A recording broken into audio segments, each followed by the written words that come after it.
Right. Yeah. Yeah. So we'll see. But it looks good so far. I don't think there's been any major issues. Right. We're starting next week, largely. Right. Yeah.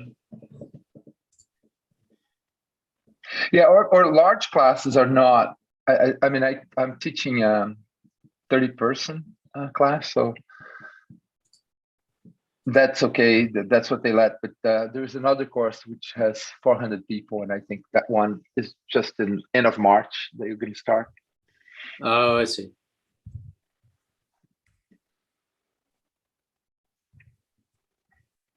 Let's give folks a couple more minutes just to see if we can get some more trickling in. And I should talk about it. No problem.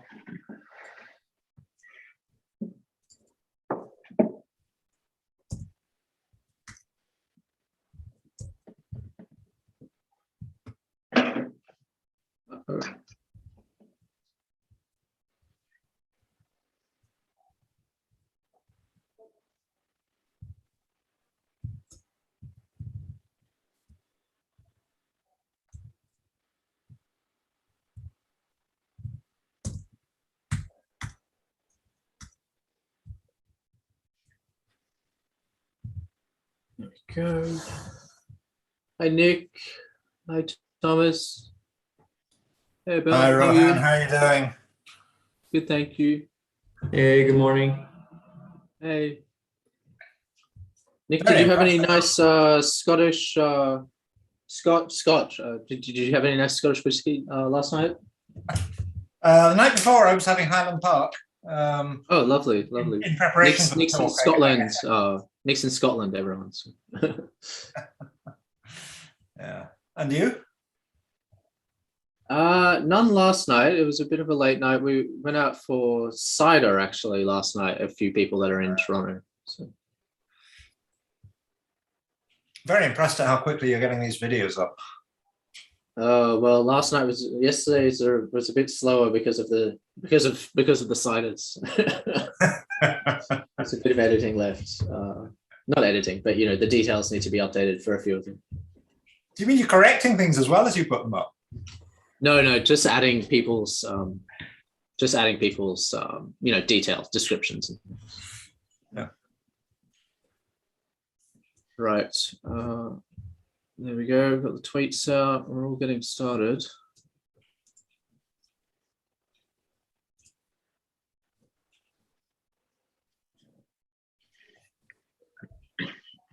We might make a start. There's a few more people trickling in. There we go. Very good.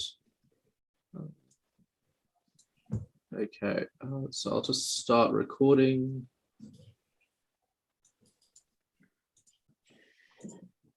Oh, there.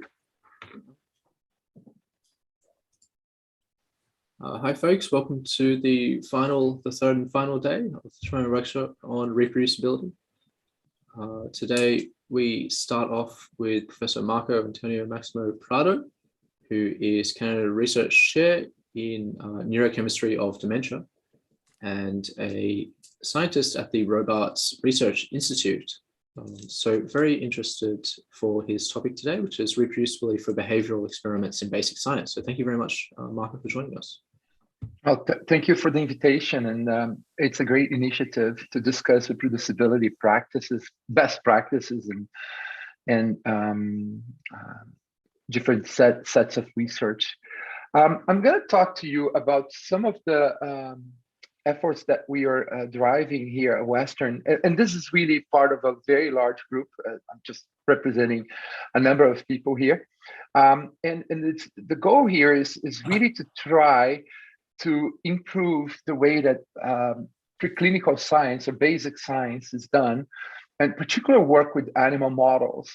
And this graph just give you an idea of the amount of time, effort, and work that takes to develop the drug.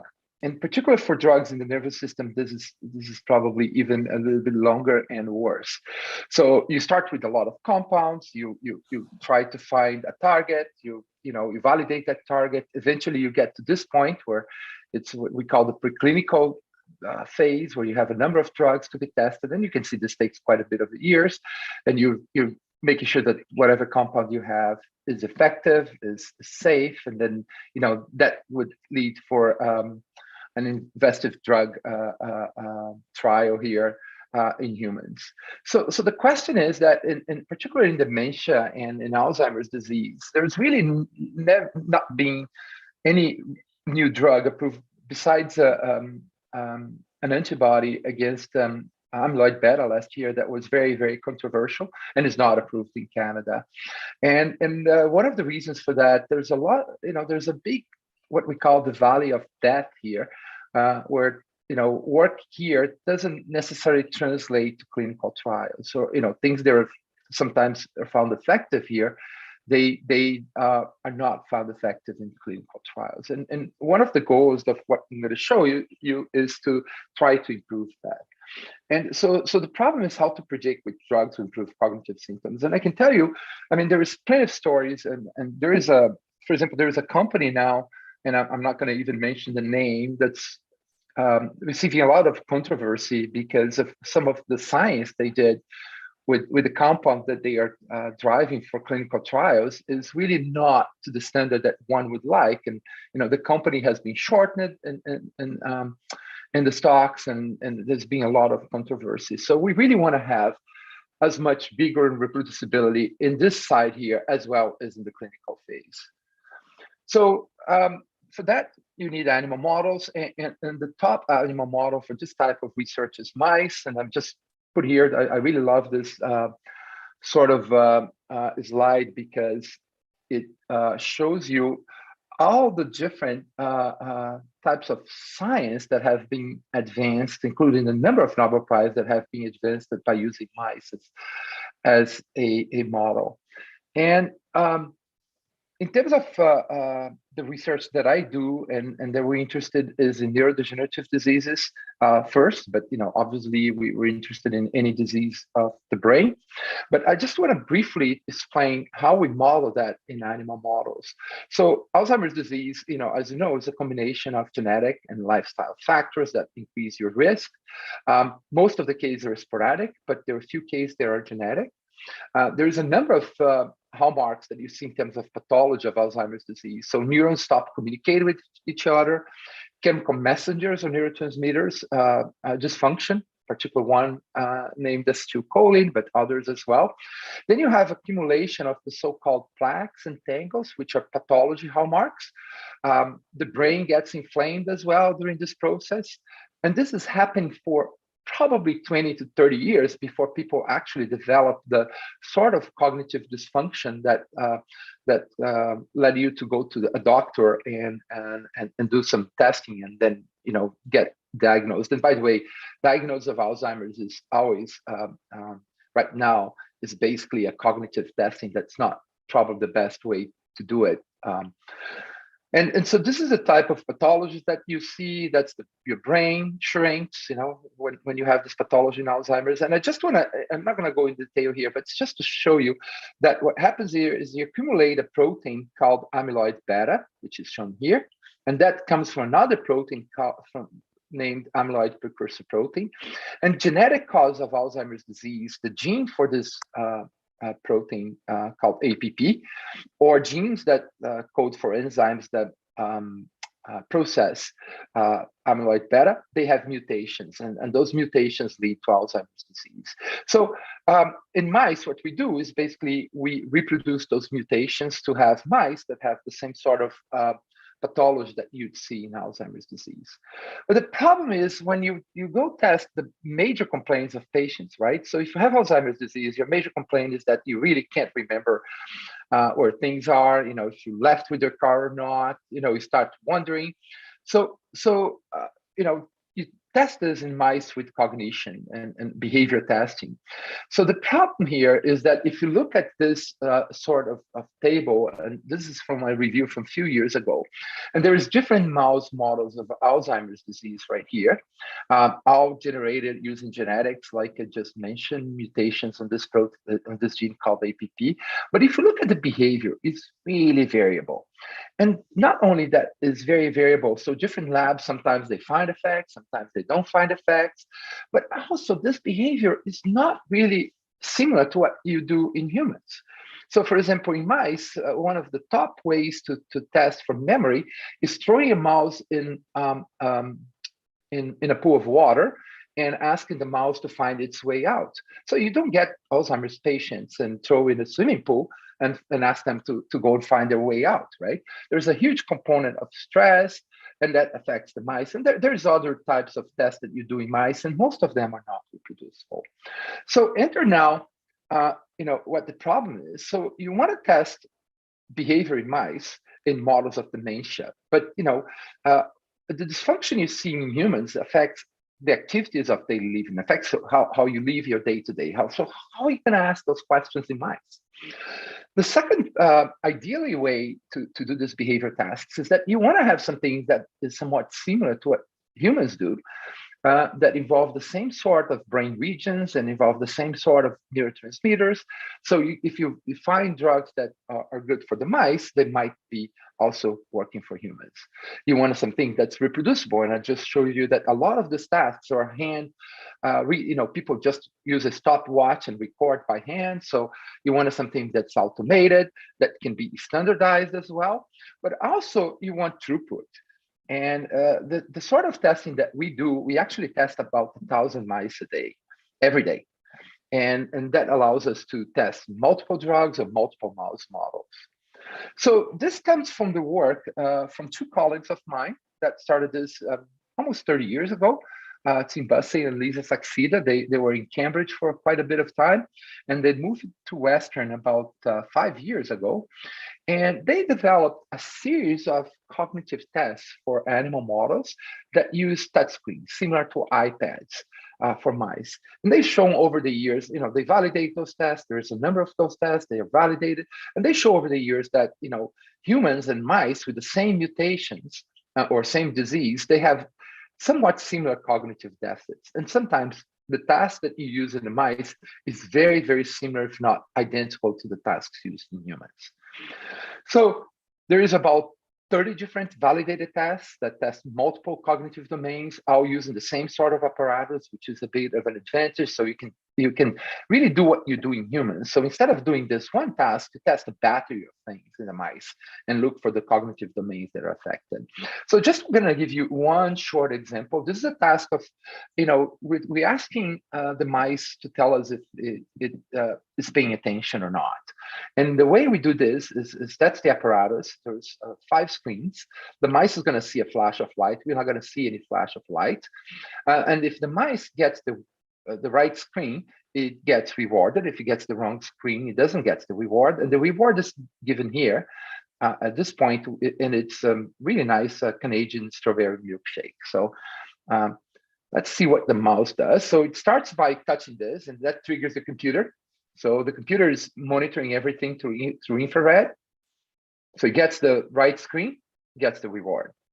Between one, that's my student when he was seeing this for the first time. Actually, so between one test, the other one, there's an intertrial interval. The mouse knows it doesn't have to do anything until it starts again by touching the receptacle and getting a cue from the computer.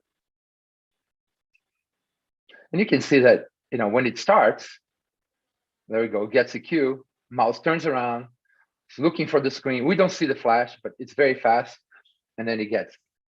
So when we do this, what you do, basically, you force the mice to tell you if they're paying attention or not by measuring the number of correct answers or missed answers. There is a number of parameters that we can measure. And you tax attention by decreasing the time that the flash of light shows up from 1.5 to 0.4, 0.2 seconds. And you can see that, if you tax attention, the accuracy or the right answers decrease as you'd expect. And this is just one test that we did. So these are experiments that were done both here at the University of Guelph with the same tasks. And you can see that we're comparing, normal mice doing this task. We compared Alzheimer's mice as well doing this task. And you can see that it's really not much difference between the two sites. We test this in male and females. In fact, if we compare all the parameters that we can measure in mice with this and other tasks, 85% of the parameters that we find are essentially identical between two different sites. And not only that, we reproduce the data that had been published before. So this is really reproducible. And that's another mouse line that we tested as well. So using this, our group has built what we call cognitive platforms. And we call cognitive platforms a combination of the correct mouse model and the right cognitive testing that provides an answer whether there is cognitive deficits or not, and that can be rescued by drugs or by treatments. So you can have an idea that, we tested actually quite a bit of different mice. We tested male and female mice. I'm not going to get into details. We test different cognitive domains, and a lot of this already now, and they've been used. And we have been able to show that if you rescue some of the toxic protein misfolding, you can actually rescue the cognitive deficits. This sort of analysis also is great because with the touch screens, we can use a lot of neurotechnology. For example, in humans, you could look at using MRI, for example, to look at changes in brain regions. You cannot do that in mice, obviously. You cannot do the mice. Well, I mean, you can use MRI, but you're not with the mice doing this behavior test. But what you can do is to record neuronal activity, and we use something called fiber photometry, where we put fiber optics in the brain of the mice, and we can record, for example, calcium signaling from different genetic defined neurons. We can record, for example, neurotransmitters. In this case, we use a sensor for the neurotransmitter acetylcholine. That's important in Alzheimer's disease. This has been published a couple of years ago with our collaborator from China, Yulong Li, who developed those sensors. And you can see that when mice are performing the touchscreen, you can actually record at millisecond resolution changes in acetylcholine. For example, when they get a reward, there's this huge decrease in acetylcholine signaling in the brain. And we know this is specific because we have mice that release very little acetylcholine, and you don't see those changes in acetylcholine being secreted in the brain. So you can collect a lot of information. You obviously could collect structure MRI and function MRI in the mice, anesthetize, but not doing the task. You do these cognitive tasks. So the question now is what you do with all this data, how you make this data available to increase reproducibility, increase views. So we have two open science initiatives, and they are really run by a number of people, including my colleague Tim Bussey, who takes care of a lot of this. One of them shares knowledge on use of touchscreens. It's called touchscreencognition.org, and it's basically your Facebook for this sort of tasks where people can post their papers, they can discuss, we have a lot of SOPs already there. There are videos that people can access of training, etc. And there's about 400 labs in the world using this sort of technology.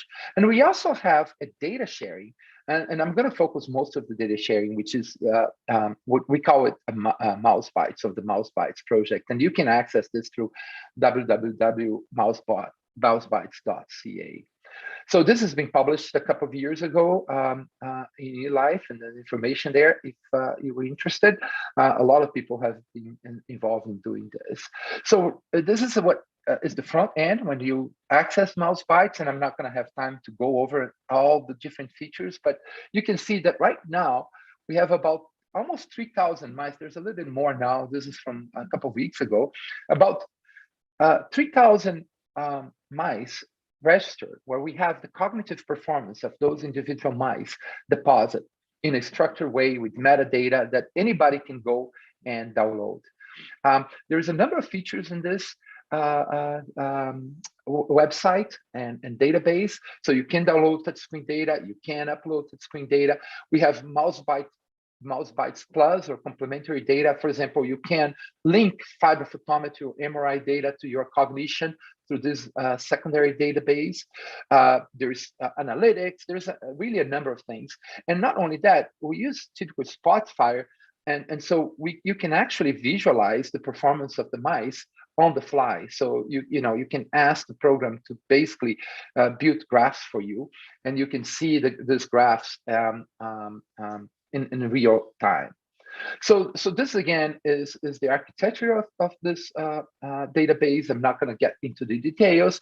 Uploading data, you do have to be registered. So integrity of the data depends on the PI. So we link to the PI, and this not only is available on a website to be extracted, both the complementary data or mouse bytes plus, but all the structured behavior data. But you also can access this through CONP as well, and it's all Creative Commons. Anybody can download and use.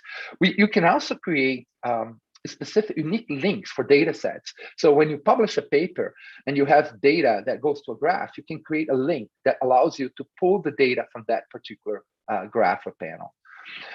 This is the number of people and around the world that have access or are users of mouse bytes in different countries. Just to give an idea that, obviously this started a few years ago. It takes a while, and we're still trying to convince a lot of people to deposit their data in the database, but some already have been convinced. We do follow the FAIR principles and try to work within those the FAIR principles and compliance, and we collect both for the complementary data as well the structured behavior data, a lot of metadata that can be used. So what does that take us? So we create this database, and we're depositing this database. So we're running hundreds of mice on this platform. So what can we do with this? So one of the things that we created, or we started to create right now, is an initiative with colleagues at McGill. We call it Trident. Translation Initiative to De-risk Neurotherapeutics. This is being led right now by one of my colleagues, Ravi Menon, who is an expert in imaging. And it has, obviously, it's a multi-PI led platform. And it's really thinking about different ways to develop preclinical research to facilitate discovery that it will be valid for clinical trials. So we have platforms for patient-derived brain organoids. So there's organoids that you do in vitro and basically using cells from humans to generate human cells that you can use for screening different drugs. If the drugs are, get to have good effects here, we can move in mice, and we have this, it's not pathology that we're using, it's both biomarkers for imaging and cognition. So pathology is really an endpoint. In Alzheimer's, there's plaques and tangles. So we're trying to see toxicity that we can detect either by using imaging biomarkers or by using cognition. And as I mentioned to you, there is really a number of cognitive tests in mouse models and combination of mice and cognitive testing. If the drugs pass this part here, and we do this in a multi-center way, so we're doing this both at Western and at McGill at the same time. So it's somewhat similar to clinical trials.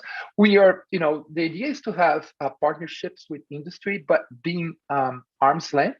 So we really don't have any financial or other interest that a drug will succeed or fail.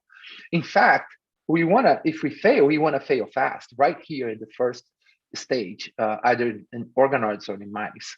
And if the drug passed this, or compound or gene therapy past those two, then we can move to marmosets. And now we're developing different marmosets models that mimic the mice and also use the same sort of cognition and same sort of imaging.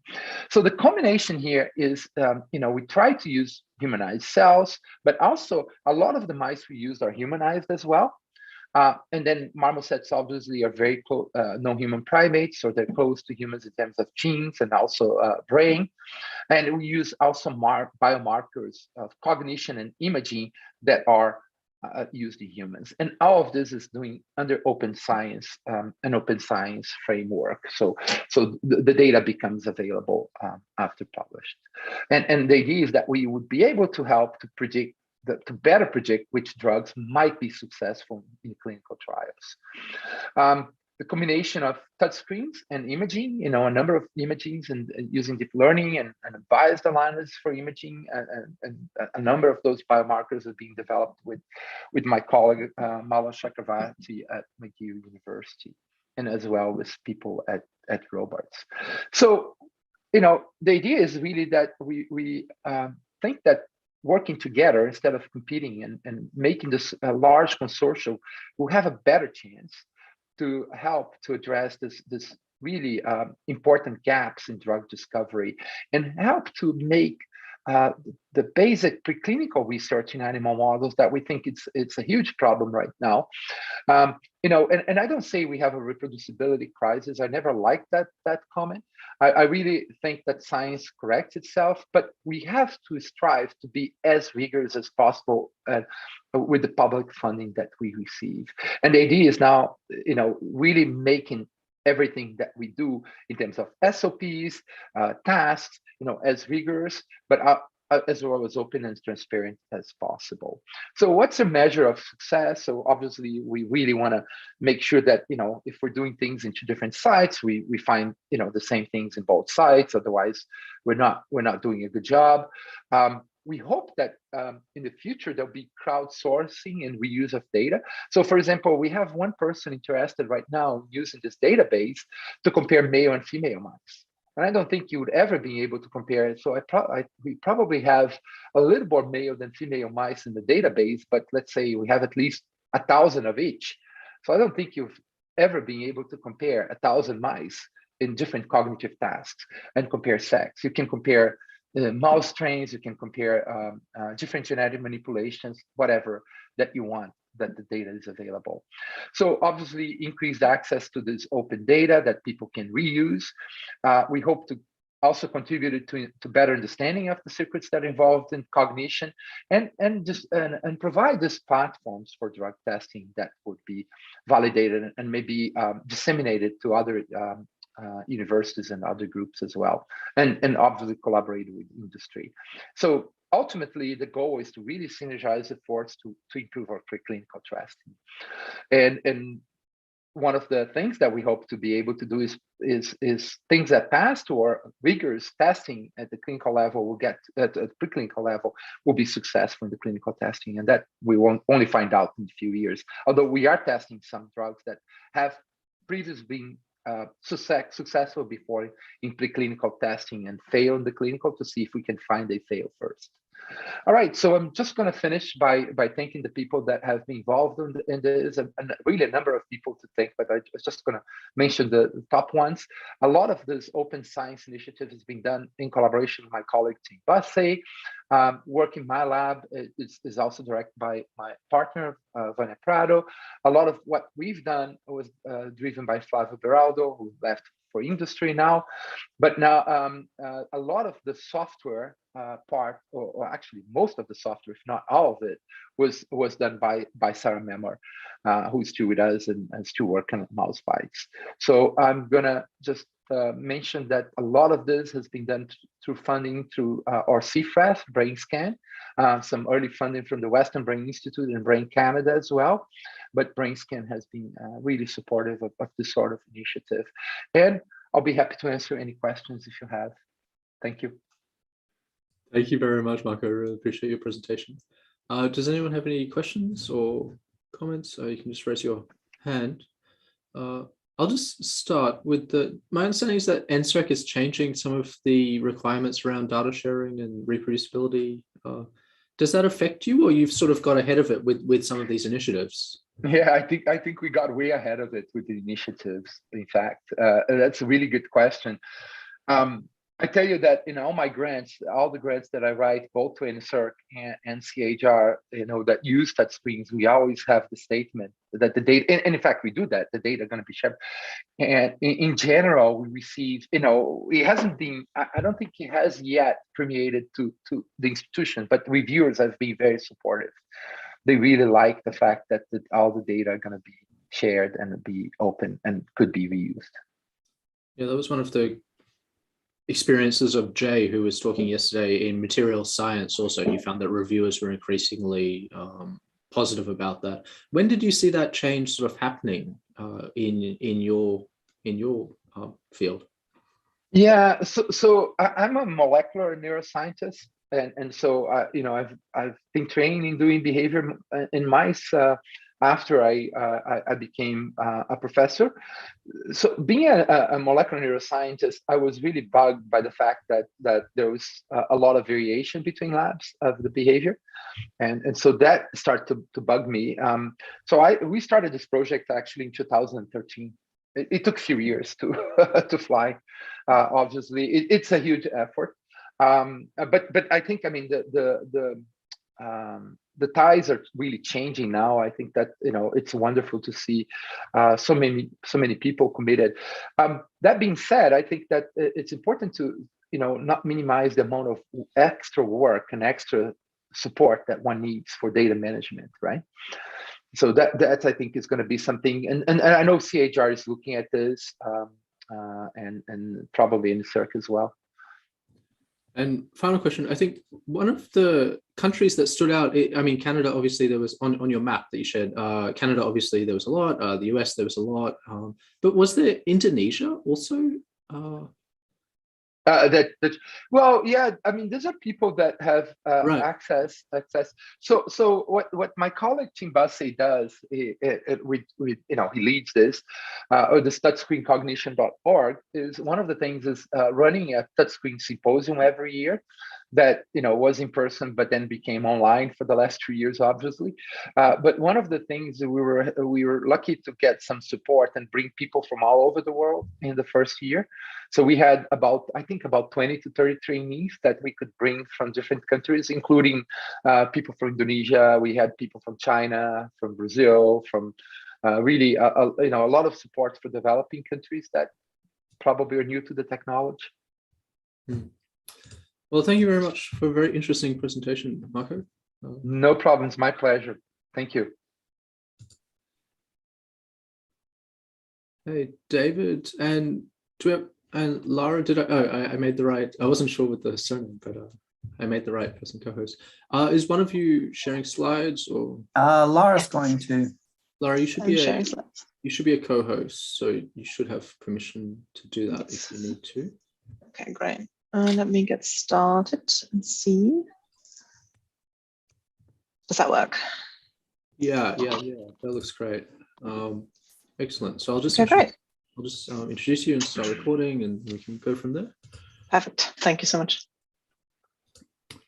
Hi folks. So our next presenters, we get very good value for money with our next presentation because we get two of them. So we get David Grubbs and Lara Speaker, and they are editors and senior editors at CRC Press. And CRC Press have sort of put together some of the most important statistics books in the past few years. And one of the distinguishing features for me of CRC Press books is that they are often available freely online, in addition, of course, to the printed version. And so David and Lara is going to take us through the process of how you could publish your book with Chapman and Hall CRC. So thank you very much for joining us. Thank you for having us. We're very excited to be here. And yeah, thank you everyone for joining us. And yeah, we'll get started straight away. Okay, so my name's David Grubbs. I'm a senior editor in statistics and data science at Chapman and Hall. And yeah, I'm Lara. I'm an editor for statistics and data science, also at Chapman and Hall. Now let David take. Okay, so next slide. Who is Chapman and Hall CRC? Chapman and Hall is an imprint of CRC Press, and we specialize in mathematics, statistics, and computer science. We publish 150 new statistics and computer science books each year, and have over 3,000 titles in the backlist. We're internationally renowned, especially in statistics and data science. The cornerstones are our green and red series, which are our monograph and textbook series. We've got biostatistics, which is a big focus, but a lot of the trailblazing work that's being done can be found in our data machine learning series. One of the reasons we're especially keen to come and speak to you guys is that we know you guys love R, and we also want to increase, the number of titles that we're publishing. So we look forward to speaking to you about more about the process. So take a quick look at some of our book series.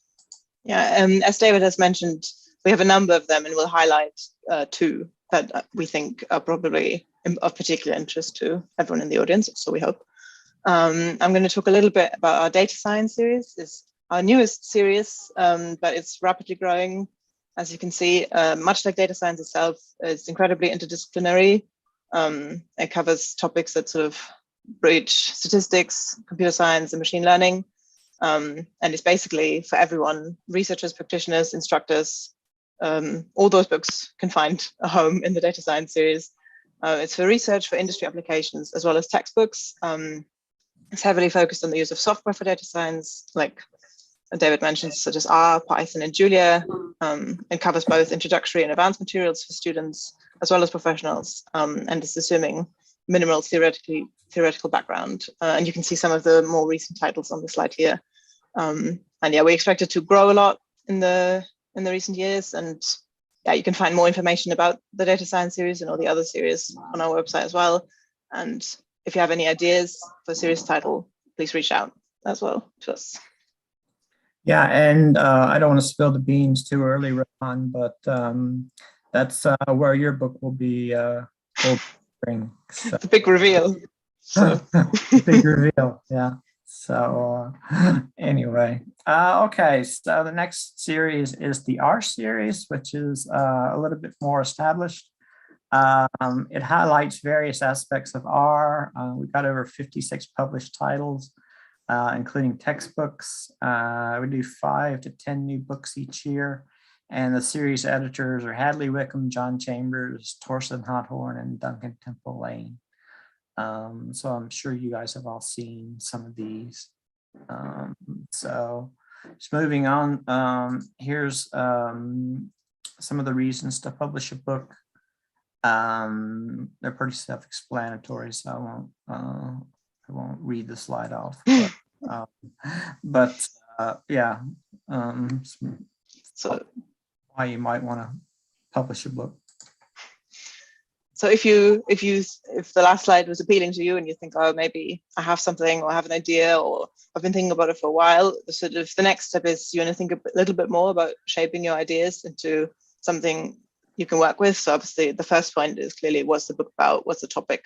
What do you want to cover? And sort of following on from that, it's like, who do you want the book to be for? Like I mentioned, for the data science series, there's obviously different audiences for different titles. Some books may be speaking to different audiences, but whoever you want the book to be for, you should know, because then you can pitch the book at the right level. And sort of in tandem with that is like, is there a market for the book? Who would want to read it? Is it sufficiently different from other books? Do I bring enough of a different viewpoint to the table? And again, with most books, it's not that you have to reinvent the wheel necessarily, but if you bring a fresh viewpoint or fresh ideas to the table, that's always what we're keen to see. But don't be put off by thinking, oh my God, there's already a book on this topic, I could never touch it. So I think that's something that's important to highlight as well. And we're obviously always keen to hear about your ideas. And yeah, and then there's some other things you want to think about, like, does my book need a website? Does it need solutions? Will I include exercises? Are there data sets I want to include? All sorts of this stuff. And now David is going to talk a little bit more in detail about what the process actually entails, if this is piquing your interest. Yeah, and I should just throw in that, you know, probably anyone who is at this conference is probably qualified to write a book. You don't have to be Hadley Wickham in order to write a book. You know, so we really welcome proposals from anyone who's working in the R data science space. So I wanted to go over the publishing process. We've got this nice little flow chart. It's somewhat involved, so if you need to stop me or you have any questions, please do. We basically get 2 types of proposals: those where the manuscript's already partially written, or those where the author just has the idea and they send us a proposal form. The process is pretty much the same. The first step is to talk with the commissioning editor to shape your ideas. We'll talk about that in the next slide, and to see if your topic is of interest to us. Then you want to put together a book proposal.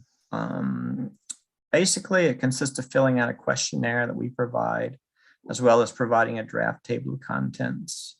Sample chapters are welcome but not required.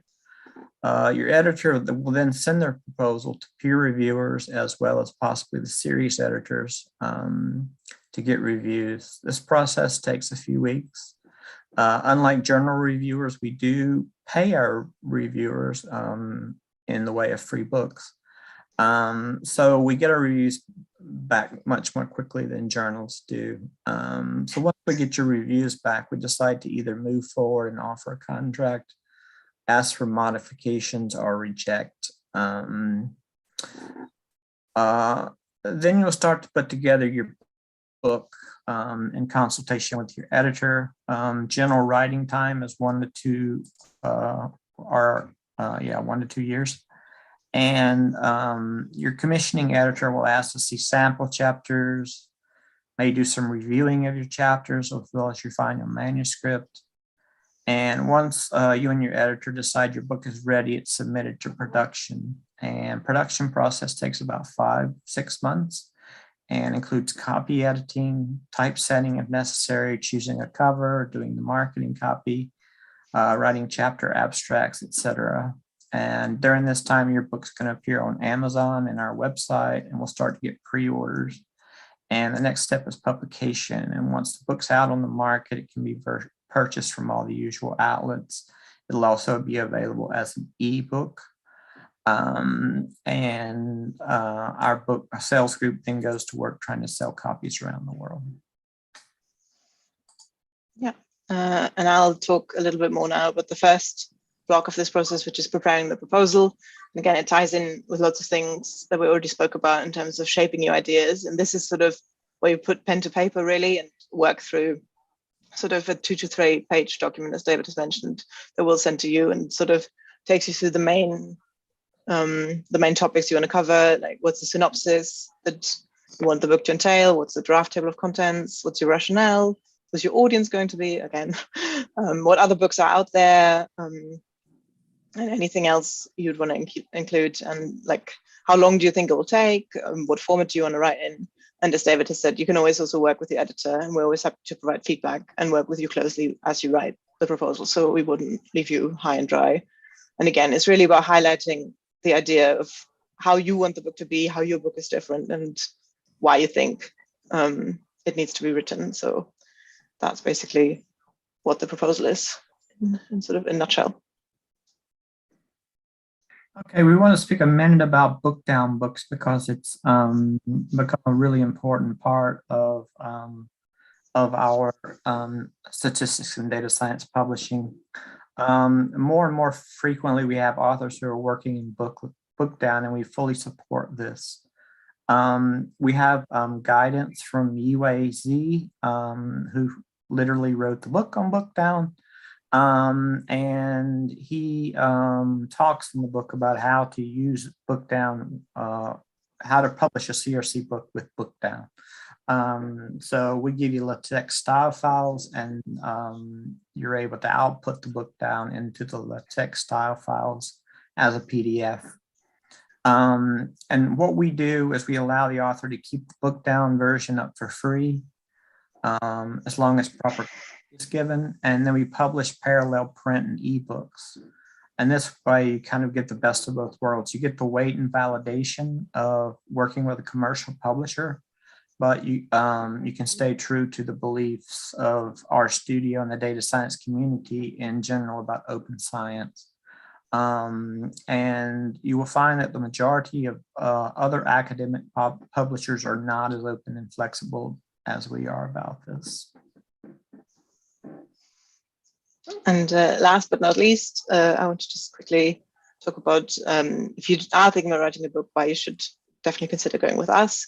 As David has said, I think having the opportunity to keep your book on book down is a big draw, and I think a big advantage, because like David said, you get the best of both worlds.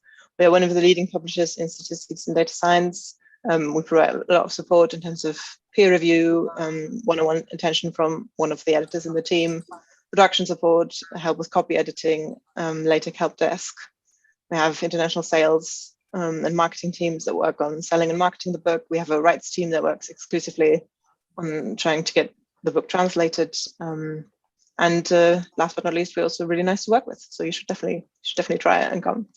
But yeah, that's mostly it from us. But we're leaving our contact details up here. You can always find us on the CRC Press website as well. And yeah, we look forward to hearing from many of you. If any of you are interested, have any questions, please feel free to talk to us now or approach us later.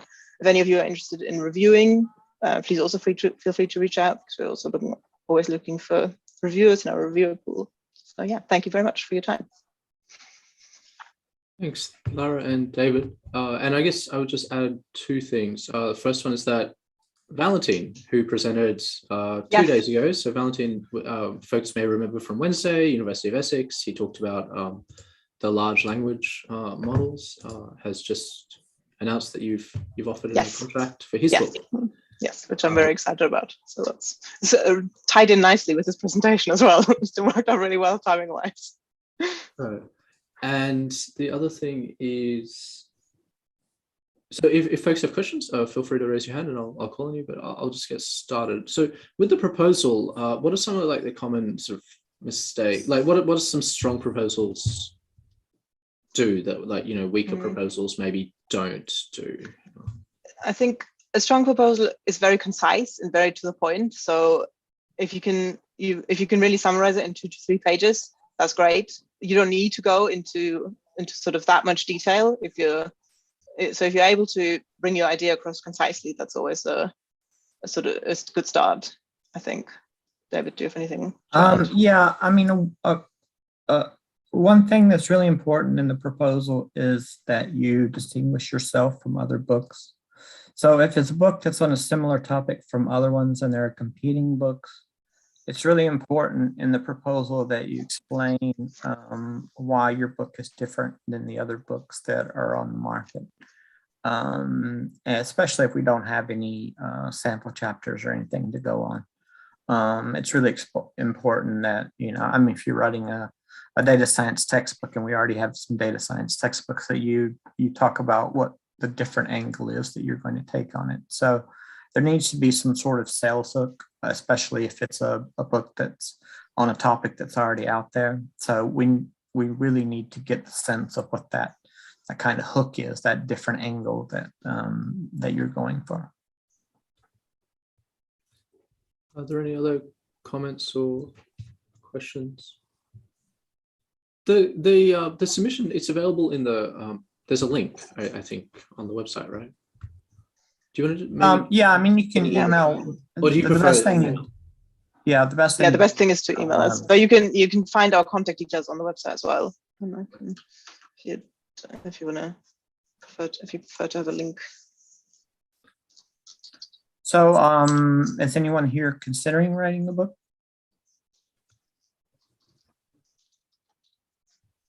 Given thought to it, have course. Maybe we scared them away. Hopefully not.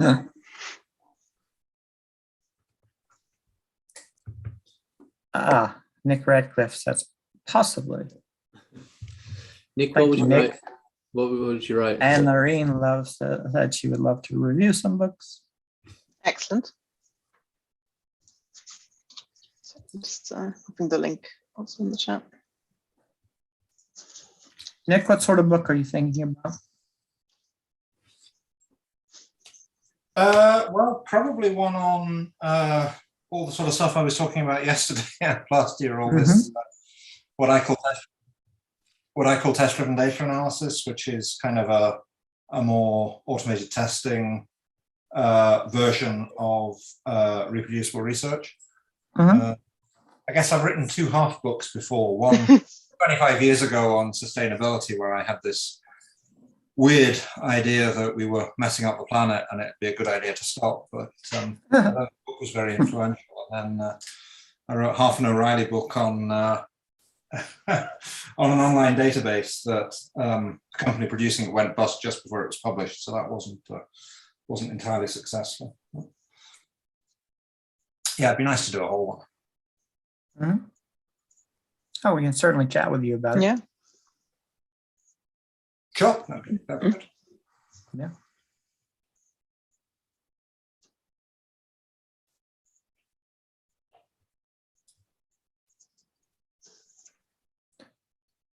Rohan, do you see areas in reproducibility where more books are needed, do you think? I think Nick's sort of on that right area. So the earlier stuff. So I mean, there's a lot of books about how do you do linear regression and all the rest of it. There's a lot of books on how do you do deep learning. And I think that maybe some of the earlier stages, like how do you gather the data and how do you clean and prepare the data, I think we may be lacking a little bit. So, Looks like there's a couple of some questions in the chat. Do you publish books specializing in methods in a particular area of research, for instance, plant science? We do publish books in plant science. That wouldn't be me or Laura, but it would be a colleague of ours. Yeah, you can find all the different editors who work on different areas in the link I put in, so you can have a look and contact the relevant editor. Or you contact us and we'll pass on. If it's a book on data science and plant science, then we can do it. But if it's a book on just pure plant science, then we would pass it on to another editor. So, what metrics do you use to measure the books you put out after publishing? There's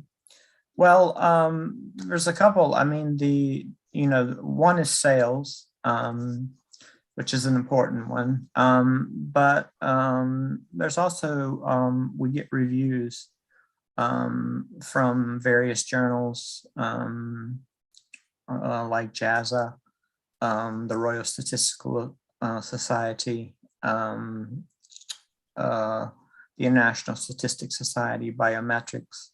So getting good reviews in those places is extremely important. Endorsements are also important. So good reviews on Amazon, things like that.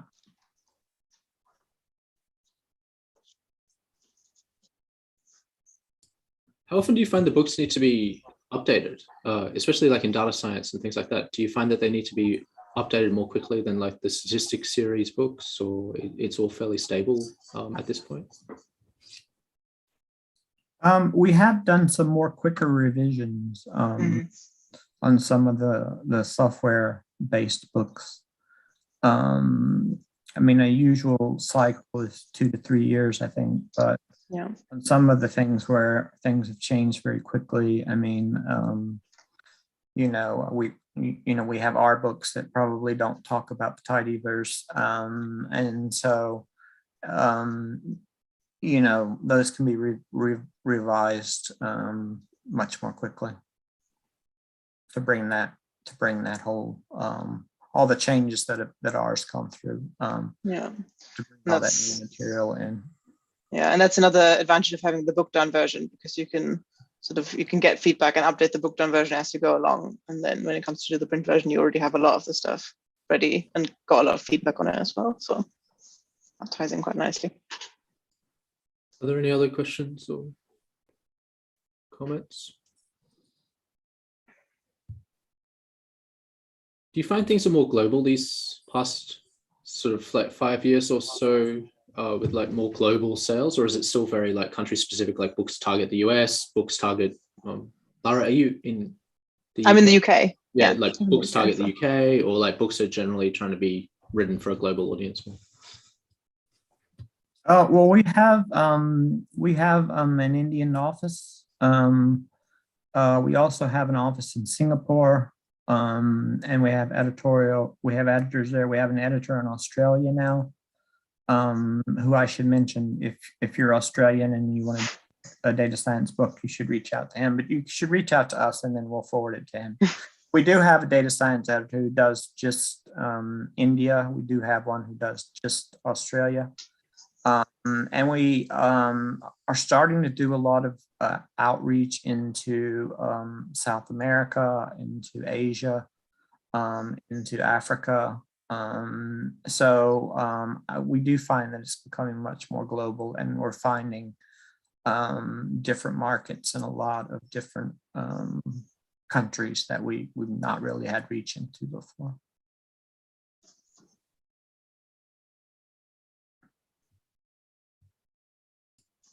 Are there any other questions or comments? So what support do you have for online companion resources for books such as code or feedback from readers? Anne? You want to take that one, Laura? Yeah, I mean, we have, we don't have feedback forms as such. So most of the feedback happens sort of organically between the reader and the author. So most often readers will reach out to authors on Twitter or sort of through us. Sometimes they reach out to our customer service team and they pass on the query and then we pass it on to the authors. But yeah, we are able to provide space for sort of companion resources if you want. So we can upload data sets or link to your own website if you want. And some of our textbooks have like purpose created companion websites from us as well. Sort of can include exercises or data sets as well, or example labs. But it sort of very much depends on what type of book you're working on and sort of what your need is for the resources. But we can definitely provide sort of online companion resources for the book if it's needed.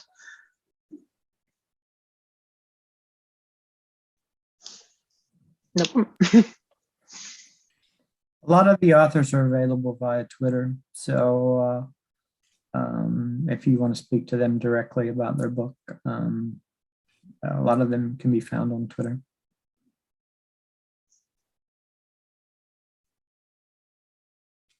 Does anyone else have any other questions? Which are two that you've each recently worked on that are available now? The one that I just put out that is creating a lot of excitement is called The Effect. Oh. It's a book on causal inference. Do you have a copy?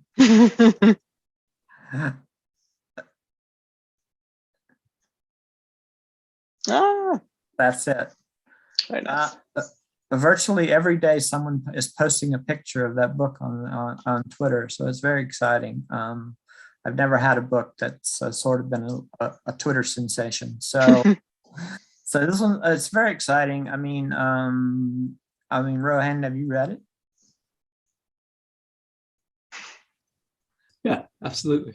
Yeah. Putting him on the spot there. So I found it unique in terms of the use of the side notes.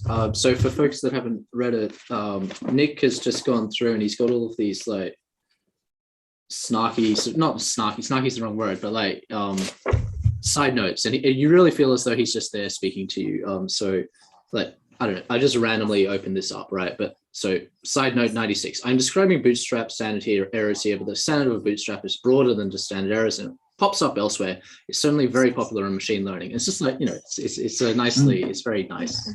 Yeah. Right. Laura, you want to talk about one of yours? I recently published Bayesian modeling and computation in Python, which has come out at the end of December, and it's been also people also like the cover, and it's also been quite exciting. So do check that out if Bayesian modeling and computation in Python is appealing to you. Has robots on the cover, right? Yeah. Yeah, it's not quite as visually striking as The Effect, I don't think. The content I can vouch for. So. Can't wait to get that one, someone says. Here's the link for the Bayesian one. I'll drop in a link for The Effect as well. My concern with Nick's cover was the structural. Yeah, the structurally soundness. Structural. So I don't know if people can see this, right? But like, I'm not sure that these are going to stand up. But I think that might be part of his point, maybe. Yeah. What was the other one Anne Lorraine said? Do you mean The Effect or the... Yes, I'm just dropping that in. Okay. We struggled to find the cover image for that one. We wanted to use the little balls, but that had already been taken by Judea Pearl. So, and the dominoes, someone's already taken the dominoes. We had to go for a house of cards, but we couldn't quite find a picture of a house of cards that was tumbling. So we kind of,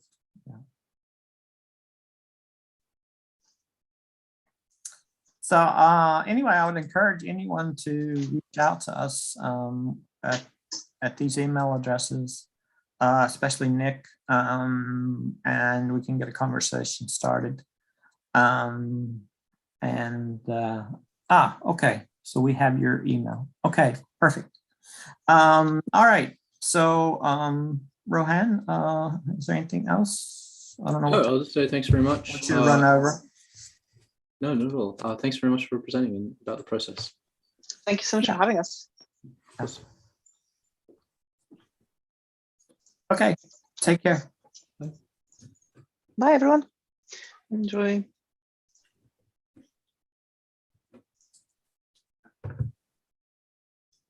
Joelle. Oh, that's Joelle. Hi, I'm here. Hello, how are you? I'm good. How are you doing? Very well, thank you. Are you in Montreal? I am in Montreal. Yep. Is it snowing for you? It just started snowing for us overnight. Snowstorm here too. Yeah. Very good. I don't know how you find the time to do everything that you do, but thank you so much for agreeing to talk here. It's very, remarkable that you agreed. So thank you very much. Really appreciate it. There's a lot I don't do, but I think this topic is so important. It's worth making the time for it. And I'm so glad to see this is happening, bridging across communities and all the different points of views. So really, really happy to be here. Yeah, I'll just start recording. Should I share my slides? Yeah, you should be a co-host, so you should have permissions. Just let me know if you have any hassles. So for folks who don't know, Joelle Pineau is a professor at McGill in computer science, and that's just one of the things that she does. She wears an awful lot of hats. But one of the things that we know is that the machine learning sort of community has been, very quick to establish new results and new approaches to things. And Joelle was one of the people in that community who was very early at saying, hey, look, we need to think about the way that we're going about things.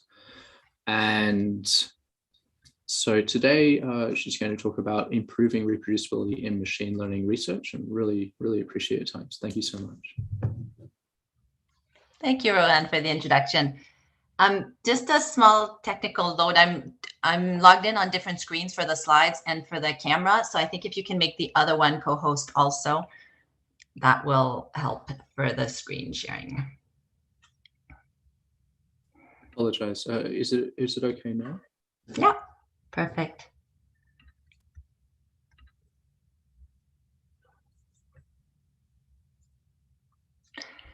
I'm going to assume everyone can see them. Great. So thank you for joining me.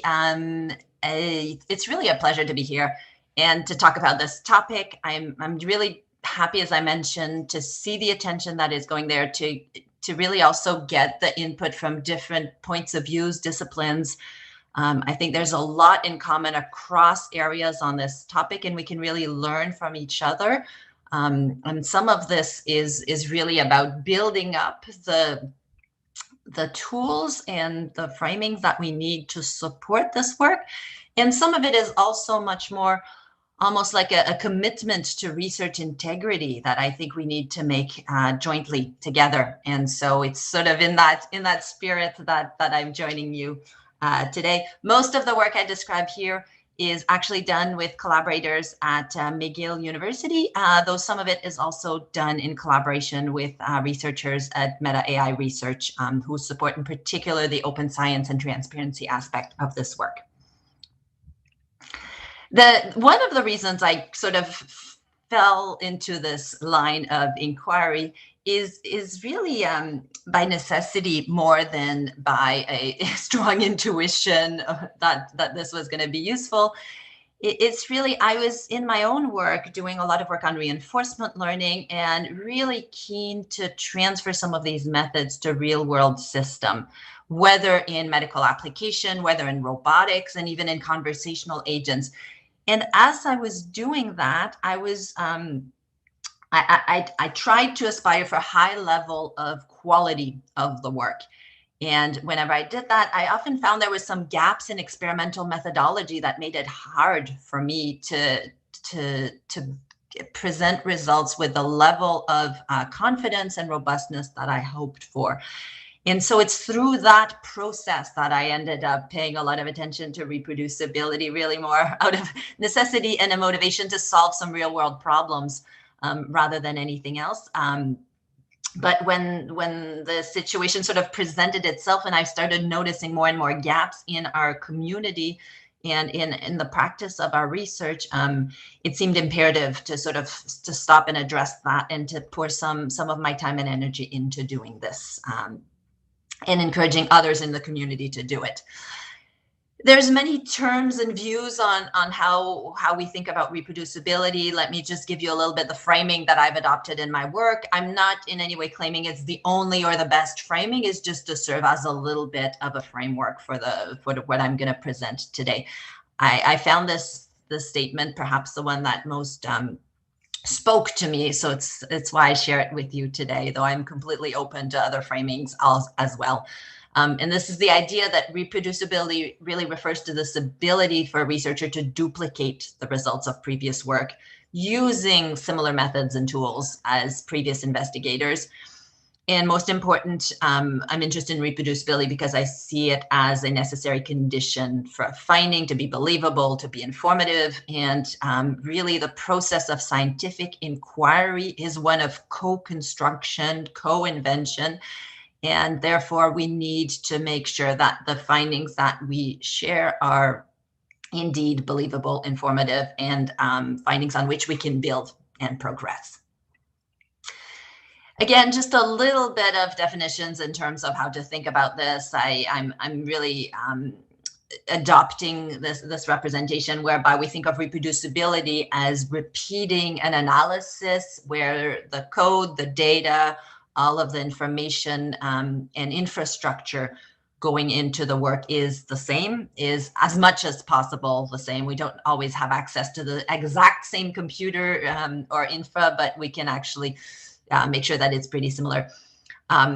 This is sort of one step in this whole work, and I don't by any means think that having high standard of reproducibility is the end of the road. It's a necessary step more than the end of the road. And in many cases where we're going with our results, in particular in machine learning, is more towards generalization.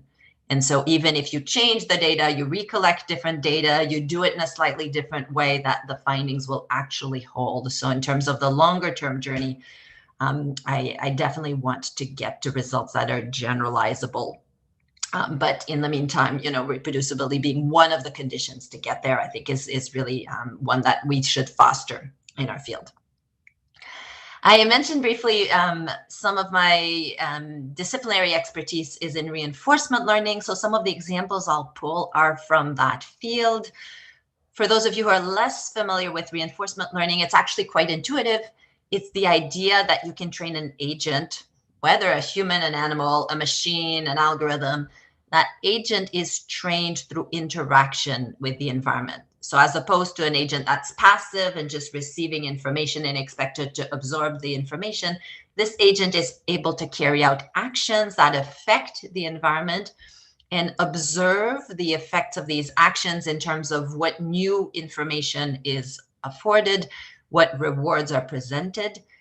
And the notion of reward is quite crucial. The notion of reward is used in that the agent is designed to maximize reward over the long term. So select sequences of actions such that the reward is maximized over the long term. There's both initial ideas of reinforcement learning that came to us from the psychology literature, some of the early work in terms of behavioral psychology, Pavlovian learning, and so on, touched on some of these ideas.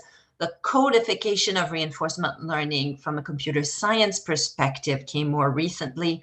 Particular, a lot of the work by Sutton and Bartow in the late 80s gave us a mathematical articulation of these principles and a way to optimize this using really mathematics. And so doing that, we had both a mathematical framework for it, a computational framework for it that opened up the possibility of using that as a way to train agents. And it's been used in many, many different applications.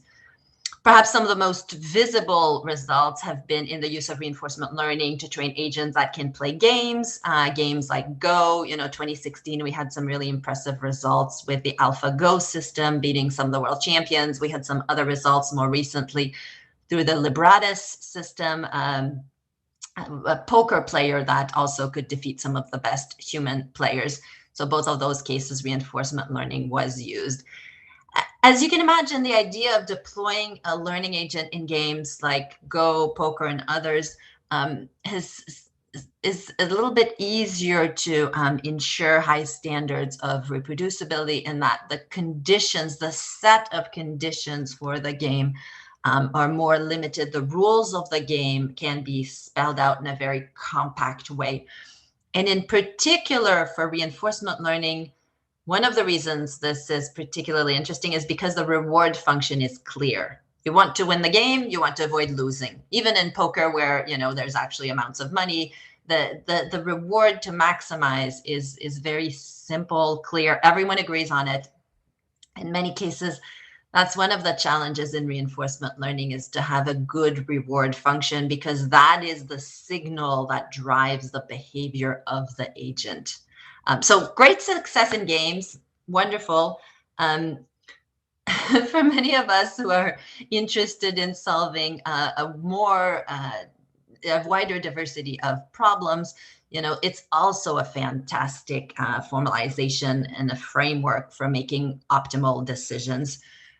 All of the applications I'm listing here are not theoretical. These are actual applications where there has been published work showing the use of reinforcement learning to articulate the optimization of sequential decision making. The reason I bring this up is because I hope you will agree with me that in many of these cases, having high guarantees in terms of the performance of the algorithm is actually very important. If you're going to have a medical intervention system, and I'll talk about one in particular in a few minutes, that uses reinforcement learning to optimize the performance of the decision making, it's important that we know that the results we're getting in the lab are actually going to be reproducible, perhaps generalizable in other settings. If you're using such an algorithm to do your crop management, to offer tutoring to children, to even do energy trading, again, really having a high standard in terms of the quality of performance, feeling like we can believe the results in a way that gives us high confidence in the deployment is, I think, very, very important. And so it's in that spirit that I highlight the diversity of use cases for reinforcement learning. Again, reinforcing the point that my interest and commitment to reproducibility is really driven from a desire to see us as a community build systems that are actually performing up to par when we deploy AI solutions for these cases. Let's talk a little bit about medical application. I would say there's a good portion of my research that is looking at deployment of machine learning, reinforcement learning, but as well as other machine learning techniques for healthcare. And so again, using this really as a motivation for why this work is important, I think. Let me share just briefly one project that we've done over the last decade. This is a project that is designed to use reinforcement learning on a neurostimulation device. And so neurostimulation in this case is used to treat patients with epilepsy. Quite a prevalent neurological disease. Unfortunately, about 1% of the world population at some point in their life experiences seizures and evidence of epilepsy. In this case, the therapeutic approach that is proposed by neurostimulation is to have a device that can deliver electrical stimulation to the brain in real time in response to observation of neural activity. So there's some electrodes that sense the activity, that get a sense of what's the firing rate of neurons in a particular location of the brain. And then there's another electrode that actually delivers the stimulation at various time points. So if we look at what the information coming in looks like from the reading EEG signal on the recording electrodes, this is one example of a time series. Often there's several sensors, but this is one of them. And you see in the middle of it a pretty pronounced deflection called a nictal event. But this is actually the incidence of a seizure that is happening. And so the reinforcement learning problem here is to decide, when should we be applying stimulation to disrupt the neural system?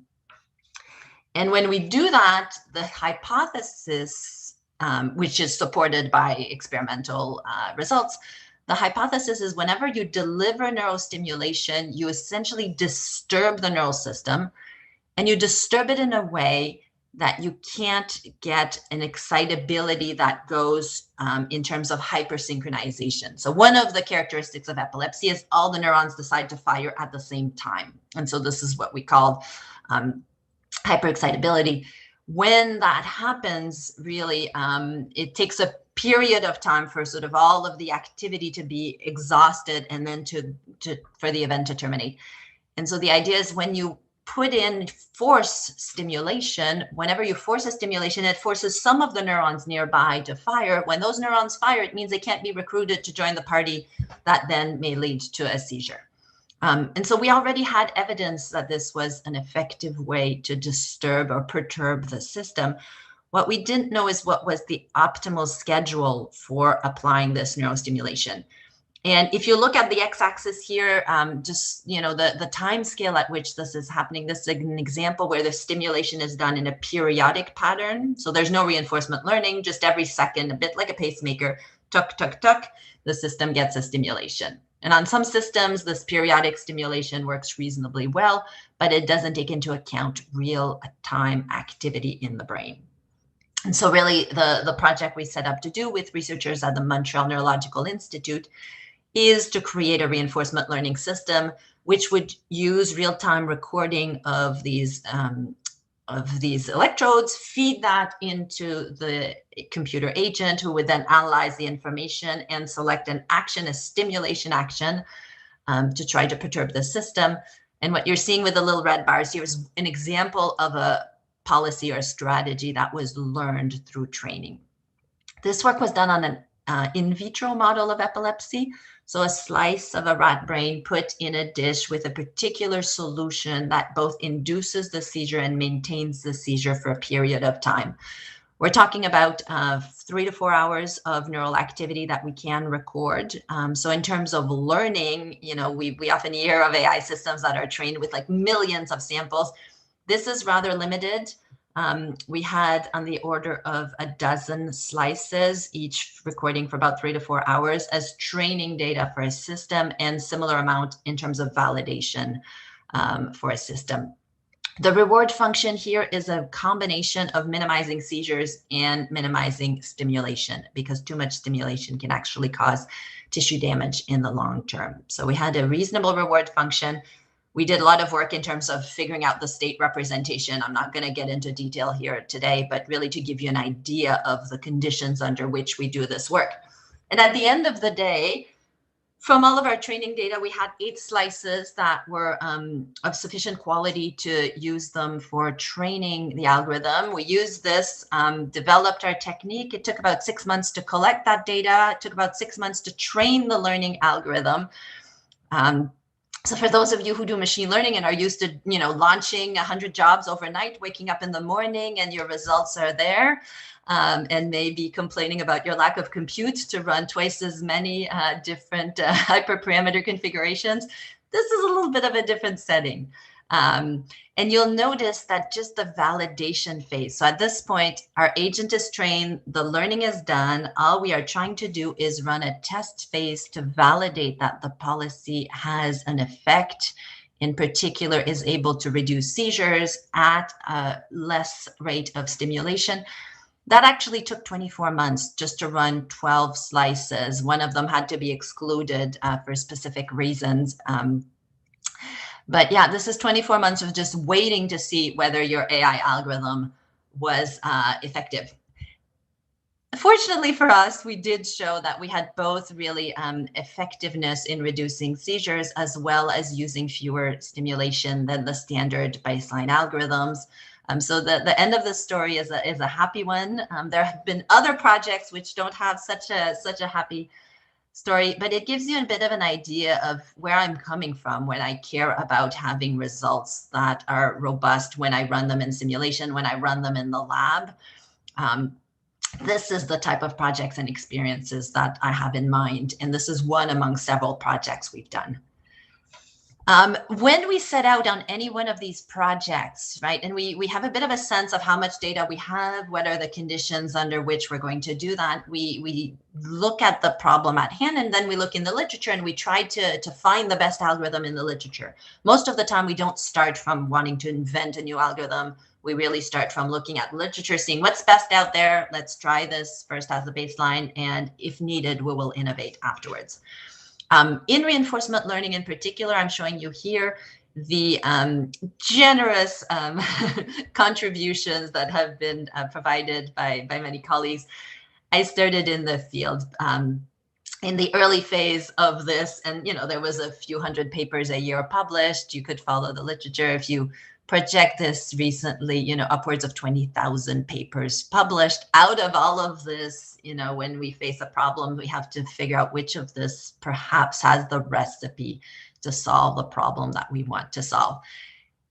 If we cannot trust the results in these 20,000 papers to sort through it, to guide us in choosing it, I can't run all of this in my system to evaluate them. So I have to be able to trust what's in the papers in terms of the reliability of the results. I need the field to provide results that have a high degree of confidence. It doesn't mean that the experiment in the paper will necessarily generalize well to the setting that I have. It's on me to evaluate the similarity between my setting and the setting in which the results were done. But my expectation of researchers is that for the setting in which they have experimented, we have high confidence in the result that they present. Unfortunately, that hasn't always been the case with reinforcement learning. There's a lot of things that make this different. A lot of the models in the reinforcement learning literature are trained in simulated environments. I shared with you some of the games. Beyond this, there's a lot of work on playing Atari games, for example. There's a whole suite of Atari games that's used as a common benchmark. Other results are trained on these really simple animated character, the Majoko simulator. Other ones are trained on mazes. You have an agent that's running through a 3D simulated maze. In all of these cases, usually the results are presented from training upwards of hundreds of thousands, if not millions of trials. If I compare this with some of our application in healthcare, we're really looking at a few hundred trials from which we must learn really efficiently. And then if you project this back to a real world system in which we would eventually like to test our method, in this case, there's no space for error. We really need to start from a policy that is high quality to ensure that we are not doing any damage and that we're really helping people who really need it. And so it's really a lot of projection in terms of how we do this. Let me share with you a little bit some of the analysis we did comparing some of these methods. In one paper looking at the reproducibility of reinforcement learning algorithms, we focused on 4 different papers from the literature. We picked those for 2 reasons. On the one hand, they had, for the most part, open source codes, either by the initial authors or by other contributors. And due to this fact that they had open source code, it meant they were used quite widely by the community. It wasn't just a paper. There was actually several people that were reusing this code, that were building on it, and also using it as benchmark whenever comparing new methods. So they were essentially reference methods that were used across the field. And so having, reliable performance for them seemed particularly important. We started playing with these 4 methods on one of the simulators to try to assess the performance. This was one of the Majoko tasks. The idea is to take this little animated character, it's called the half cheetah because it's sort of a simplified version of half of a cheetah, an animal. It requires a lot of imagination to see a cheetah in there, but work with me here. And so this is a case where when we compare the 4 different algorithms, by the looks of it, it seems like the red algorithm is doing better than the competition on this one. Which algorithm doesn't really matter to the message, and today it's really about the reliability of the results is really where I'm driving at. So in this particular case, the half cheetah, the red does better. If we move to 2 other domains in the same simulator, so you can imagine that the underlying physics engine, the dynamics are very similar. There's a hopper version, there's a swimmer version. The results look quite different. On the hopper environment, red is actually by far the worst, as well as on swimmer. On both of those, the blue algorithm does quite well, whereas it was terrible on cheetah. But the amount of variation changes a lot for each of these methods. So, the blue, which had low variance on cheetah and hopper, suddenly has huge variance on swimmer. That variance is usually explained by the percentage of times that it's able to solve the problem. But really, it's hard to draw a conclusive picture. And yet the 3 domains I'm looking at here are relatively similar, from a cheetah to hopper to swimmer, all in the same physics simulator. It's hard to know what to draw as a conclusion to take any of these to a setting like the epilepsy neurostimulation case I shared with you. Going even further, we started digging into different implementations. We thought maybe we just don't have a great implementation. We took the first one. TRPO is one for which there are lots of different implementations available online.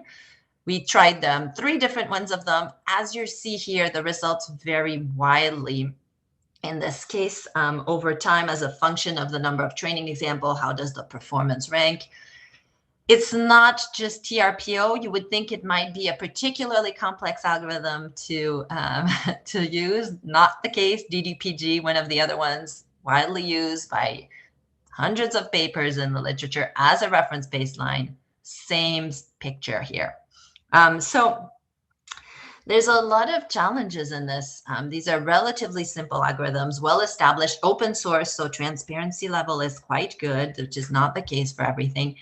And in this case, when we were doing the analysis, we had no bias about one algorithm versus the other being better. We were not in a situation where we were trying to demonstrate that a new method was better than a previous one, really quite agnostic to this. And yet we're seeing results of this nature. And so this really is what drove myself, some of my students into this field of reproducibility when we found such variance. Of course, it's not completely a mystery why we're seeing this. Once you start digging into the methods, there is some reason behind this variance. It can be explained. Despite popular belief, most AI systems are not black boxes, and you can audit their performance with sufficient attention into the components. So one of the sources of variance we saw is the structure of the function. In this case, it was a neural network that was approximating the policy that we were using. That caused a lot of the variance. The activation function we were using inside the neurons explains some of the variance as well. And we started experimenting with more and more of these settings, whether it's the scale of the reward, whether normalization was applied. In all of these cases, we found quite a bit of an effect. One of the challenges here is that depending on how motivated someone is to fully explore the space of possibilities, you may have very different results. And depending on your budget, whether it's compute, whether it's data, to fully explore this, you may be in a situation where your results that you present are not representative of the best performance you could have because of that lack of exploration of the setting. And in fact, I picked on a few different points, but the sources of experimental variation are really, really numerous in this. Some of that is coming from the fact that we're using neural networks, which have a lot of hyperparameters. Some of that is coming from the fact that we're doing reinforcement learning, which also has its set of configuration. So it makes it quite challenging to normalize for all of that, to report consistently and thoroughly on all of that information. And on this question of reporting, which to me, transparency is one of the pillars of reproducibility. We did a complementary study looking in this case at 50 different reinforcement learning papers from the 2018 cohort published in top conferences, and looking at what information did they provide to at least guide our understanding of the performance. And so we picked papers that all had experiments in them. That was our inclusion criteria. Most of them use neural network as part of their experiment. And the reason that's a factor is because once you limit it to a class of method, at least the types of factors that affect the results are a little bit more limited, the type of hyperparameter that you consider. Out of these 90%, specified the hyperparameters for the new proposed algorithm. Most of these papers were trying to define a new method. They were usually comparing their proposed algorithm to a baseline, and yet the level of transparency wasn't exactly the same. So they would tell you all the details about their new method, but not so much about the baseline that they were comparing into. This was 2018. Situation has kept on improving since then, but about 55% had code linked. I won't get into a full discussion of whether the code, when you ran it, actually produced the same results as the pictures that were in the paper. But I'm sure others in this workshop have discussed the similar issues. 55% code linked, 20% articulated what method or recipe they had followed for choosing hyperparameter, whether that was hand design, prior knowledge, search through the hyperparameter set. About 10% performed evaluation on a holdout test set, and 5% applied significance testing to evaluate whether their results were actually significant. So there's a lot of work to do in the community in terms of really raising our standards to improve reproducibility. And this was just a small snapshot of how it is. There's no doubt that machine learning systems are complex. And so one of the reasons we also did this study is to really get a sense of what it meant to be thorough in enabling reproducibility from the angle of transparency. And it's clear that it's quite challenging. I didn't talk about lots of other factors that may come into play, such as like what's the hardware infrastructure that is used for doing the experiment, who participated in developing the protocol and what may be their biases, who funded the work, and what may be some of the biases that are creeping in here. So there's a lot more nuance to this picture, but it at least gives you some tangible evidence of where we're seeing gaps and places to improve. I'm sharing most of the work that we've done with my group, but if you're interested in a deeper dive, I also would strongly recommend this work by Edward Raff, which did a very thorough reproducibility study of many papers in other fields, not just reinforcement learning. A lot of the work we've done is reinforcement learning, and who also picked out on several factors that affect reproducibility, things like availability of code or pseudocode, information about the hyperparameters, even the readability of the work. And I think he went back to 1984, so the standards of readability of some of these earlier manuscripts may not be the same as we have today. Whatever the compute was needed to do the work, and also what was the topic of the work itself. And so a really interesting deep dive in this work if you're interested.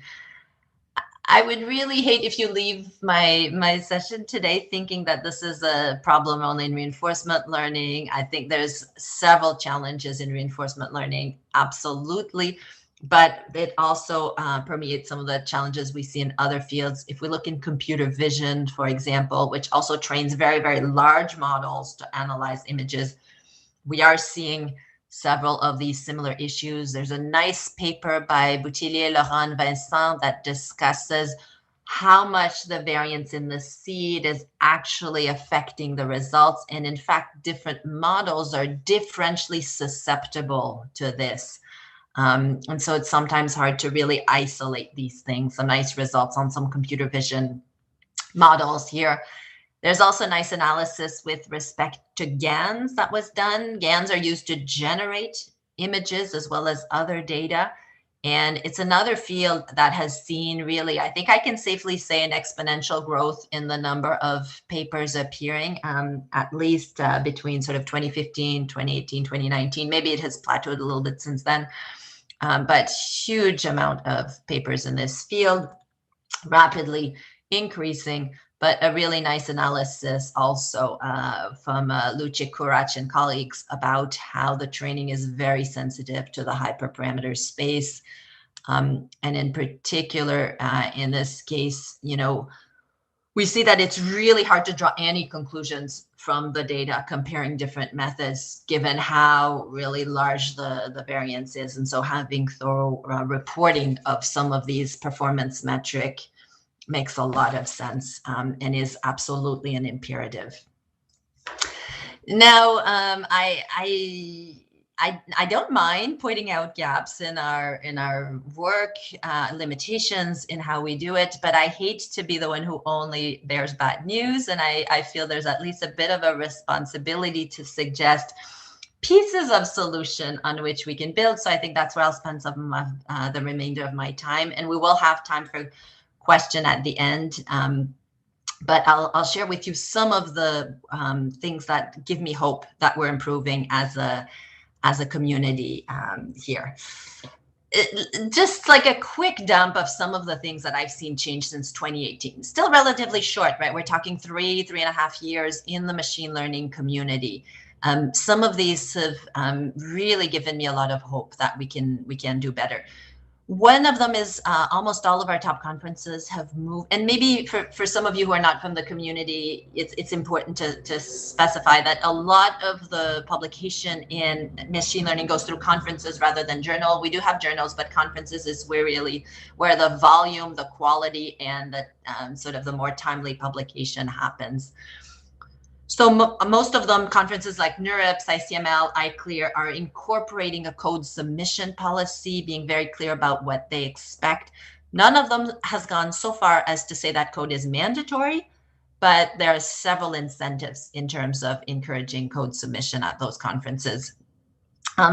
Recently, we've seen arXiv, which is a major repository for almost all of our work, integrate a code tab. So that means when you submit your paper to arXiv, you actually can submit the code. As you read papers on arXiv, there's a tab there that you can use to find the link to the code that takes you to the site Papers with Code that has not only the code, but also several benchmarks where it compares performance in real time on several of the most popular benchmarks.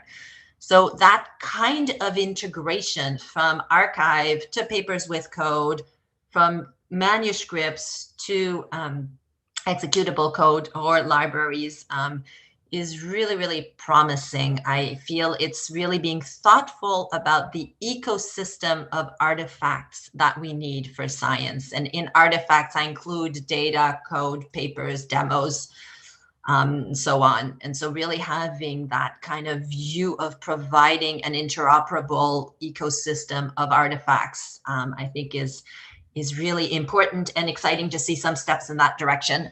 There's a lot of tooling that's available. Not all of it is new since 2018, but I would say that there's been more uptake of these different tools that allow sort of encapsulation of results and methods in a way that's easier to then rerun and reproduce. There's been the use of a reproducibility checklist, which I'll talk about in more detail in a minute, that is used to sort of give prescriptive ideas to people who may not know what they need to include to ensure reproducibility. There's been a reproducibility challenge that's been opened up to several conferences, and there's an annual issue that we publish in the journal Rescience that takes the best reports from the reproducibility challenge and publishes them in a full polished edited form to give examples of reproducibility study and really develop that as a legitimate contribution to science. One of the things that has helped sort of bring all of this activity together is the leadership of the NeurIPS conference, which in 2019 and 2020 invited me and Kostov Sinha to act as reproducibility chair for the conference to help them think through what were some of the structures that we wanted to put into the community. For those who are interested, we wrote a paper available on arXiv and published at GMLR that describes all of that program and the analysis we did from that program. I'll share with you a few of the findings, but if you want to go more in depth, that's one way to get information on this. One of the things that we did as part of the reproducibility program is indeed to have a code submission policy. So it's been interesting to see how that evolves and how quickly that changed in the community, going from NeurIPS in 2017, in blue to 2018, in red to 2019, in green. The percentage of papers that are accompanied with code is really increasing steadily. We also see that there's some flexibility about whether the code is provided at initial submission time. In this case, a bit less than half the papers do that. But then when you look at camera ready time, many more of the papers actually are accompanied by code, which is a reasonable compromise. Sometimes at submission time, you're sort of rushed in getting the paper all finished. You want to, clean up the code, make sure that it's readable, properly documented, and so on. So that takes a little bit more time, and NeurIPS, as well as other conferences, have really embraced this step. There's sort of two minds of how to think of code submission. Some people are really committed to having it early on with the submission so that it can be considered in the evaluation of the paper while we decide whether it's accepted or not. In reality, and there's further analysis of that in the archive paper I shared, in which Rohan, thank you, posted the link to. I think the thinking is that most reviewers don't have the time to thoroughly investigate the code, and so to add this burden on the researchers at a time when they're doing the submission and to maybe rush some code that is not of high quality doesn't necessarily help us in the long run. So the idea is to really do most of the evaluation on the paper, and then to make sure that for the long term there is code available, so make that path easier. I think in the optics that, for the most part, the impact of many of these papers really is revealed in the long term. It's really hard to read a paper and determine with high confidence what will be the impact of this work. It's through time that we assess this. Having this trade-off of allowing code submission with camera ready seems to make sense to me. One of the other questions we often get asked is, are we going to push away everyone from industry? No one from industry will be able to submit to these conferences, or if they do, they will be severely disadvantaged because it's harder for them to submit code. I will say, as someone who works in industry, I think it's on all of us researchers to push for very high standards of openness within those industrial research labs, and to use the voice that we have to push for that transformation. It certainly has been done in several of the labs, not everywhere, but I believe it's something that we should continue to push for rather than accommodate the opposite. And so indeed, we found, and this is again the 2019 cohort, we found if you compare the papers that are coming from academia, there's about half and half have a link to code, versus if you look at the papers coming from industry, there's many more that don't have a link to code, compare those who do. Some people, we didn't have their affiliation, or we were not able to tell their affiliation, so that's the third set of results there. But still, it's not negligible that about 35% of papers from industry were accompanied with code. If you look at the acceptance rate, either by whether the first author or the last author was in industry, you don't see much of a difference whether the acceptance rate remains high in terms of the papers from industry. And so this particular result is combining whether they submitted code or not. It's across the whole cohort of papers. You see about a sort of 23% acceptance rate, I think, on the academic case, closer to like 28 or 30% on the industry cases. And so it doesn't seem to be a major factor. We certainly see a high acceptance rate from industry, even if in some cases they're not providing the code. And so this idea that we're pushing out contributors from industry from those communities by having code submission policy doesn't seem to bear out in the observations we have. And again, just to give you an example of the work that we're doing, there is a generous amount of libraries that are contributed by Meta, but as well as other companies that make this possible. Those libraries are accessible. There's several thousand forks on the best of them, and many people across the community are building. So I think this is really a model that is possible, and it's a model that we should continue to encourage as long as a significant amount of the research is happening in industry. It's really on us researchers to influence that culture and to push for this, really in the name of high quality science. Let's talk a little bit about the reproducibility checklist. This is something we initiated around 2019 at the invitation of the program committee from NeurIPS again.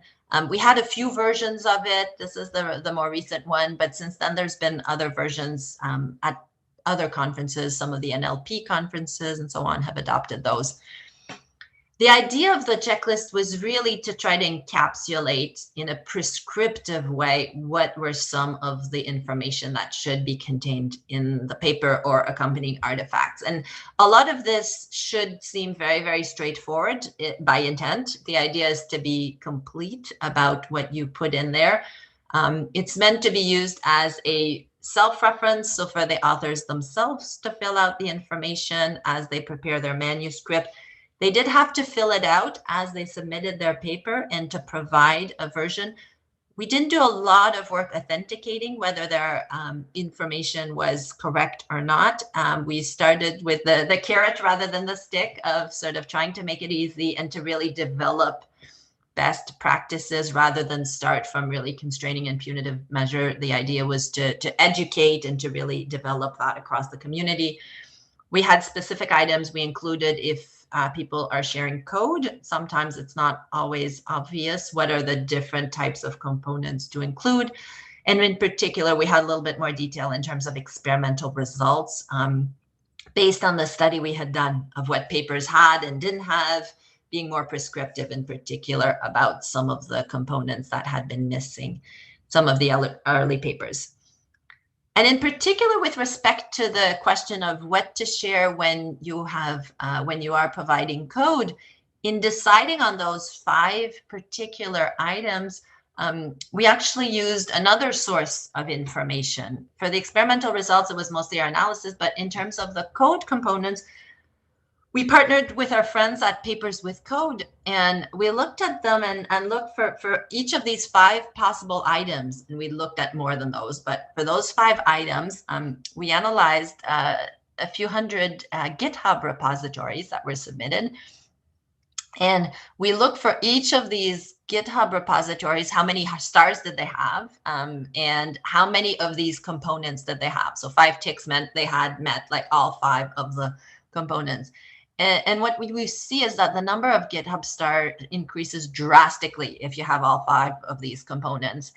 And it's pretty good if you have 4 of these components. If you don't, it's really quite terrible. And of course, there's a correlation perhaps by the quality of the code itself. But we found it really revealing to see that. We also hope that it's sort of a good motivation for people to include all of this. We're not doing it just for extra work. There's really an impact in terms of what will be the uptake of your code when you follow this.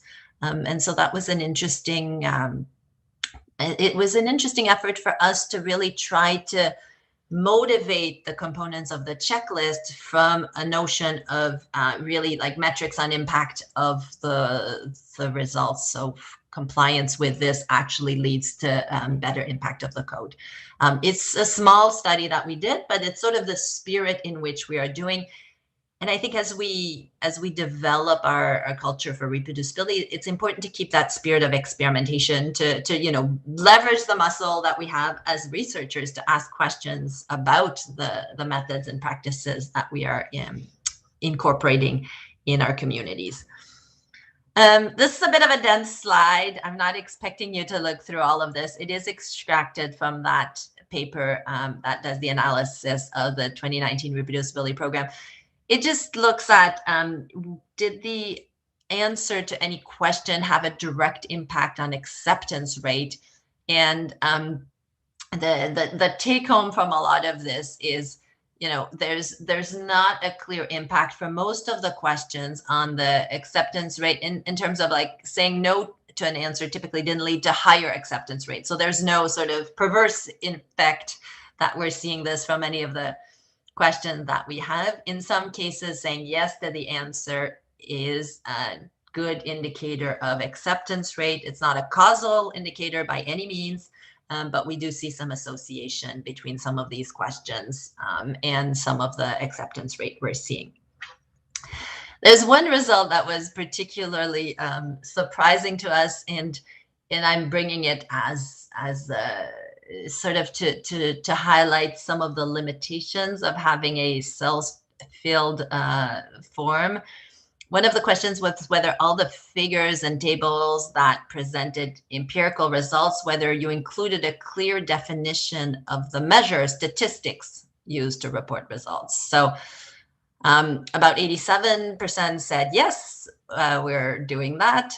11% said it doesn't apply. This is not too surprising given that we had about 10% of papers that were theoretical papers, so fell into the category of theory, probably didn't have figures and tables, so NA applies. There's about 2% that said no, like we have figures and tables, but no, we're not going to define what statistic we use. That seems surprising. I'm going to assume that's about the margin of error, so the precision of this particular question on that set. After that, we asked them, did you include clearly defined error bars? And that's when it gets a little bit interesting. 49% said yes, 15% said no, and 36% said it wasn't applicable. So it seems surprising to me that, so many of them have measures in statistics, but don't think error bars concerns them. So I think there's still more to do in terms of education, in terms of verifying the answers and so on. We did think of asking reviewers to confirm the answers from the checklist, but we didn't go, we did that in a sort of we tried a few cases in a pilot, but we didn't do a systematic effect of what was the result from there and the discrepancy between the self-assessment and the reviewer confirmed assessment. But it gives you a little bit of a taste of the limitations of some of these techniques, and also sort of how far we still have to go in terms of educating people and bringing them along. As a last step, let me describe briefly what we did with the reproducibility challenge, and then I'll open it up for questions. I'm happy to take a few questions at the end. This reproducibility challenge essentially pairs up several conferences where we ask people to take a paper, and out of that paper to reproduce at least some of the claims in the paper. It can be just the baseline algorithms. It can be just an ablation study. It can be replicating the whole work. They submit their reproducibility report. We review the reproducibility report, and we choose a few of them to share on the journal Rescience. The challenge has grown over the last few years. The 2021 edition, which is open at this time, incorporates several conferences, 9 different conferences. 100 papers have been claimed already for 2021. So in particular, we see this as a great project for courses in machine learning. It's been really fantastic to see participation from universities around the world in doing that. And all the reports are available on Open Review. So if at any point you read a paper from NERVS 2019, you can actually look whether there's already been a reproducibility report or several reproducibility reports of that paper. These are available, including discussion from reviewers of the reproducibility report. So it's really just diversifying the conversations we are having about the work and bringing that into the public domain to help us really assess our findings together as a community. This is a list of some of the course participants that joined us, signed up for 2021. Thank you if some of you are on the line today and joining us here. It's been really exciting to get all of these different partners. And in many ways, this is great training for the next generation of researchers. So if any of you want to get in, I strongly encourage you to join us. We are running this year over year. So there's always time to include that in your curriculum for next year. The last thing I'll mention really briefly, which is more of an open question, some people have brought up the question of whether we should make greater use of pre-registration for reproducibility in ML research. This is something that used quite extensively for clinical trials, for example, and the idea is to really separate the phase where you declare your hypothesis, your experimental methods, from when you do the analysis and report the results. And that first phase can be peer reviewed or not. It can only be shared. And so I think that's one of the ideas that we've been discussing, thinking about. We haven't introduced it, as far as I know, to any extent for major conferences or journals. I think there's sort of pros and cons to doing that specifically for machine learning research. I think some of the pros are similar to other communities in terms of having a higher standard of methodology. In terms of the cons, I think there's a real question of whether that's appropriate for really exploratory understand work, and given the speed at which we are able to do the analysis in machine learning, it may be difficult to really ensure that the results weren't generated prior to the registration. So there's some limitations of doing that for machine learning, but I think it's an interesting idea to perhaps experiment with in the future. Let me close. I think my message is one of embracing this effort on reproducibility together, and really go back to this notion of science as a collective institution, and focusing on the understanding, the explaining together. That's really the spirit in which we should continue to do this work and encourage others to join us. And on that note, a huge set of collaborators who have been helping me lead this work over the years, a fantastic group of students, colleagues, partners, and I just want to acknowledge them and thank them deeply. And thank you. Thank you very much, Joel. Really appreciate your talk. Just incredible. Michael, do you have a question? Hello. Hi. Very nice talk, Joel. I just had one question. You mentioned that there were incentives for the conferences for, providing code, making things reproducible. I just would be interested to know what those are. I use the word incentive. I guess it's more like encouragement, and so I think it's really trying to encourage the community to do it rather than explicit incentives. I know some other places have badges and have awards and these types of things. We didn't introduce that at this point in this community, but it's something we could think about doing. Ben? Thank you very much, Joel, for the great talk as usual. I had a question about the ML reproducibility challenge. Are the authors in communication with the people trying to reproduce? Is it completely separately? Have you seen that after the fact the authors may have tried to help if the reproducibility was unsuccessful? How does that communication go? Yeah, the communication is definitely encouraged. And so just in terms of like the mindset of the challenge, we encourage communication from the people doing the reproducibility.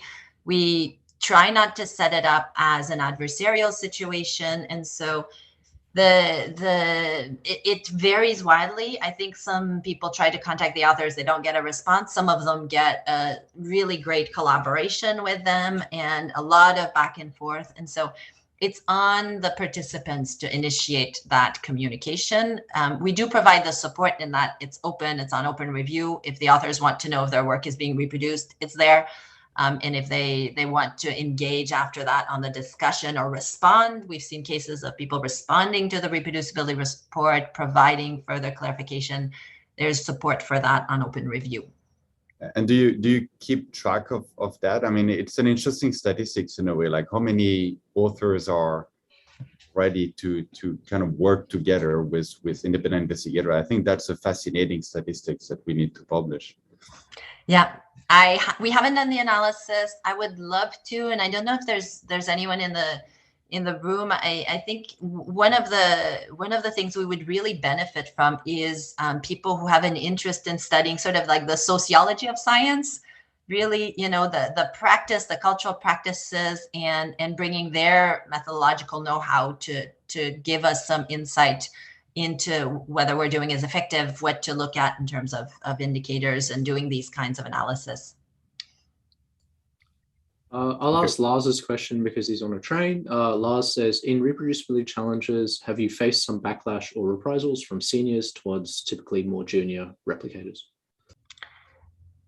We generally didn't face anything. We had a case of someone who sent very strongly worded communication that we had to push back on. They didn't like the reproducibility findings, and we just really pushed back and encouraged them to engage from a productive point of view. But in general, this was really like I would say a one-off event. And as organizers, we had to get involved a little bit more, but it's not and we've gone through like hundreds of cases so far, and we're not aware of any others. Do you think that the conference setup of reinforcement learning sort of affects things? And is there a push towards journals in your community, or it's not happening? There are journals, JMLR being one. There's a new one that's coming up at TMLR that's going to be more on sort of the +1 model of verifying accuracy, but not necessarily the assessing impact. JER is another one, TPAMI. So there are journals, but the volume is really not the same. If you look at it, we're seeing about 1,000. I just did a quick back of the envelope recently for another discussion. We had about 1,000 papers submitted to JMLR, which is the flagship Journal of Machine Learning Research. If you combine the submissions from NeurIPS, ICML, and ICLR, which are the 3 flagship conferences, you're looking about 10,000 submissions. So just in terms of like where the volume is, it's much more in the conferences. The review cycle for those conferences is usually about 3 months. The average review time for JMLR is 200 days. So whatever that counts up to, upwards 6 months, 6-7 months. For first round of review, often it goes to a second round. So you're looking easily at a year. So, and the papers are different. The journal papers are much more comprehensive. You're looking at 30 to 60 pages, whereas the conference papers are more the 8 to 12 page format. So it's it's different work that goes to them. And really right now the volume is in the conference. There's a lot of discussion of whether that's right or wrong. As the field mature, it may change, but that's where we are right now. Does anyone else have any other final questions or comments? Ben? I mean, given your somewhat special position working both in academia and industry heavily, what's your take on industry sharing code? Does it happen often? Is it something they welcome, or they keep things secret just because that's the way they are used to do things, but with a little bit of push they would share more? Like how the future looks like from your perspective when it comes to industry publishing in scientific journals? It varies a lot, and there's the publishing and then there's the code release, which I think are for industry is really 2 different versions. On the one hand, you know, where I work with Meta AI research, really, I would say almost everything we do is published, and most things, the code is open sourced. And this is a lab with 400 researchers across, 10 locations across the world, right? This is not a small group of people. This is the whole AI research lab, exploratory research lab that operates this way, with light reviewing from, legal and communication groups to make sure that the work goes out, but the work doesn't get censored, the work doesn't get changed. And so it's almost all of our work that gets published in open source. The reason I bring it up is because it's doable in industry. It is possible to have a lab that operates this way. I'll be honest with you, that's the reason I'm working there and nowhere else, because it's the lab that to me has the most progressive approach to this. And a lot of my work in leading that lab is to sustain the commitment from leadership for that model and to push for it every chance I get. Other places will publish a lot of papers, but share much less code. And in that case, it makes it much more difficult for people to reproduce the work. There's the whole continuum, and then there's other places that don't publish at all. Apple for many years didn't publish, though, now they've seemed to be taking a pivot towards publishing more. We'll see how that goes. Often it's researchers inside who have to push for this cultural change. I think it's on us as the more senior researchers, to use our voices to push for this change. And I do think it's important because so much of the research is happening in industry. We can't afford not to do it. And so it's been, I would say my number one cause, cheval de bataille. It's entirely worth it to do it. We do have to carefully disentangle code versus data. There are many cases, and those of us who work with medical data are very familiar with it. There are many cases where you may release the code. You're never going to release the data, and that's okay. The questions of privacy trump the question of transparency. And so you have to navigate when some of these values are coming into relation with each other. It's kind of surprising that we can decouple publication with the release of the code. Like if you look at most of journal policies, those two things go together, right? But very often in practice, it's not the case. I think for the moment there is a separation, but in theory, in paper, and hopefully in the future, there should not be a separation between a scientific publication and the release of the code. Yeah, the analogy I often make, it's like, let's say in mathematics and you publish a theorem without the proof. It's nice, but the theorem stays a conjecture until you have the proof. And so, at some point we have to get to that point. Thank you. Yeah, certainly stealing that analogy. That's lovely. Thank you very much. I really appreciate your talk. This is a joint sort of organized event, and so I had identified you as somebody to invite, and then I asked my other co-organizers to who they thought we should invite, and it was unanimous. Everybody recommended you. So I really appreciate you taking the time. Thank you so much. It's really a pleasure. I'm really happy to see so many people interested in this topic. Thank you. Thank you.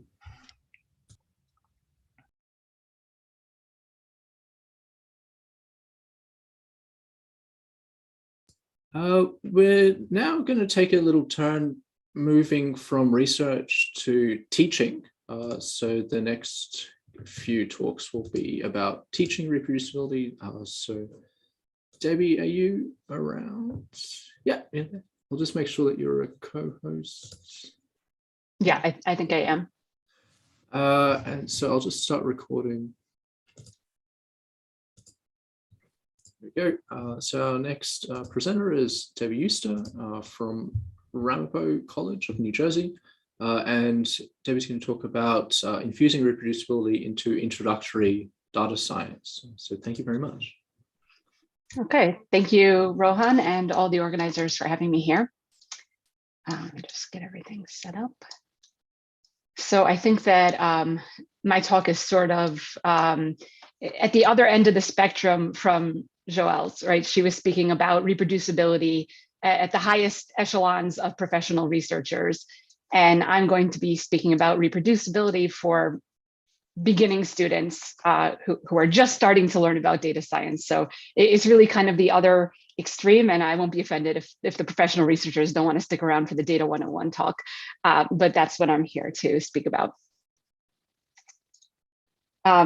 Let me give an acknowledgement first. My entire curriculum for this course and all the practices of reproducibility and nearly everything I've done in the course has come from Mina Chetinkaya-Rundell and her Data Science in a Box curriculum.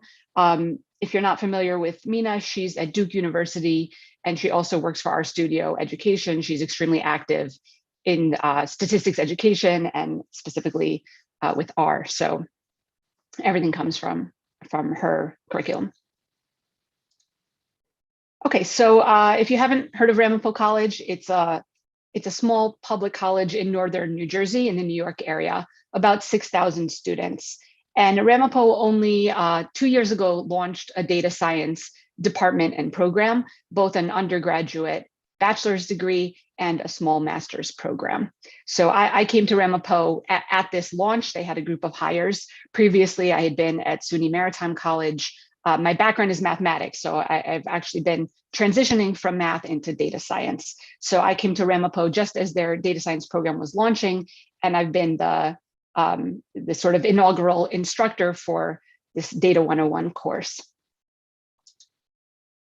So Data 101 is our introductory course. It's the first required course for data science majors, and there are really no prerequisites. So I know at a lot of colleges, students coming in for data science, they have some statistics or some coding. In my case, some of the students do, but it's not required. So we have a pretty broad range. We have everyone from senior computer science majors down to freshmen who have never seen a line of code or learned any statistics beyond the Common Core in high school. It's a small class, about 25 to 30 students. And the textbooks we use are Wickham and Grolemann's are for data science, and Intro to Modern Statistics. That's a book in the Open Intro Statistics series. This one used to be called Intro to Statistics with Randomization and Simulation. It's evolved into Intro to Modern Statistics. These are both open source textbooks freely available. I mentioned the data science in a box curriculum already, and we do everything in our studio and using GitHub. So all my little logos there. So we really have two aspects of reproducibility in the course. The first one is that everything that we do is done in R Markdown. So I assume most people are familiar with it, but for anyone who's not, an R Markdown document is a piece of code, and it contains, you import the data, you do your analysis, you generate figures, you have narrative, and then you can compile it into all different formats. So similar to if you're writing a report in LaTeX, you have the source code, you compile it to the PDF or to whatever you're building, Beamer presentation. It's pretty analogous. Except that in our Markdown, it's not just the results. The analysis is taking place when you compile that document. So we talk with the students about reproducibility, that anybody who wanted to understand how you got the results you did can simply go through your code and see any steps that you took to process the data, what you've done in your analysis, the choices that you've made along the way. All of that is transparent if you are willing to share your source code with them. And nobody has to take your word for it when you say the results. All they have to do is knit your document. They have to agree with how you've set everything up, but they can verify it for themselves. We also talk about GitHub for reproducibility, for both version control and for collaboration. Okay, so if you're coming here as the professional researcher, this all sounds very basic and elementary, but you can imagine as a college freshman, and sometimes I've had students who are at social work majors or all kinds of different majors coming to just check out what is data science. So this can feel like a lot. It's important to not knock them with it all on the first day, but to sort of build it up slowly. So what does that look like for the R Markdown? On the first day, we start with a fully formed R Markdown report. So what I did this year was an analysis of COVID data from different countries, and everything is already set. They have that code to start with, and first they start simply knitting it. That's already not so easy. They have to learn the layout of our studio, but they knit it. And then we go in the code and we see where the countries were selected, the countries that are displayed in the graph. I'll show you later. And they just simply make a change. Maybe statistics from the US are there. Maybe they change it to Poland, whatever they want. So they make some change in the code and they reknit. So that's just how we start. And then little by little, the scaffolding starts kind of dropping off, where maybe the next week I provide them with a piece of template code. It has the YAML, that's the kind of header information. I've already loaded the data set and the packages they'll need. And I've given them headings, question 1, question 2, and they just have to fill their code in. And as the semester goes on, they start having less and less. In the end, it's maybe just a blank document, just that kind of header stuff, and they have to do the rest on their own. It's also important, I find, to give a lot of tips along the way. of course, when students start out, so they want to kind of write their whole report, and then they click knit and they find that there's a knitting error. The code is not compiling, and they have no idea what to do. They don't know where the problem is. There's some like very esoteric error message that's not making any sense to them. So just again, things that are obvious once you have experience are not obvious to people who've never done this before. So you have to really emphasize to students, knit very often. This way you can isolate where the problem is. If your document doesn't compile, so don't delete everything that you had, comment out certain sections, get it to a sort of minimal working example. And from there, try to isolate where the issue is and deal with it. Also just kind of quirks of R Markdown. You have to leave a lot of blank lines in between chunks, otherwise things don't compile as intended. These are things that people have to tell you. And some of them kind of don't make any sense at all if you're typesetting an equation with LaTeX in your document. So there, you don't want to have space inside the dollar signs or it will not compile properly. So all these little quirks that are just important to remember that it, they don't.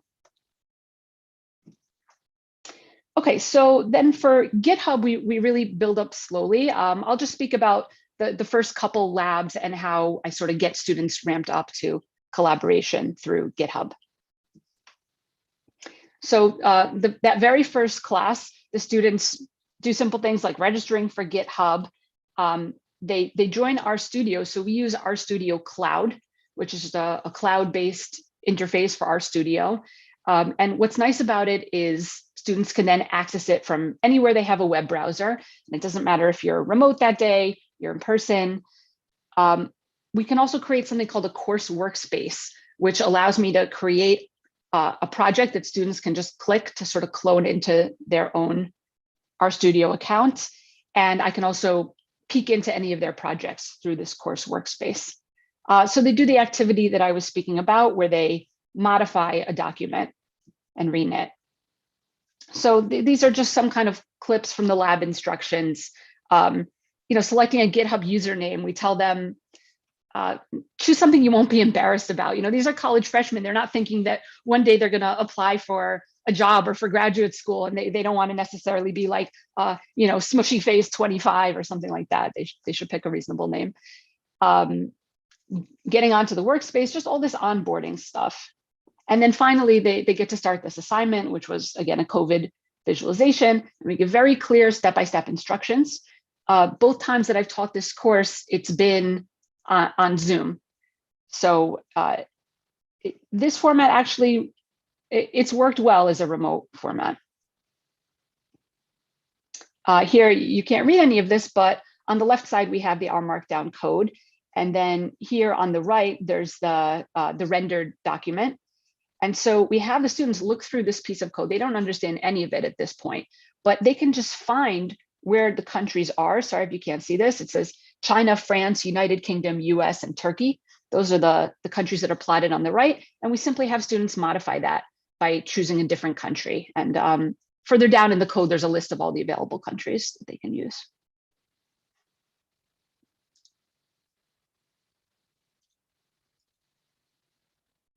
Okay, so that's kind of the first week. The second week is when we actually start using GitHub. So the first week, they only registered for it. The second week, we have to configure personal access tokens. This was a new thing this year because, as you probably know, GitHub stopped allowing password authentication. And there are a number of different ways to authenticate through RStudio, but actually, if you're using RStudio Cloud, the SSH keys do not persist across projects. You have to configure it for every project. So for our purposes, because each week we're making a new project, so we had to talk about personal access tokens. It's not like a really great way to start the semester, but okay, we did it. So we got that set up. We practiced actually cloning and doing just commit and pushing. So here, just a few, again, snips from the lab. So learning how to clone a repo. And here they're doing this individually. Eventually we got to group projects, configuring the personal access tokens, and just talking about using GitHub through RStudio. There's a nice integration there. And that's how we used GitHub.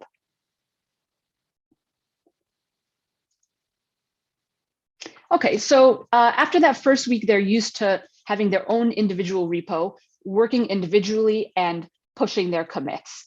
The following week, I break them up into groups. So the groups are in breakout rooms, but each student is still working on an individual repo. This is just kind of getting them ramped up to their group work. And I'm still cueing them when they ought to commit and push. Eventually, this is something they'll just sort of get a feel for themselves. I remind them all of the instructions because it's still fresh, you know, how to clone, how to use GitHub. And at first I give them these very detailed cues, you know, write a commit message that says completed exercise 1. But eventually it's just a sort of cue that says, now's a good time, write an appropriate message, commit and push.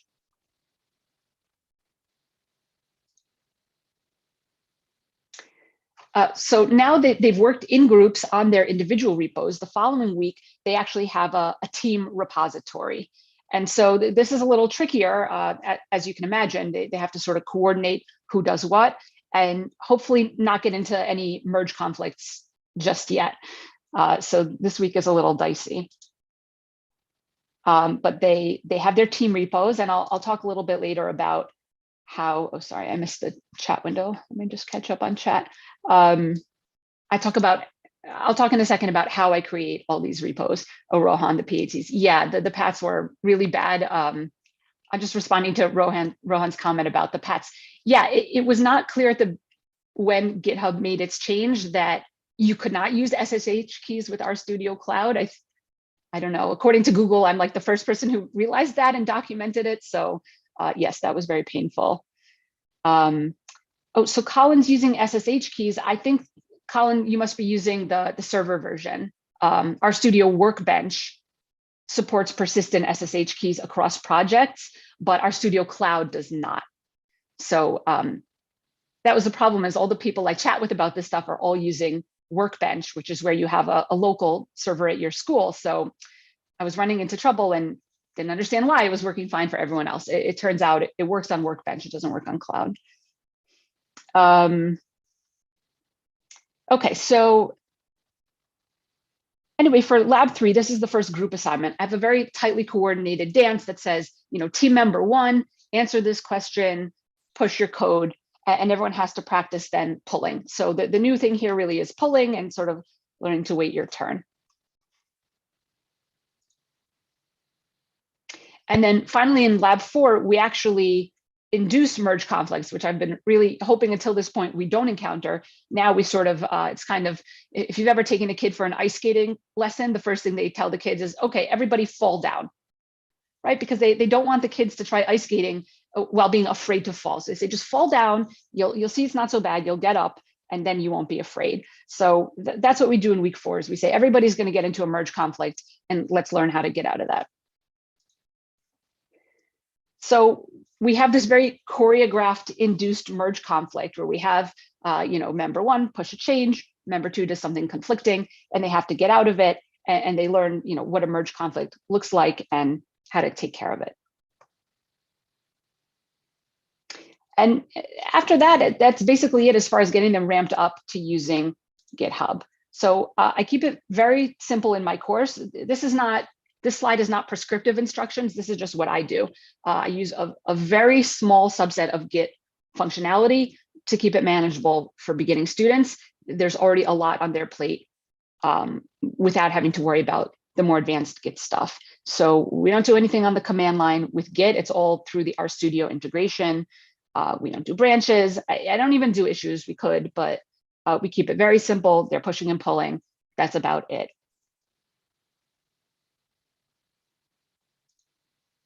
Okay, so one of the tough parts I found is getting buy-in from students, because to students, this all seems like a giant hassle. Some of them get really interested in doing it and learning more, and some of them I found, I go to visit the breakout room and they say, oh, we had a merge conflict, so I just deleted that project and I just recloned the project. Or, oh, I just did all my work in Notepad and then I pasted it in at the end. So it's tough to sort of get students on board and convince them to do all this. in addition to the actual data science content that they're learning. So I talked to them about the inherent value of reproducibility, all the things that you guys know and that we're here to talk about at this conference.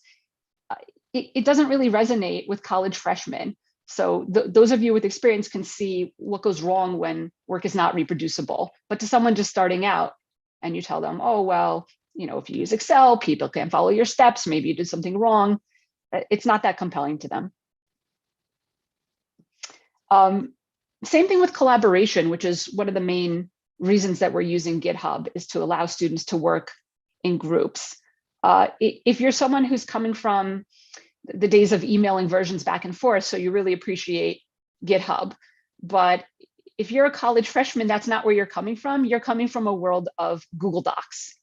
And to tell students who are used to Google Docs, oh, look, it's so easy. You just have to push your work and then, you know, everyone pulls your changes. That I found that most of them are not buying it. The sort of sales pitch that resonates a bit more, if you tell students, listen, GitHub is an industry standard tool. This is what all the pros use, the professional researchers, the professional developers, and data scientists. So then, okay, you know, they like for things to be relevant, and this is something they'll continue using. So that definitely helps. And the most sort of effective sales pitch that I found is telling them, hey, you know, if you come, you apply for your internship and you've used GitHub and the other person hasn't, they're going to be very impressed. And not only that, but when it's time to apply for grad school or jobs, you put a link to your GitHub page and they can see the work that you've done. And this is a really wonderful thing. That's the reason that sort of resonates the most. And I think that's fine. I don't think that we have to have new students really believe that the value of reproducibility is paramount. I think if they're doing it because they want to get a job, I don't think there's any shame in that. Okay, let's see. I know we're a little behind, so let me just quickly mention the course infrastructure. So like I said, we use this RStudio Cloud plan. It's unlimited, so I don't have to worry about project hours, or if somebody needs to ramp up the RAM if we're doing web scraping, it's fine. I have a GitHub organization for the course, which is free for education. So I have just tons of repos in there because every lab has a repo for every either student or team. The assignment instructions, I did not create like a big Distill website. I use the LMS, but within the LMS, I have individual pages for the assignment instructions, and those are just created by knitting the R Markdown document into HTML, and then I push it to my GitHub repo, and I have GitHub pages activated. To create and distribute the repos, there's a very helpful package. Thank you, Colin, who's on here, GH class. It's really just interfacing with the GitHub Classroom API, but it's really nice. I can do everything from within R, create and push the assignments. And I should mention these are private repos. I know at this point, I guess everybody can make private repos, but when I started, you had to be on an elevated account. So with the educator access, each student's assignment is in a private repo. I don't have to worry that they're snooping on each other's work, at least not through GitHub. And then for just submission logistics, the students download their PDF reports and they submit those to Gradescope, which is where I do my grading. Okay, so if you want more information about any of this, obviously you can email me. I highly recommend checking out Data Science in a Box. All the course materials are there, along with a lot of information. There's a link to the Slack group. Everybody's very friendly on the Slack and will answer any questions. There's some really great recorded workshops online by Mina and Colin about teaching R online, using RStudio Cloud in class, and also teaching computing with Git and GitHub. If you're interested in integration between RStudio and Git, you should check out this book by Jenny Bryan, which is online, Happy Git for the user. GitHub Education is where you can get training for you, your students, and the access. And I also just linked to the RStudio Cloud subscriptions in case anyone's interested in pricing info. Okay, that's all I have. Thank you. Thanks very much, Debbie. Does anyone have any questions or comments for Debbie. I'll just start off maybe while folks, they can just raise a hand and I'll call them. But so with RStudio Cloud, who pays for that in your setup? Does the department pay? Yeah, so in my case, there was no option for students to pay directly. Now I believe they've just added it. So my department paid, but we charge students a lab fee. So they kind of took it out of the lab fee. It comes out to about $20 per student per semester. So it's not that much. Now that there's a direct pay, we would probably go with that, especially since I'm using free textbooks. So it's not a tremendous course expense to ask students to carry. Does anyone else have any other questions or comments? Devin, is there a talk? Talk that could be used sorry, to right. sell That's probably GitHub. more for me. Devin, I'll look at this. I'll look at this one later. Yeah. Sorry. Are there any other questions or comments? What's the sizes of the classrooms that sorry, that you were teaching? About 25 to 30 students. I don't have TAs, so it has to be small enough that I can manage it and go around, actually get around to each of the groups and all of that. So it's a small class. And so you have these labs going throughout, and these are for credit. And then at the end, is there a project, or how does that work? Yeah, we do a final project. So the way it worked is it's a 4-credit class, and about roughly, I call it half lecture and half lab is how I had it set up. So there are some also exams which I was doing as take home during the pandemic. I'll probably switch to synchronous to in-person once we're back. And there's a final project done as a team where they basically pick a data set on any topic they want, and they do a whole analysis, some exploratory analysis, some modeling. They give a report and presentation at the end.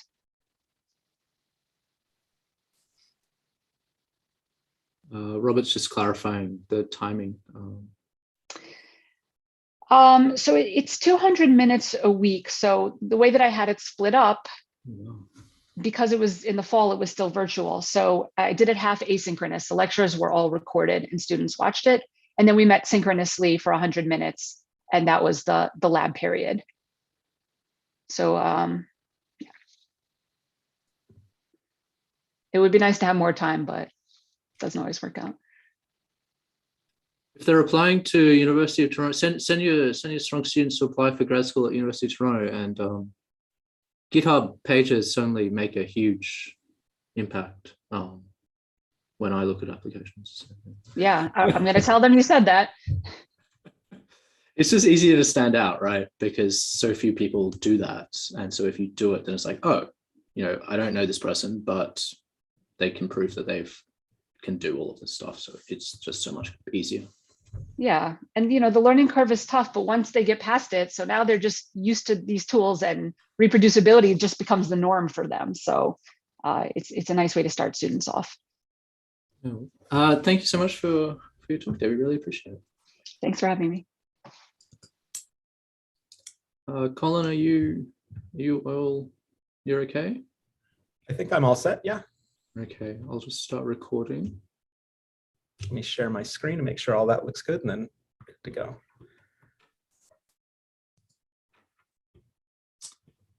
There we go. Okay. So our next presentation is Colin Rundell. Colin is a professor at Duke University, and he's going to talk to us about teaching statistical computing with Git and GitHub. Thanks very much, Colin. Great. Thank you so much for having me, and thank you all for being here. It's great following Debbie's talk, because I'm going to hit on a lot of the same themes and a lot of the same tools and some of those ideas, and talk about it sort of in my particular case, sort of what I've developed over time, how we do stuff using Git and GitHub, and sort of particularly from the instructor's perspective. So what do I, as an instructor for these kind of courses, get out of it? What does it let me do, and that kind of thing. So that's going to be what I'm going to sort of hopefully talk about over the next 25 minutes or so. So a little bit of context. So I'm an assistant professor of the practice here at Duke in the Department of Statistical Science.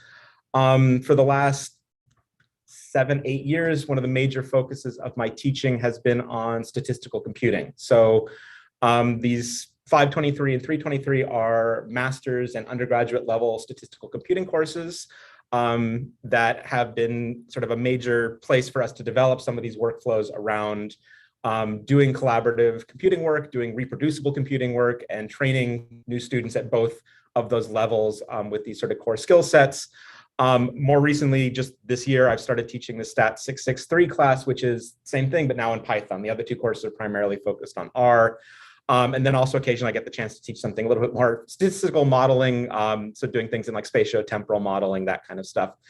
All of the tools and the stuff that I'm going to talk about today apply across all of these courses. They've primarily been developed in the computing courses because they're most relevant there, but they even apply for the more traditional statistical courses because even something like that involves some level of computing. We need to fit models, we need to run code and that kind of thing. So we want to do that in a reproducible fashion. So we've been able to leverage a lot of the same stuff there. So because these are the courses I've been teaching, a lot of my then work has been around developing tools that make this kind of thing possible, that enable stuff in the context of working on GitHub, collaborating on GitHub, making my own life as an instructor easier to automate these processes, and then also thinking about how I scale some of these tools. So when we first taught 323, it was about 20 or 30 students. Now it's regularly 50 students. The undergraduate version is now 70 or 80 students.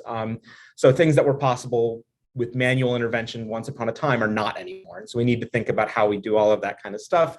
And so the three packages that are listed on the left are all R packages that I've been working on recently. GH class and parser RMD are on CRAN. Checklist is not, but should be soon. I have other things that are out there, but these are the ones that I'm particularly going to touch on today as we go through some examples about all of this stuff. So I'm going to give you some context about how all of this works, what my workflow looks like, and why we're choosing to do all of these things in this particular way. And some of the stuff that's been developed in these particular courses is now spread out more across the curriculum. So now we're doing Git and GitHub in our introductory classes and in our regression class and in our senior theses and all that kind of thing. So it's paid a huge dividend across the entire curriculum of the department in a very nice way. So in terms of the approach we take, in terms of instructing and teaching reproducibility, it's really sort of a three-legged stool in terms of building up the core tools. Basically, any sort of workflow that we're going to use or take into account is going to need each of these three components. And so in particular, like the choices are somewhat arbitrary, but they shouldn't be terribly surprising for this audience. So scriptability is just when you're expressing what you've done, it needs to be written down in a way that keeps track of things. Modifications to data in Excel are not tracked, versus if you write code to do data munging in R, that is inherently documented in some fashion. So using some kind of programming language as opposed to a graphical user interface to do your analysis. We're big proponents of literate programming. So Debbie did a really nice introduction to R Markdown. There are other options out there with like Jupyter Notebooks, those kinds of things. And again, that kind of coupling of the code with the narrative is an incredibly powerful paradigm to create really rich documents, but also much more reproducible documents, because all the information is in one place. I'll touch on Quarto a little bit, and then you'll get even more in the next talk when Mina talks about Quarto a little bit more, but that's a new publishing tool from our studio that tries to tie all of these things together in a really nice way. That's quite nice.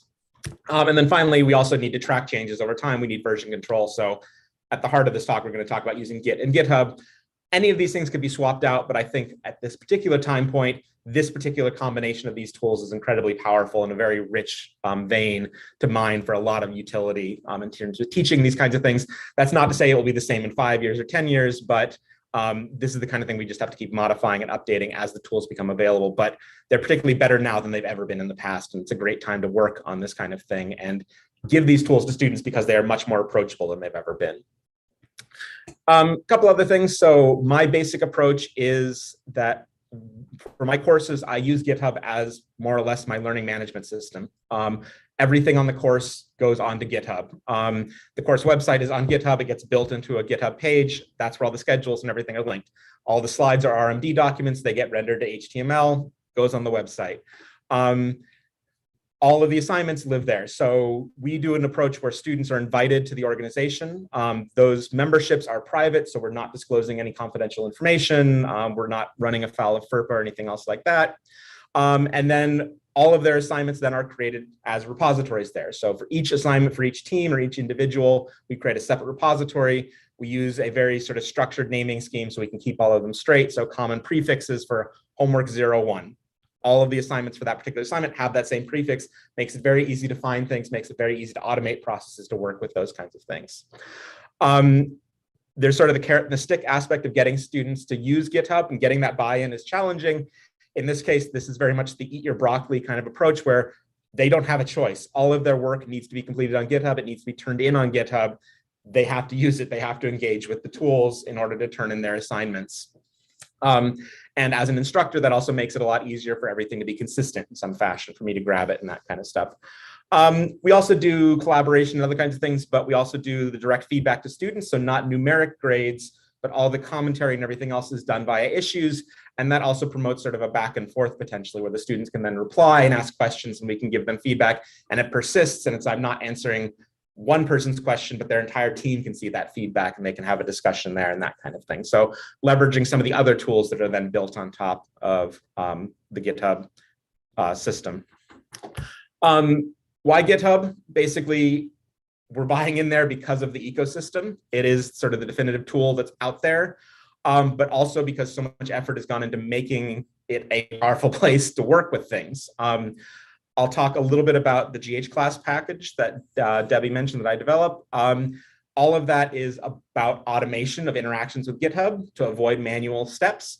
And all of that is done via the API. The API on GitHub is incredibly rich. You can do all sorts of things. It's really, really powerful. And everything in that package is mediated through that API.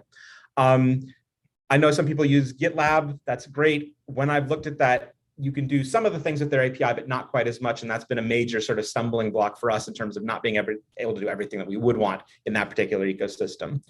As an instructor, another thing that I find really powerful about GitHub and Git is we do lots of teamwork, team assignments, and inherently with using a version control system, we have accountability via things like commit histories. So I can take a look about who committed when, who added what. It's not a perfect system, but it's way more insight into a completed assignment than I would normally get when I just get the final product. So I can see who did what when, I can assess if there's problems, I can intervene early and all sorts of things, and I'll show you some examples of that down the road. Collaboration is another big thing. Yes, merge conflicts are painful.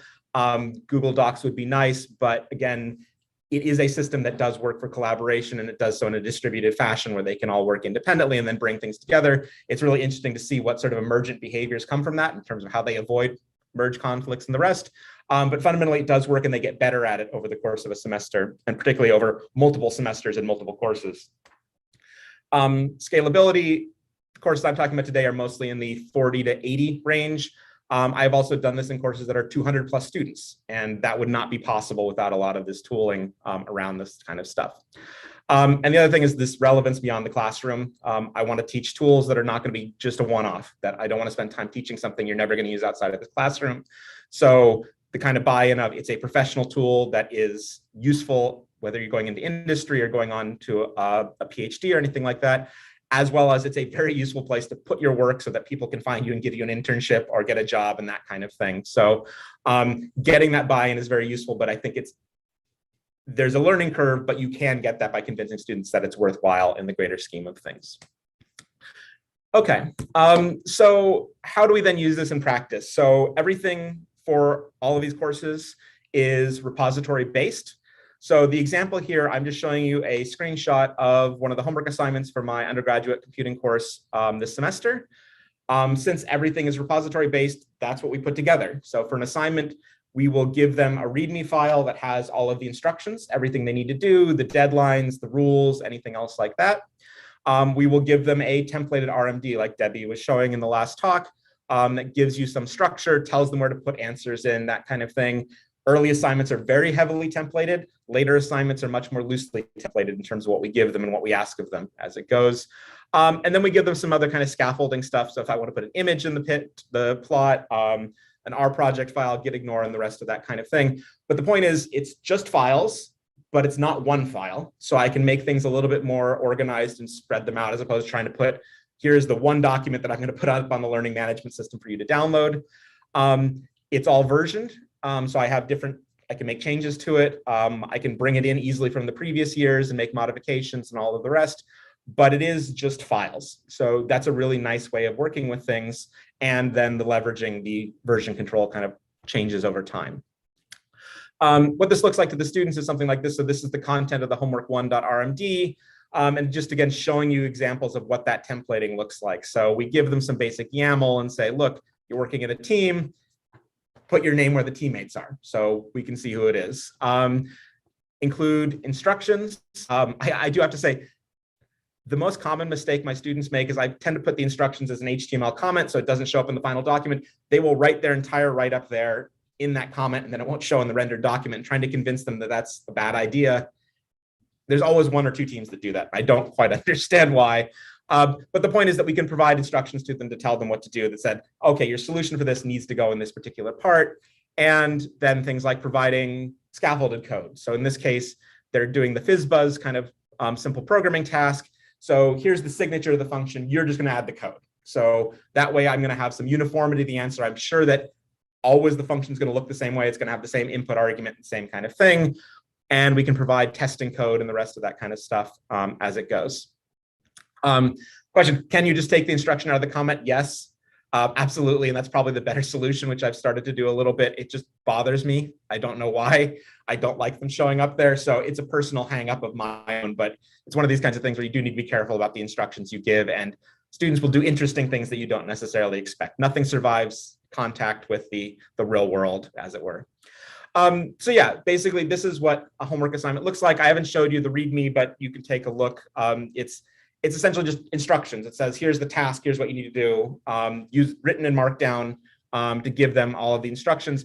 And I like to separate that from the actual homework assignment because it makes my life easier when I'm grading, because I don't have to wade through all of that placeholder text and instructions and stuff. I can get to right to the bits of, this is what I need to grade, this is what I need to evaluate. So I wrote this package GH class basically because the first time I taught one of these courses, I did everything by hand. So every single time I was creating repositories for the students, I would create a new one, I would copy it over and do the rest. For a small class, you can do that. It was an hour or two a week, but that gets old really quickly. And so in the constant sort of fashion of, instead of doing it an hour a week, I will spend tens and tens of hours to write software that will solve that for me. But in the long run, this has paid off. And so the package basically provides a bunch of automation tools to interface with the API to do things automatically for you. And so particularly for instructors, probably the most important sort of function is this org create assignment. So all of the functions in the package have a prefix that tells you what it operates on. So in this case, I have an organization for my class. I'm going to create an assignment for that, and I'm going to pass in some various arguments in terms of what is the organization that I'm using. In this case, roster is just a data frame that has the students' GitHub usernames, and then the name of the repository that they're assigned to, and I'm using that same repository name as the team name that they will be put into. So in this case, this is a team-based assignment. And then I can provide a template repository. So in this case, this is that original repository I put together. I put all my files in. This will now be freshly copied for each of the students as we go through. It turns out that there's actually a number of steps that are necessary to create one of these things. And so all of this is sort of happening behind the scenes. So we're copying that template repository to the new repositories with the different names. We're then creating the student teams. We're adding the users to those teams. And then we're giving those teams the appropriate permissions to that repository. But the point is that once this infrastructure is set up, it becomes very easy to sort of in one fell swoop to run this, and I can create 20 repository assignments or 200 repository assignments in the matter of a couple minutes once I have sort of the proper setup in place. That's great. We can distribute things. This is something that you can also do with GitHub Classrooms. One of actually the driving reasons for the creation of this was I don't like how GitHub Classrooms does teams. That's because the students have to select the team that they belong to, which is an error-prone process. And I would always have to go in and clean it up afterwards. This is a process where I'm assigning the students to a team, and I actually do random assignment on everything. For every assignment has random assignment to teams, and then we mix it up for each assignment, and that sort of mixes the students and they meet each other and that kind of thing. This can also be used for individual-based assignments. If you just leave off that team argument, it will create individual assignments, give individual users access to those repositories, so you can use it for either thing. So that's fine, but again, there's alternative solutions.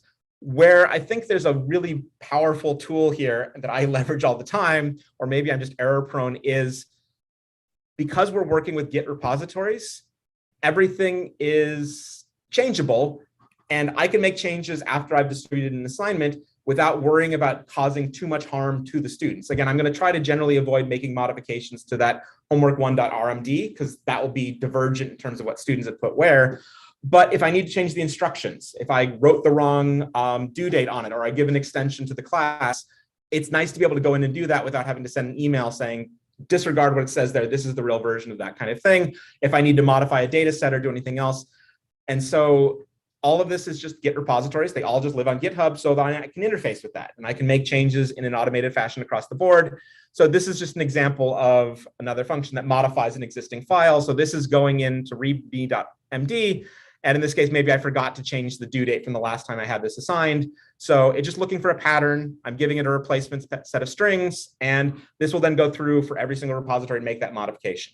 I can similarly add files or modify files, do any of those kinds of things to make those changes.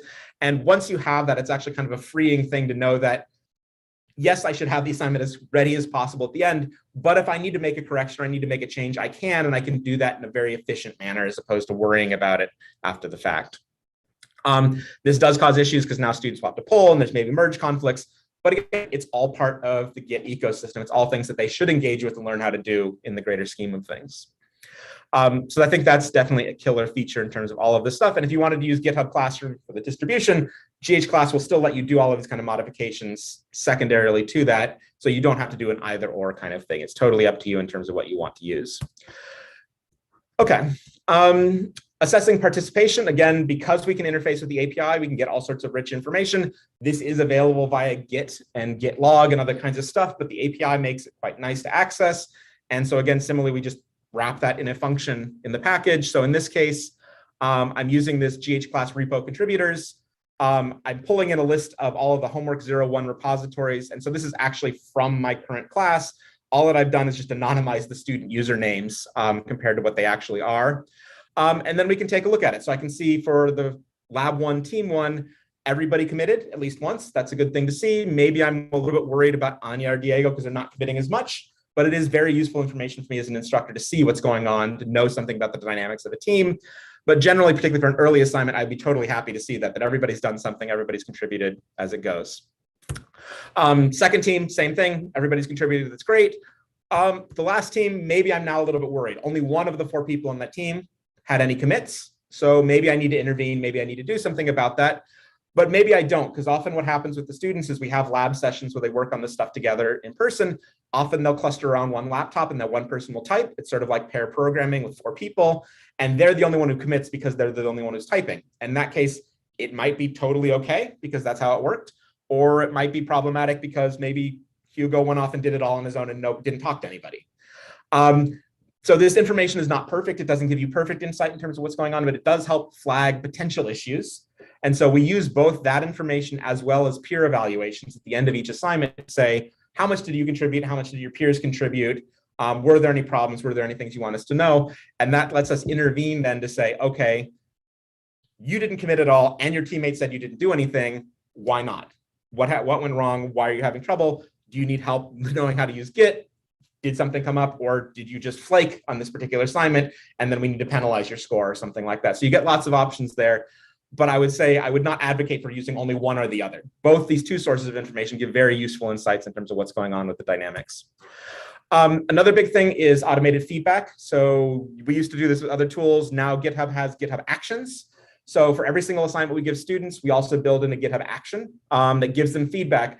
And this is not about automatic grading, although you absolutely could do that. We usually use this for automated feedback about reproducibility. So we have certain requirements about how the repository needs to be organized, and we want to be able to render the document. We don't let them commit the rendered version of it. And so we want to be able to run through it. So in this case, this is an example where a check failed, now it's working, they're finished. And so we tell them that this is a necessary but not sufficient condition to turn in their work. So to dig into it a little bit deeper, there's 2 linked actions here. The first checks for the allowed files to see you only have the files we want you to have. And the second one then just tries to render the document by running it through our markdown. If we were able to run it and knit it, maybe your answer is wrong, but at least it's reproducibly wrong in terms of what happens. So in this case, this one is failing when it's trying to render. You can then click into these things and get a little bit more information. So in this particular case, this one that I'm showing you failed on the check files thing because you have a disallowed file and it's telling you explicitly bad_file is there. Please remove the file. So telling you what to do to correct the process. So we generally try to give informative error messages to tell people what to do and how to fix it. Not to get too into the weeds, this is what it looks like. GitHub Actions are governed by these YAML files. They have their own specific syntax and the rest. This is where this other package checklist comes in. So basically, we're just running this stuff essentially in the cloud on Azure. So the checklist package gives you sort of user-friendly functions to do common checking tasks around looking at these assignments. So this check allowed files, I tell it which files the student is allowed to have. If those are there, it's fine. If it finds anything else, it will fail and then give that error message about that we just saw with the bad file. There's a couple gotchas here I won't get into the weeds on. You get 200 minutes of free time from GitHub to do this kind of stuff. For a large class, you can burn through that in a week. So we also do self-hosted runners. I just have a virtual machine with like 4 cores that does this for both my classes. It's totally fine. It's not a very heavy compute task, but you do need to run through the hoops to set that up ahead of time. And if people are interested, I'm happy to chat about that offline later on. And all of this is also running through Docker containers, which is another whole rabbit hole to go down. But particularly if you're doing stuff in the R ecosystem, there's the Rocker project. There's a bunch of pre-built packages that have all of the hard stuff set up for you. You just have to add some extra code to install the packages you need and then run it, and it's fine. And that's a great thing. So I have ones customized for my class, but they're really 99.9% Rocker with a couple extra packages on top to go through that. Other things, again, another GH class thing, we can grab action status so we can see whether things are succeeding or failing. Again, it's easy to go to the website. We use badges to show that to the students, but for me as an instructor to get insight in terms of did it pass or not, easily to go out, pull that down, check across a bunch of repos to see what's going on. Very recently, one of the other things that we started playing with is artifacts. So one of the other things you can do with actions is, since we're already rendering their document anyway, we can then save that rendered version of the document on GitHub and then access it after the fact. So in this case, when their stuff builds, we're also creating their HTML file that's rendered from our Markdown, and we're saving it. And once we've saved it, I can now go out and grab it quickly. So this is not currently in the release version of GH class, but it will be in the next version that's coming out very soon. And so if I have these artifacts, I can go out and download them all very quickly. So for my grading purposes, since they're using the actions anyway, all the students do that, it's all working. I grab all of the artifacts at the end, distribute them to my TAs, and that's what they grade. So it saves me a bunch of time of running stuff locally. And I can still be persnickety about telling them that you're not allowed to commit the HTML file because I want to verify that everything is reproducible fully across the board. The last one I'll mention is this parse RMD package. I haven't been doing it as much recently this year. I did a lot more last year. So this is a tool for parsing our Markdown files. They're a structured document. So in this case, we can infer structure from it. The reason I mentioned that is because I want to make sure that when students turn in the document, not only is it reproducible, but is the structure correct for what I wanted, that I can then pull the particular pieces out. And this then feeds into that automatic feedback, automatic grading kind of thing. So this is just an example of parsing that homework1.rmd file to check the various bits are in various structures. One use case that I've been playing with so far is around templating. So I can set up a template that says your submission has to match this particular format. And this is just a particular data frame structure that we can put together. And I can then do an automated check that compares your submission versus that. And it will then complain at you saying, you're supposed to have this and you don't, or you're supposed to put an answer here, but you left the default text there, that kind of thing. And this can check for both code chunks as well as text for write-ups and that kind of stuff. The last thing I'll say is about the Python ecosystem. So I'm teaching a Python course. A lot of this has been very R-focused so far, which is great. Turns out all of this stuff is very easily adaptable to Python as well, particularly if you can leverage Quarto. So for my Python course, this is the exact same action that I'm using. The only thing that's different here when I'm checking whether it renders or not is that I'm using Quarto to do that rendering. I've done this in the past with ND convert. That was a little bit fragile. I wouldn't have necessarily recommended it. Quarto is fantastic for doing this. You could render to HTML, render to PDF, create an artifact, download it, do all of this stuff. And doesn't matter whether it's an RMD file or an IPython notebook, all of it just sort of magically works. So I would encourage people to play around with this kind of stuff, even if you're not in the R space. And yeah, again, same thing with in terms of uploading that artifact so that I can get access to it and grab it with GH class after the fact. That's it. I'll save a couple minutes for questions or anything else. So my contact information, websites are there, and then a couple papers recently about using Git in the classroom and some other infrastructure comments about using RStudio and Git and GitHub for teaching this kind of stuff. Thank you. Thanks very much, Colin. This is fantastic. Are there any comments or questions? Debbie? Yeah, I was wondering, thanks, Colin. I have so many now, like great ideas for the next time I teach this. Do you have plans to take the parse RMD package and make it used for grading so that maybe you just extract the answer, and use that for distribution? Yeah, so that's ultimately the goal, to do that kind of stuff. Like my original reason I put it together was because I was using Gradescope with PDF files, and I have conflicts with how they structure things. And so I needed PDFs with the same, each section of the document was the same length. And so I would use parse RMD to split these things up, render them in pieces, then glue the PDFs back together. I would not recommend anybody do this in practice, but that was that basic idea. But the same thing, you could use it definitely now to pull individual pieces out, which you could then run through an automatic checker. So my goal is I don't want my entire assignment to be automatically gradable because I want things to be a bit more open-ended, but I certainly have some questions that could be. And so parse RMD, yes, is absolutely about pulling out those pieces, running the automatic checking, saving that result, and then putting it together. The glue is the hard part. I haven't done all of that, and that's something I definitely want to work towards in the near future. Are you planning to integrate it with GradeThis or any of the R packages for grading? That would be really nice. Yes, absolutely. That I would like to tie it in there, but I don't use GradeThis enough to know how to do that yet, but it's on the agenda, certainly. Cool, thank you. Are there any other comments or questions?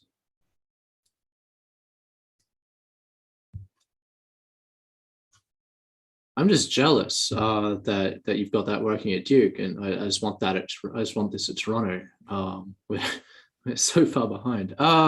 What's like the first sort of step? Like what's one thing that I could implement tomorrow, or tonight, or whatever? What's the easiest on ramp? I think playing with some of the action stuff is probably, it's not the easiest on ramp, but I think that's one of the things that gives you the most return. And again, you could make it as complicated or not as you want, but I think we definitely saw major gains in terms of, it's not complicated checking, it's just very basic feedback of, I tried to knit your document and it didn't work. The first time I taught this course, we were not doing this, and it would be like, we want to enforce reproducibility, but they changed one tiny thing that was not a big deal. And I could fix it in 10 seconds and then go on with my life and it's fine. But then they don't get the opportunity to learn that. And that's what this feedback loop about the automatic feedback does, is that they see that there's a problem, they learn how to fix it, and they go on. And that's the biggest gain that I've gotten out of it. And again, you could do much more complicated stuff, but even just that basic, does it render or not kind of thing is fairly straightforward. And that's certainly something that you could do in a lot of, there's other stuff, particularly around our package development, where other people put the actions together and you can just take their existing YAML file, do a couple modifications to it, and it should just work.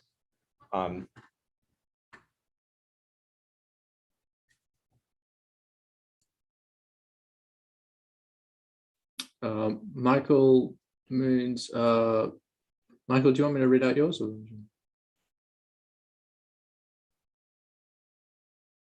Let's read Michael's out. So Michael says, can the checklist list actions run on CI continuous integration systems other than GitHub Actions? Michael's not worked with GitHub Actions before. Yeah, absolutely. There's nothing that ties them particularly to GitHub Actions. They're just generic, sort of mostly like file system interactions. So it mainly leverages that. There's also some stuff around like RM to do package installs, because that's another common source of issues of a student used a package that I didn't think to include and we need to install it. So it does all of that. And the RStudio package manager stuff with pre-built binaries helps a lot there. But no, you absolutely, as long as you have like an R system in your CI process, and you can install that checklist package. Currently it's only on GitHub, but it's working. So you should just install it there, and yeah, it all should be fine. It's nothing particularly unique to GitHub Actions in terms of what it's running with.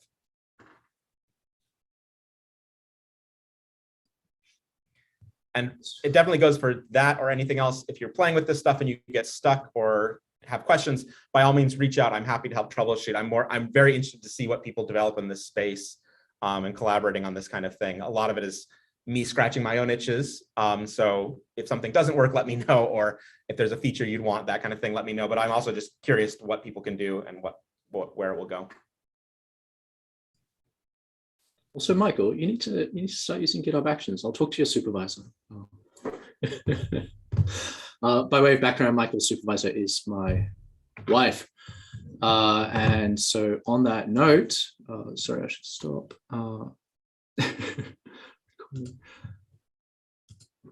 Right. Mina, are you? Yeah, are you a co-host? Yes. Okay. Yeah. So on that note, our next guest is Mina Chetkaya Rundell, and Mina, this is actually going to be your third time presenting, I think, at Toronto, all without ever having visited. So hopefully this pandemic can end next year in Toronto. But she's also at Duke and also at our studio, and is going to talk about reproducible authoring with Quarto. So thank you very much, Mina. Yeah, thank you very much. Thanks for having me. I am going to put a link in the chat, and I'll ask that you click on it. And if I've set things up correctly, put your hands in your pockets, and then hopefully I can progress things for you instead of you having to do that. So let me go ahead and share my screen. So today I want to talk about reproducible authoring with Quarto, but before I do that, I am going to rewind back to last year, where I had the honor and the pleasure of giving one of the keynotes at this conference, and it was titled "In the Beginning Was Our Markdown." And I finished that talk saying, our Markdown continues to facilitate reproducibility, no matter what your scope and experience. It was all about how I've been both using our Markdown and also teaching with our Markdown. And we're going to fast forward now to today. And I am going to talk about Quarto because the story continues, but in a new form. So we're going to be talking a little bit about next generation our Markdown Quarto today. So you might be thinking Quarto. So Quarto is a multi-language next generation version of our Markdown from our studio. It does include dozens of new features and capabilities. I think many of us here are Markdown users, I believe. And so the way I would summarize this is that it has, there are many disparate packages in the Down ecosystem, right? There's Book Down, Blog Down, our Markdown, so on and so forth, each of which have fantastic capabilities, but you kind of have to keep it in your head straight, which one to use when, which one has which functionality, and also sometimes there are syntax differences between them. So Quarto is a system where we can bring all of that together. It is also able to render most existing R Markdown files without modification, and that is actually where we're going to start off today. So I am going to just dive in and be brave enough to do a live demo today and hope that this does not fail on me. So let me go ahead and set this aside. What I am going to do is start with an R Markdown file, and I apologize in advance that sometimes I'll be looking away, but I have I'm doing a live demo, but I am not unprepared. I do have my notes here somewhere, so I want to take a look at them to make sure that I'm keeping us on track and in time. So what I have here is an R Markdown file, and this is actually the R Markdown file that I had screenshots from when I gave this talk last time. So let's go ahead and knit that file and take a look to see what that gives me.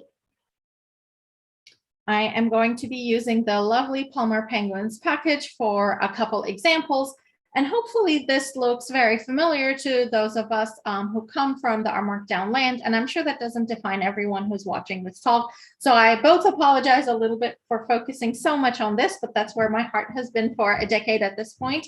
But also I will make some remarks about the multilingual aspect of Quarto towards the end of the talk. I have this R Markdown file, and the first thing I'm going to do is, before moving on to Quarto, I am going to switch over to the visual editor.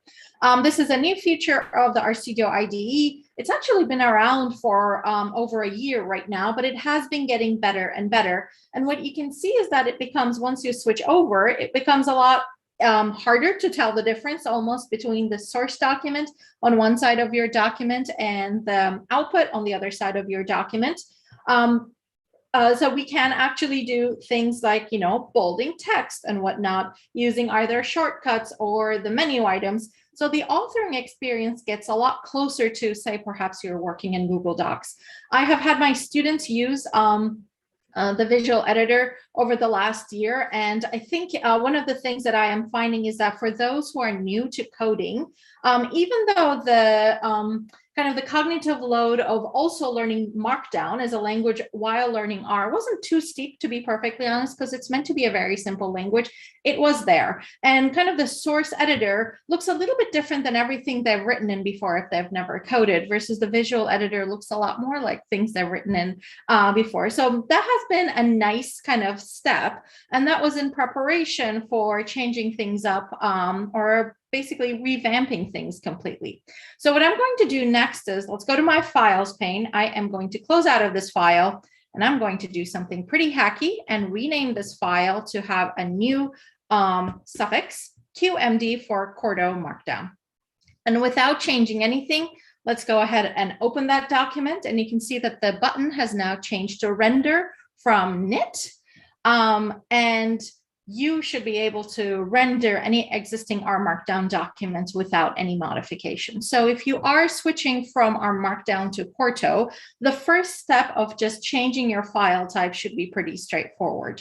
Next, we're going to focus on some of the features of Corto that are specific to Corto or that are also shared with R Markdown but work nicely with Corto. But I think it's useful to know that this switch is a pretty kind of smooth switch over to begin with. Let's start with our, and I'm also going to go over to the visual editor for my editing. So I can see kind of my text from my code chunks separately a little bit better. And one of the things I'm going to change is, even though this YAML field does work, Corto actually uses a new YAML field called format. And so if I want an HTML format, this is what things should look like. Let's go ahead and render that as well.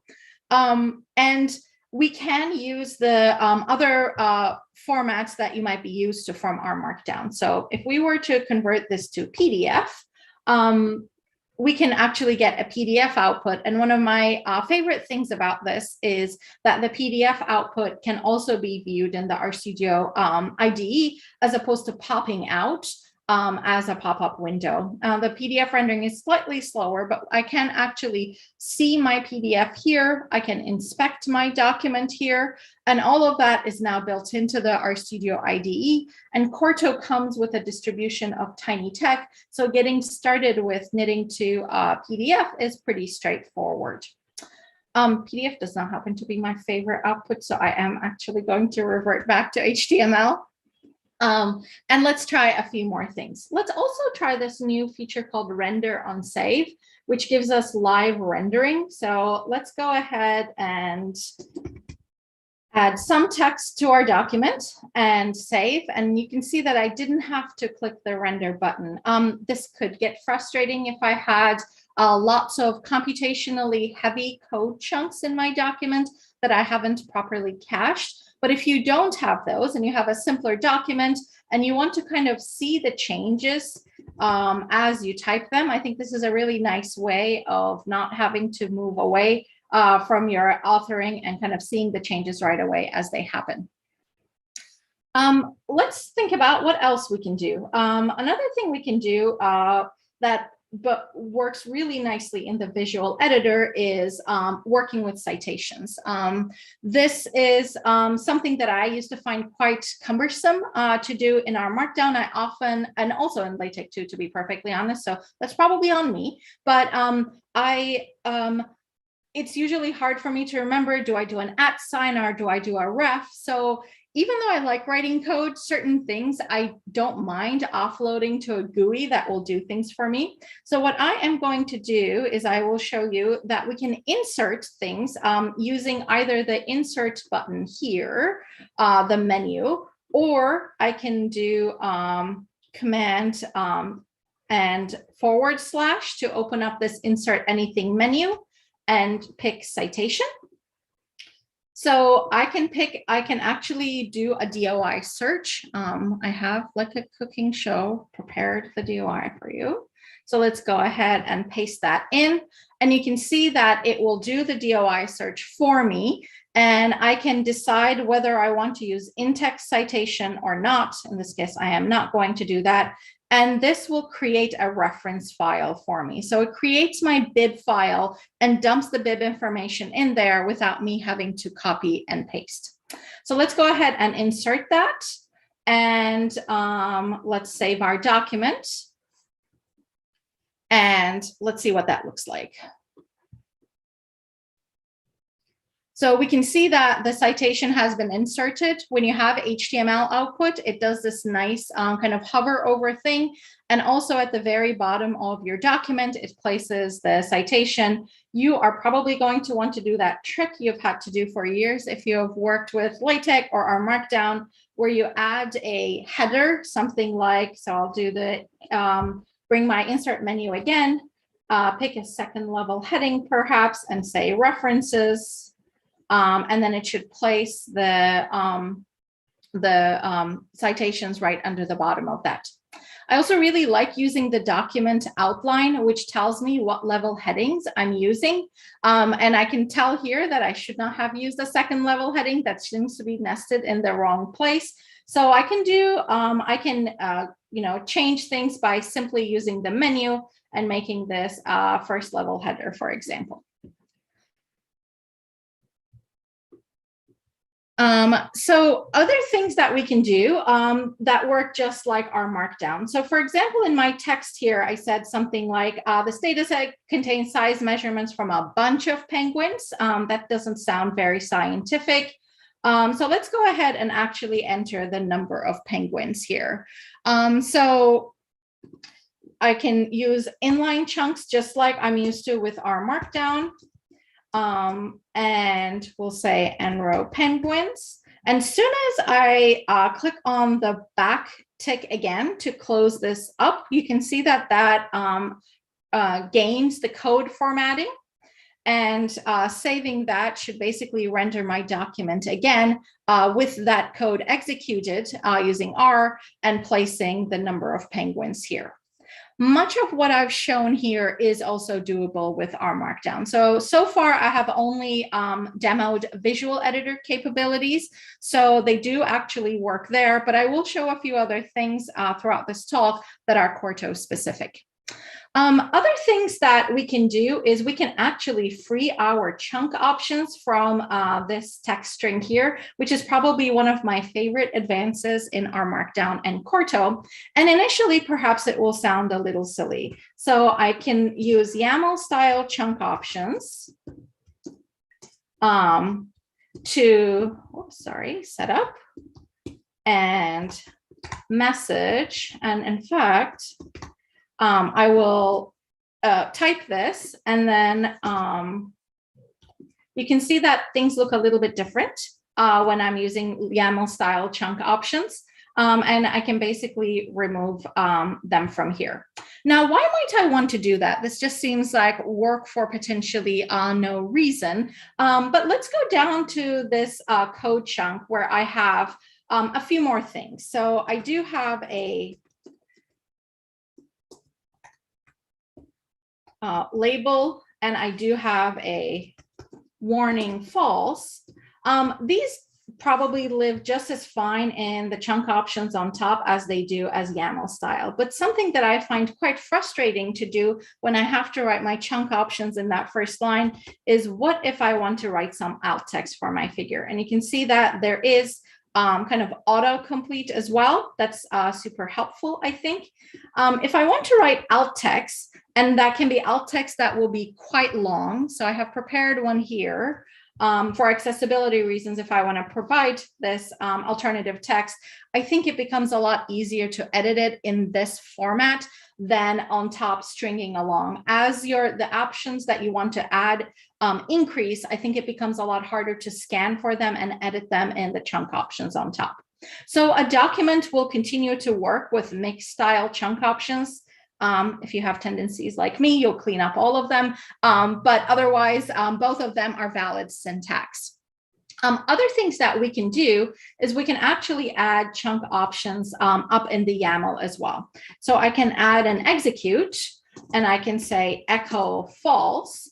And this will basically have the same effect of having a global chunk option of turning off my visibility of my code from my document. So you can see that in my rendered document, I no longer have those. I will go back to making this true because I'd like to show one other thing. We can also add automatic links to our code. If you have seen package down websites where code is linked directly to its documentation. So I'm going to nest this under format HTML and say code link true. And let's go ahead and render this. So my code is now visible because I'm saying echo is true, and I've also turned on code link to be true. So let's go ahead and find a code chunk in our document. So I can see that I can hover over these and I can actually click on it and it will take me to the package down website. So if the package documentation has a package down website, you can basically link to code documentation really easily, which I find is a true lifesaver for writing instructional materials and teaching materials. We talked about alt text in the context of figures that are generated from code, but let's go ahead and do this for a second. I am going to delete this image. And let's think about how I might bring this back. So I'm going to use my insert anything tool again with the forward slash, and I can browse my computer for images, and I can add my alt text here. I can link to something like this, so on and so forth, and even credit somebody, for example. So it becomes very easy using the visual editor to kind of not have to remember some of the minutia of the markdown syntax and go ahead and be able to do this all at once. I'd like to demo one last feature of this and then move on to talking about a different format and wrap things up. So we can also very easily add tab sets, which I think I've seen in the context of slides used in SureEngine slides, but it's really neat to be able to do that easily with HTML documents as well. So let's go ahead and do a forward slash and say I want some tab sets. And perhaps my first tab set will be glimpse, and then my other one can be a tibble because I want to maybe show my code, my data in two ways. So how about we do this? I have one code chunk that takes a glimpse of the data, and I will add another code chunk that simply prints out my data for me. And if I render the document and look under the data section, I should be able to see that I can toggle between these easily right here.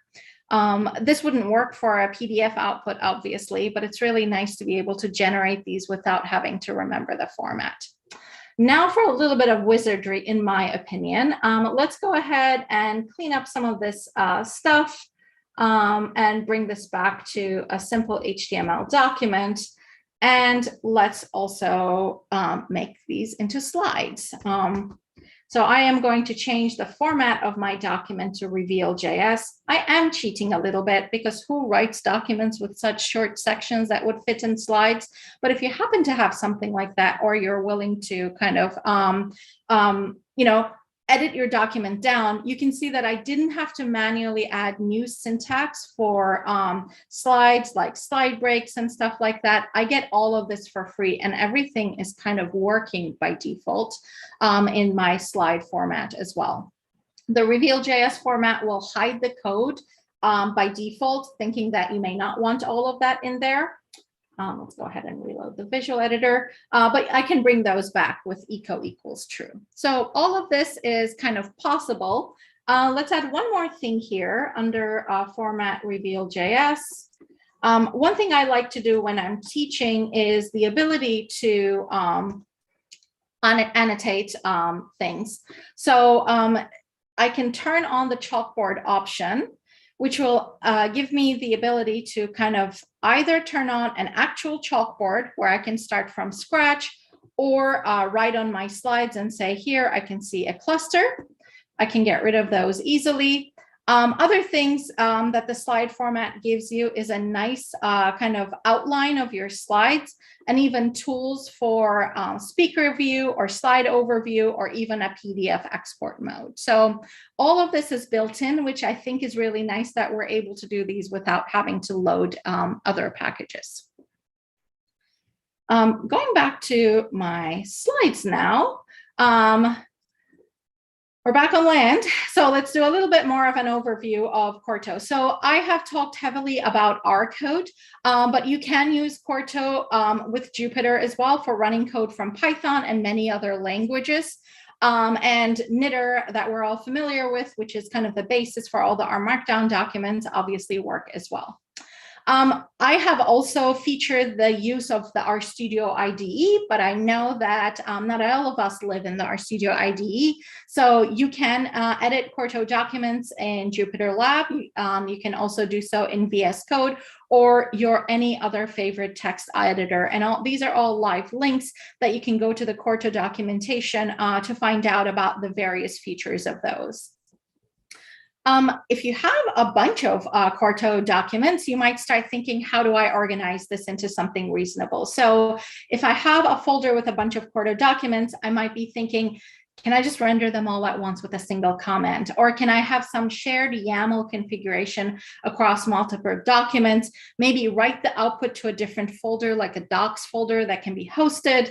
Or a feature that I really like is freezing rendered output. I teach 15-week courses through the course of a semester. When I make a course website, I don't want my slides from day one to have to re-render every time I'm pushing changes to that website. So I would like to freeze those so that they only run when I intentionally want them to.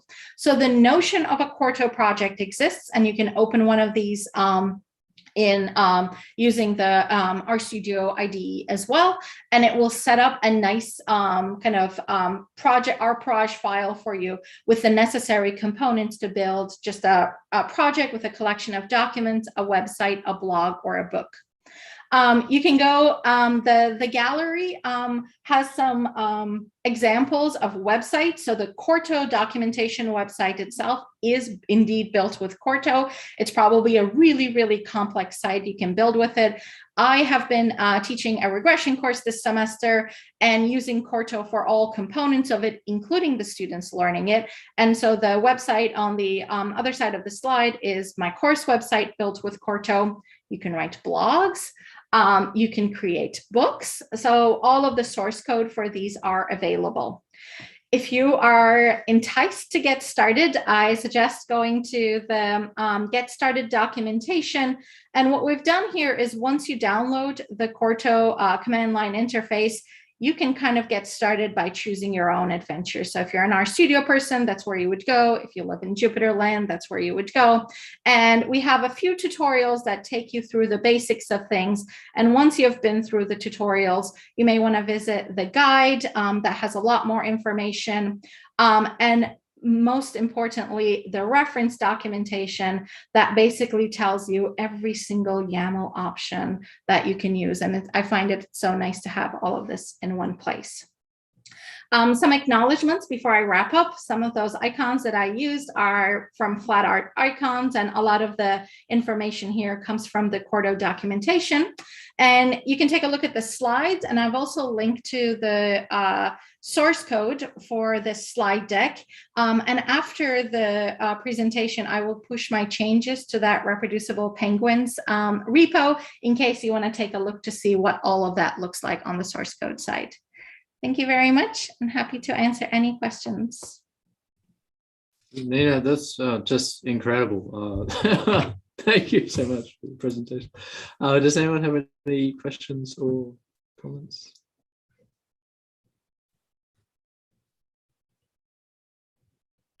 See if I've missed any. Debbie? Do you anticipate this being used for publications, instead of people typesetting their stuff in LaTeX? Yeah, absolutely. I think that what's on the roadmap, I believe, on the development side for Quarto is to gain the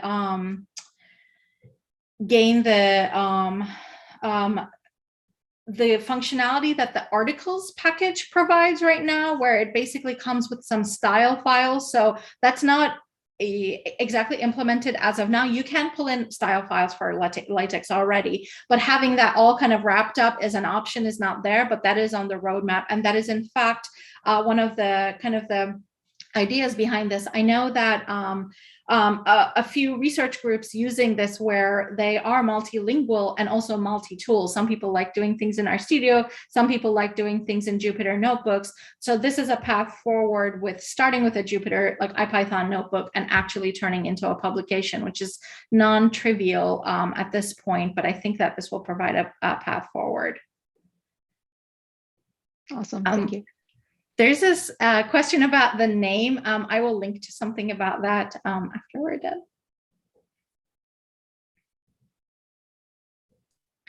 Maria's just asking, can you convert Sheridan's slides to Quarto? That's a really good question, Maria. Not right now, but that is another set of tooling that the development team is working on. That was one of the feature requests I put in because every day I'm kind of doing that manually. Right now, my workflow is get rid of all the 3 dashes and so on and so forth. But I believe that there will be some conversion tools available before as part of the development for Quarto. And Romeo says, is it possible to generate APA 7 compatible PDF files using Quarto? I'm not sure what that means, so maybe I've got that wrong. Is that an accessibility related question? I may not be sure. I'm not sure actually what APA 7 is. So maybe yes, maybe no, but if you can clarify, I could try to answer.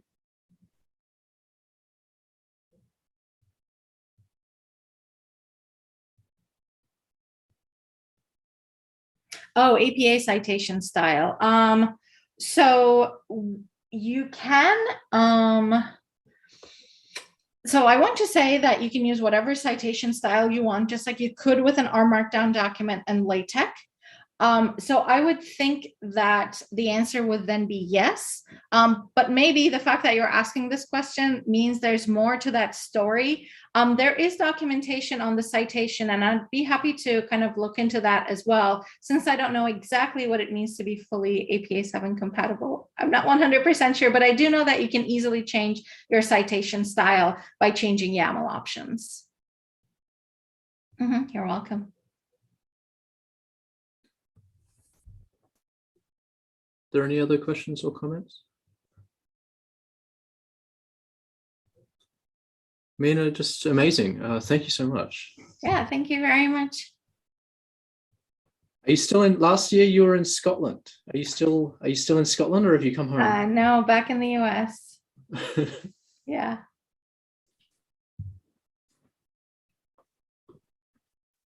Erin, are you okay?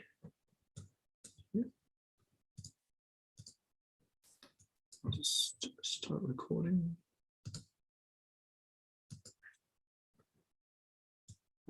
So our next presenter is Erin Heary, who is a professor at Western, and she's in the psychology department.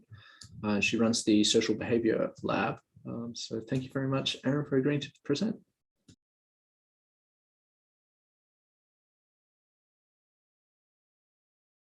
Computer issue. My whole system got rebuilt yesterday as a surprise. So I'm afraid I'm going to have to, I might need to switch machines. So I'm going to log out of the meeting here and come back on my other machine. Sorry about that. No worries.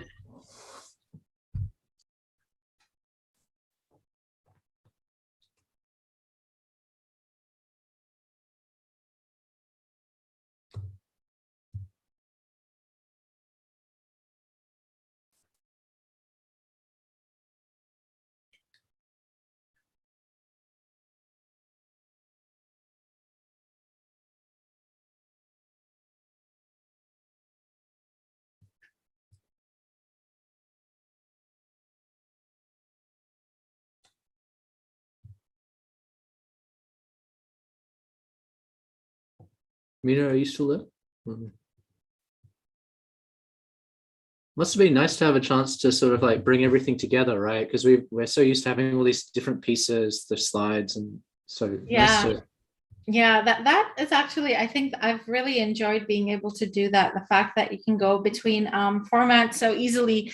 You know, one of the things that I do regularly, like I use the workflow that Colin described as well for student assignments, and everything gets rendered to PDF because of Gradescope, which is kind of the bane of my existence right now, because, you know, like the figures just jump to the next page. Everything we know with difficulties with LaTeX and PDF are somehow back in my life. But I also like being able to expose all of the assignments nicely rendered on my course website. So it has genuinely been just grab the file, change the format on top, and that's it. Like I don't have to do other stuff for in terms of the styling. Things just kind of work. And I think with our Markdown, they almost worked like 95% of the time, which was great, just not 100. So that has been nice. And Quarto is, you know, in active development at this point, pretty stable, that I've been able to teach with students, but in active development. So if people have other requests like that, I think the development team would love to hear. All right, looks like Erin, are you back? Everything okay? Yeah. Sorry about that. Yeah, as I said, my system was rebuilt yesterday, and there was a setting that was not allowing me to share my screen. All right. I'll just intro you for the recording. We'll throw away the old one. So thank you very much for our next speaker, who is Erin Heary, who is a professor at Western in the Department of Psychology. Thank you very much, Erin. So I'm going to be talking to you today a little bit about the other side of the coin here. We've heard a lot about data analysis. We've heard a lot about kind of the computer-based side of data collection and dealing with data. And I'm here because I study face-to-face human behavior. And so I study the really on-the-ground personal data collection side of things. So what my lab does is we're interested in how the subtle social cues that people exchange actually affect what happens in, you know, how people behave and how people use those cues to make decisions. So human behavior, funny enough, is really big business. And if you do a really quick Google search, you'll find you can spend tens to hundreds to thousands of dollars. You'll find books, you'll find training sessions, you'll find leadership events, that all of which will promise you that you can build your self-esteem, that you will be more likely to be selected as a leader in your organization, that you can, be a better person. And unfortunately for us, psychology has a dirty little not so secret, which is that we are in the middle of a replication crisis. And you don't need to take my word for it. There are hundreds and hundreds of articles out there now suggesting that over the last kind of, 10 to 15 years, we've really been struggling with leadership, with reproducing effects in psychology. And there were a bunch of reasons for it. Some of those reasons have to do with practices associated with data analysis, and some of them have to do with practices that happen right in the sort of experimental sessions. And you've heard about small samples. You've heard about sort of how should we say it, motivated data cleaning methods. We've talked about statistical reporting issues, but the thing I want to talk about today is conflicts of interest. And I'm not talking about the financial ones where I stand to make a buck off the back of my results. I want to talk about a different one.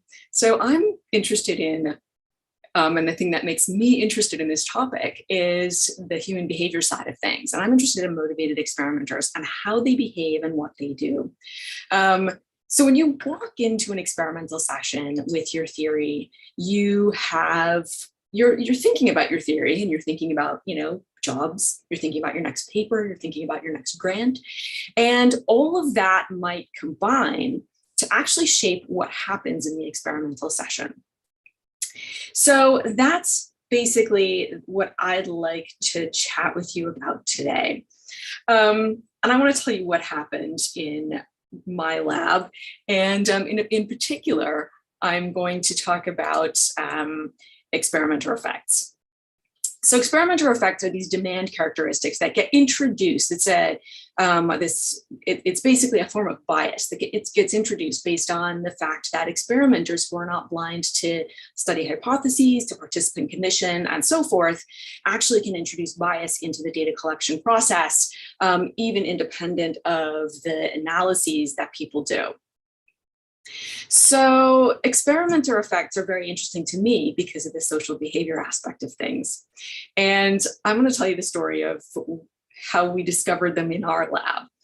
Now, everybody hears about these in their very first kind of undergraduate research methods class. Oh, you need to be careful. Double blinding is a good idea. And then what many people in social sciences, which is where I'm from, get told is that, actually, but it's really hard to do this well. And so just try to be a conscientious experimenter and then experimenter effects won't happen to you. Good. Okay, so far so good. So these turned up in my lab because I had a graduate student who wanted to study a social psychology phenomenon known as power priming. So in power priming, the idea is that I give you a subtle cue associated with a position of status. For example, I might ask you to come into my lab as a participant, and I might ask you to write with a pencil and paper about a time when you felt like you had a lot of power, when you had high status, and so forth. And when people have these subtle cues associated with high power, they change their behavior on subsequent dependent variables. So people become more egocentric, they become more approach-oriented, they think in more abstract ways, they have cognitive advantages on a number of different kinds of tasks. Conversely, when people have low power cues, they write about a time when they were not in power, or they unscramble some sentences that have low power relative to high power words in them, like employee instead of boss. People become more emotional, they become more sort of other focused, they become more passive. So a number of years ago, I had a graduate student who was really interested in this stuff. She was from South Africa, and she was sort of steeped in this kind of power dynamics amongst people, and had lots of anecdotal evidence about how this might play out. So she developed a really nice paradigm. She came to me and said, I want to do this. And I said, I have one condition for you, which is that you need to be blind to which condition your participants are in. And so she said, okay, we got the task working.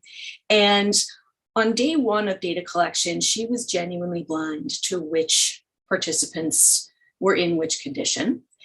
And then she figured out the double blinding. I did the double blinding, and I'm afraid I might have been a little bit sloppy. It wasn't a true randomization to condition. It was based on counterbalancing. And she figured it out. So we have data that she collected blind and data that she collected not blind. And so we compared them. And it turns out that we found the effect she was expecting and hypothesizing when she knew who was in what condition. And she found absolutely no difference between the groups in the other condition.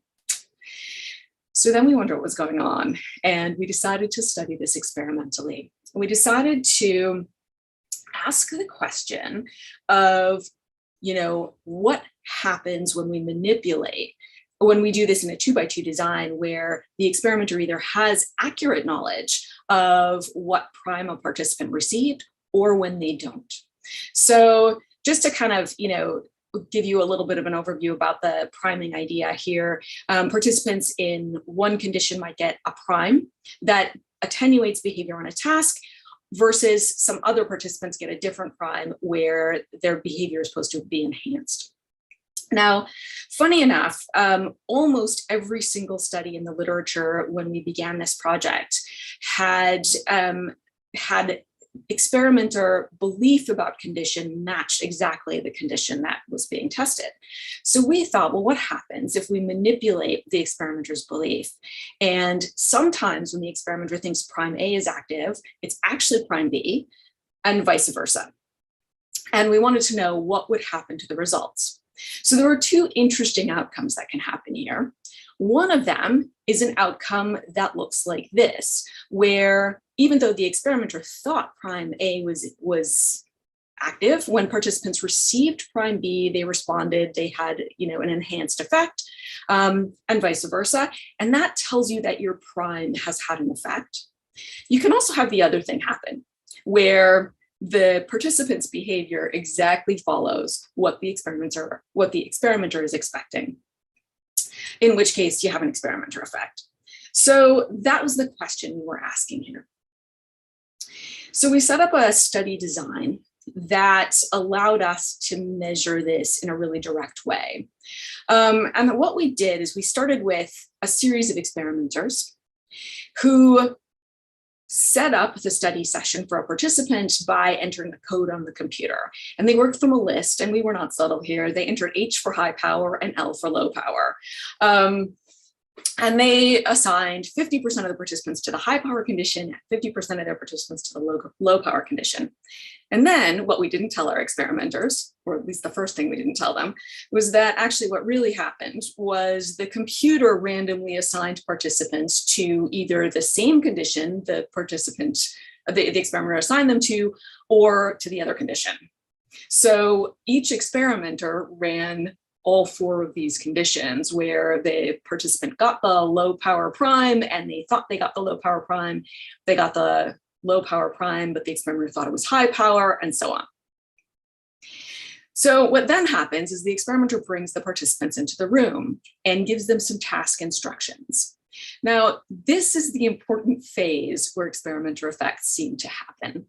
This phase lasts 2 to 3 minutes. Our experimenters were well trained, they worked from scripts, and they told the participants about the task they were going to complete and asked if they had any questions.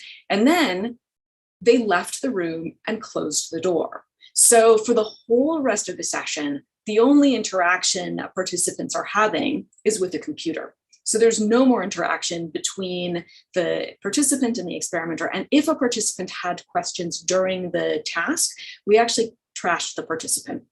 We just deleted their data.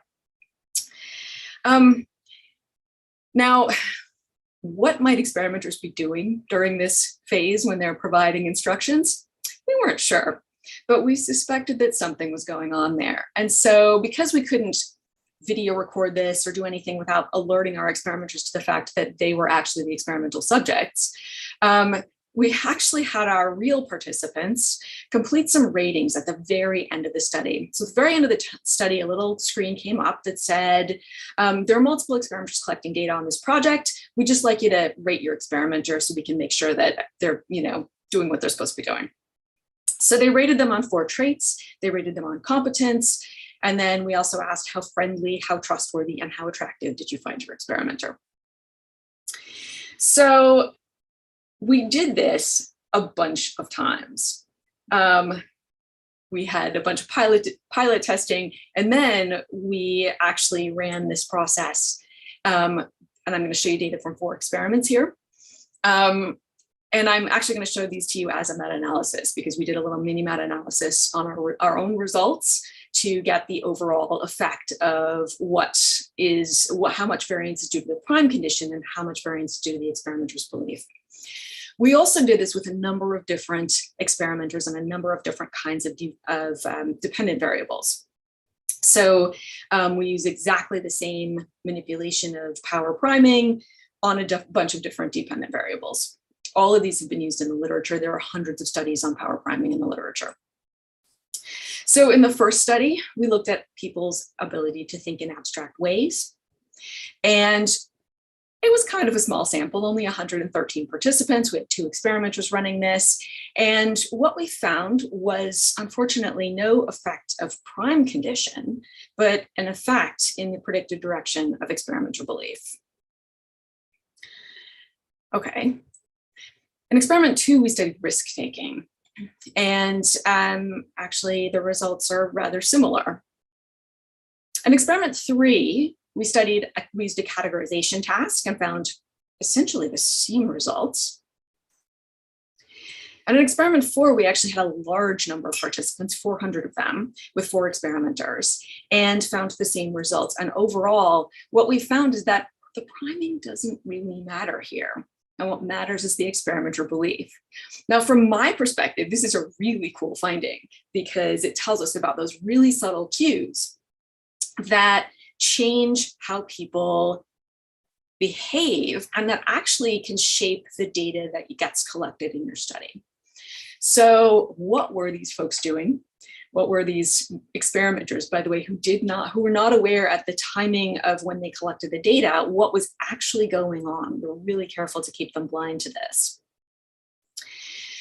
Well, double blinding probably should be standard. And the reason happens is that we actually looked at the rating data from how participants rated the experimenters depending on which condition the experimenter thought was active. Remember that experimenters tested participants in all of the conditions.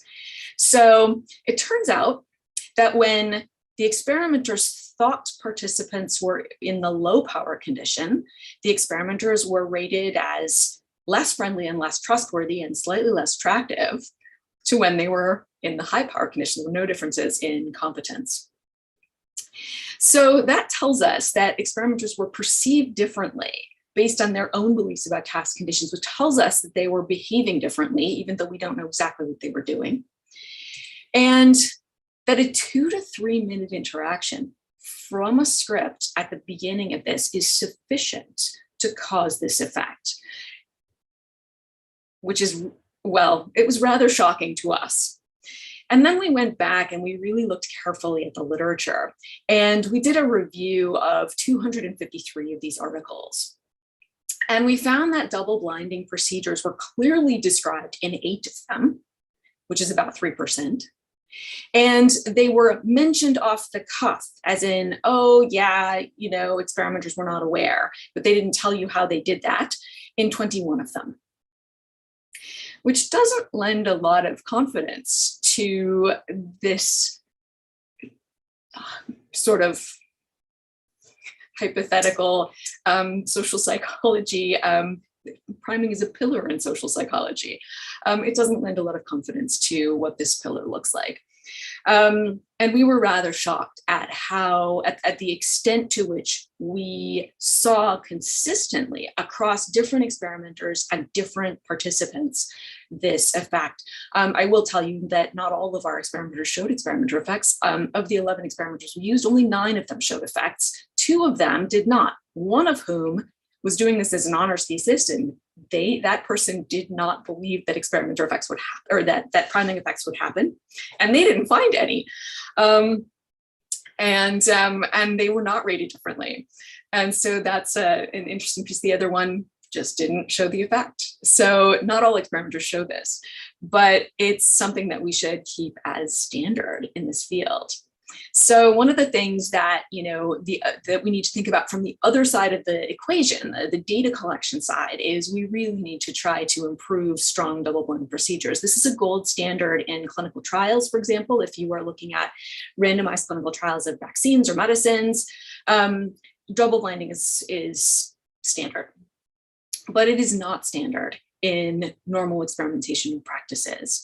Another process that you could use to minimize that contact, or at least make the contact standardized across participants, is video recording your instructions, which allows you to, even if the experimenter is very motivating or very captivating or however they are, everybody gets exactly the same thing.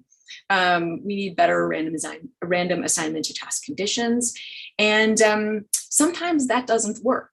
For example, if you're working with clinical populations, it's almost always the case that an experimenter might know what condition the participant is in. And in those cases, it's really important that experimenters are blind to study hypotheses. There are also studies where the experimenter sits next to the participant the whole time and gives them motivation. And in those kinds of studies, this happens a lot with motor control studies and with studies where people are in fMRI and other things.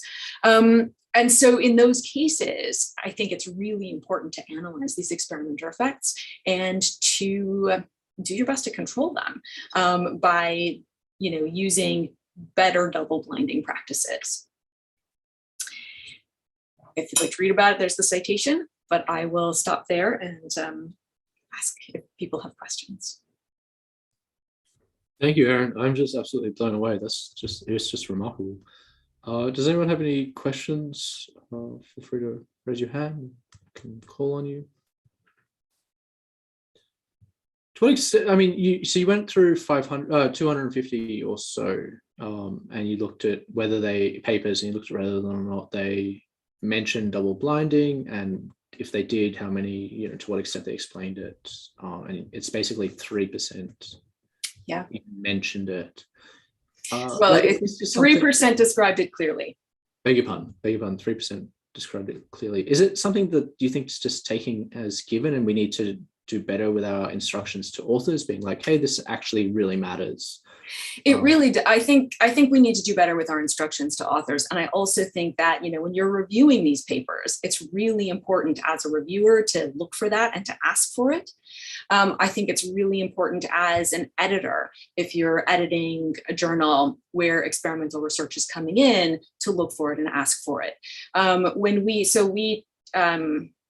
It took us about 10 years to get this study to get these results published, with a lot of work. Obviously, editors in the field who study this effect were rather, we made them feel a little bit uncomfortable. And so it's something that I think is often taken for granted. And one of the comments that we got a lot from both editors and reviewers was, oh, but most people do this. And we said, well, actually, we think most people don't, because it's really hard to do. It's hard to do well. And if you do it, you're going to describe it. So that was one of the things that we finally had an editor who thought, actually, that's probably true, and agreed with us. Abel, do you have a question? Yeah, I do. This was great. I'm not a psychologist, I'm an economist, but I'm curious, who are the experimenters usually? Like, in your experience, is it mostly students, undergrads, or like really the researchers themselves, or? Well, often so my field doesn't get a lot of funding. So usually it's the grad students collect a lot of data. Undergraduate thesis students, master students collect a lot of data. And sometimes faculty can collect. I collect plenty of data in my lab as well. So who are these experimenters? Well, they range. All of the experimenters in this study were either undergraduate honors thesis students or master students who were collecting data for their theses or their master's theses or undergraduate honors theses. And everybody likes to get P less than 0.05, which is our standard in psychology, be that for better or for worse. So because of that, we think that knowing these effects and actually many of our experimenters, because we debrief these experimenters very carefully at the end of the study, and got informed consent from our experimenters after the studies were done. And many of our experimenters reported feeling uncomfortable assigning people to the bad condition, the condition where they were supposed to perform worse. And as a result, that's totally anecdotal, but that was our, people didn't want to assign people to that condition. And so when they had to put people in that condition, they, I think, that might have actually, the student participants, because the participants were undergrads, usually from psychology research participation pools. In that case, I think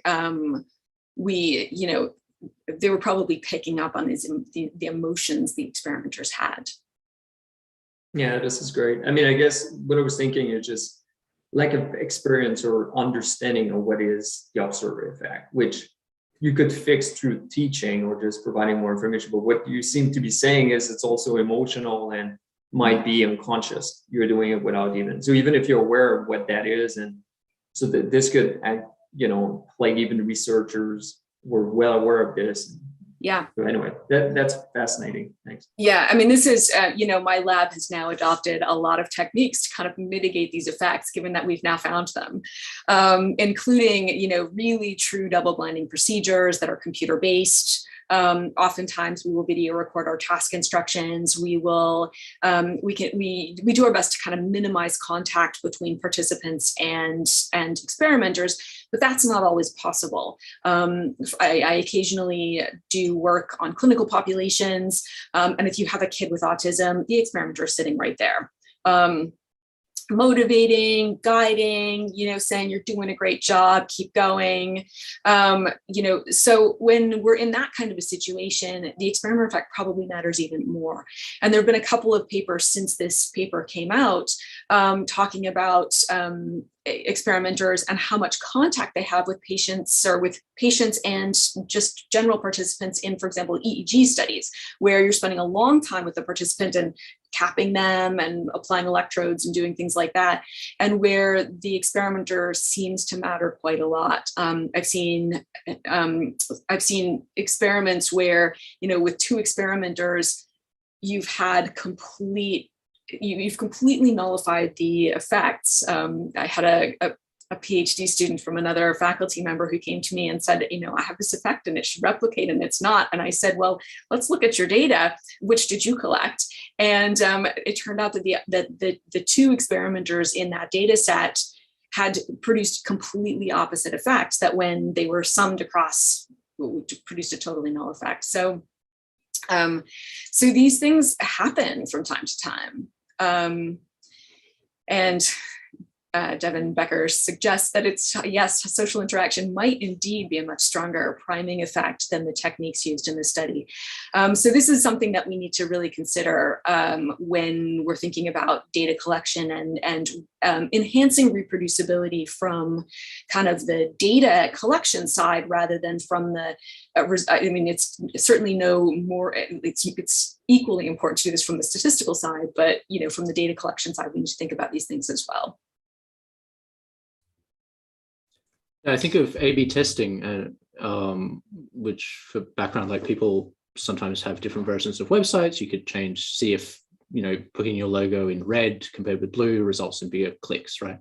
And one thing that they often do is AA testing, which sounded crazy to me when I first learned about it, but it's actually seeing, well, was the randomization done correctly? And in your case, like, you can't afford to do this, of course, but like you almost want to AA test the experimenters, right? To see, well, is there an effect? And yep, it's tricky to do that because in order to, oh yeah, of course, impossible. You have to get an experimenter to collect a lot of data. Yeah. So we've even gone the route of, let's try to, put our studies online as much as we can, which removes that effect entirely because their participants are interacting only with the computer, although then you don't really know what they're doing, and they might be, here on the. I don't know. I think this is the Ontario campus that does the most partying. I think we're in the record for that. The students who are in these studies could be at home smoking pot on their couches while they, right? So there are all kinds of other effects you introduce in that, out in the wild. But yeah, I think we really need to be careful and think about this in a lot more intensive a way than we have in the past.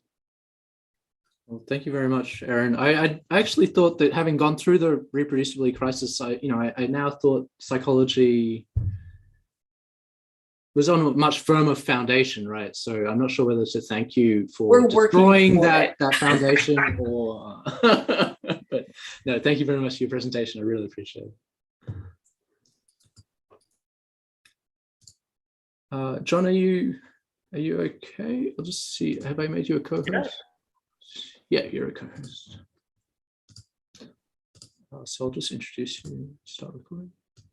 There we go. So our next presenter is John McLevy from University of Waterloo.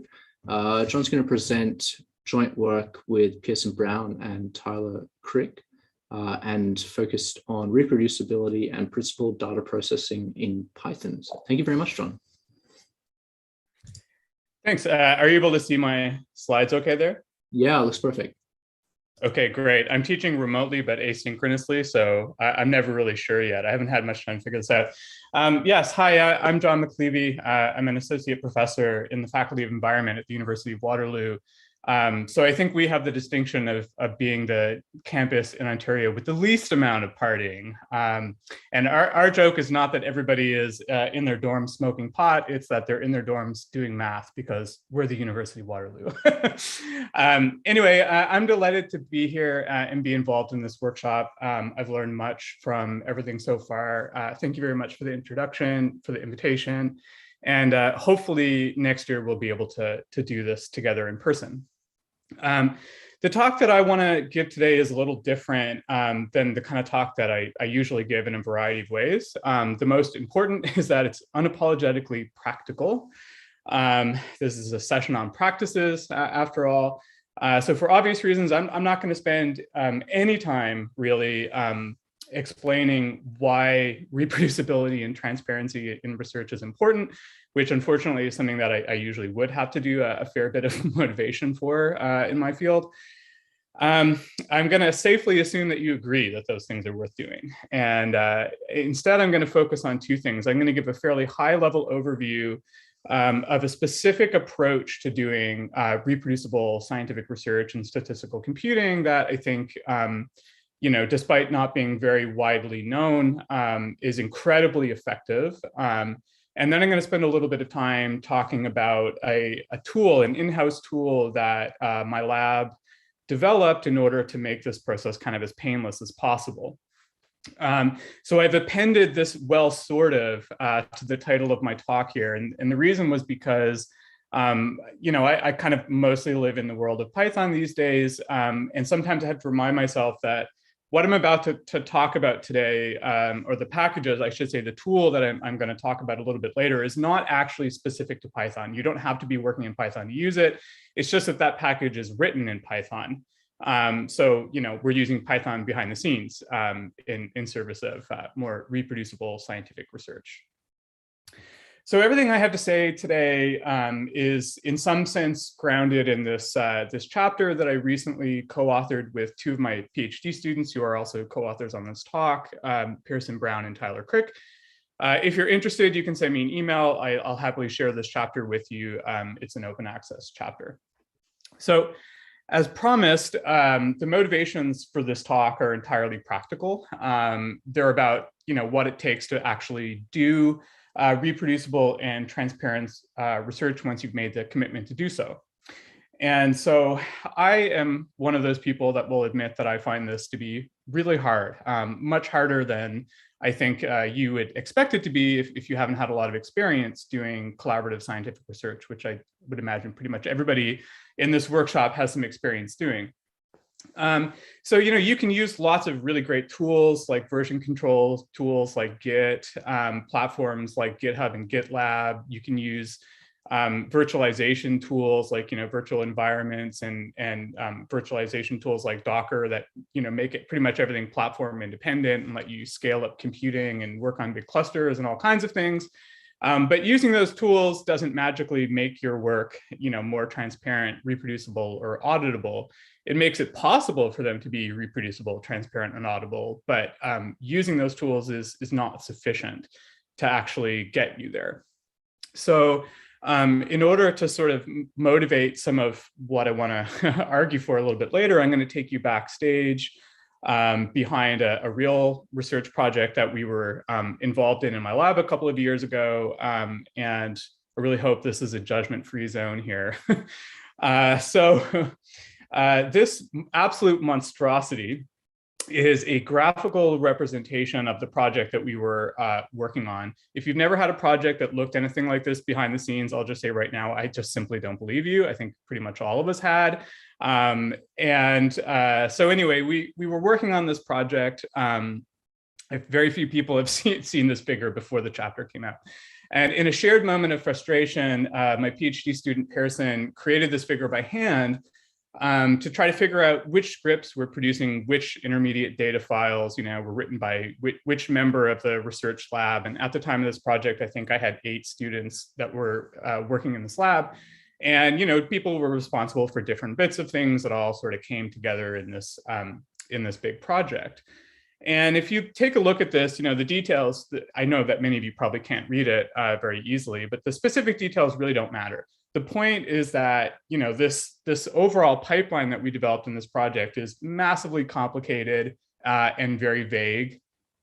So even though each small component of the project was developed very carefully, it was tested rigorously, using things like unit tests. We have a lot of best practices from scientific computing and engineering.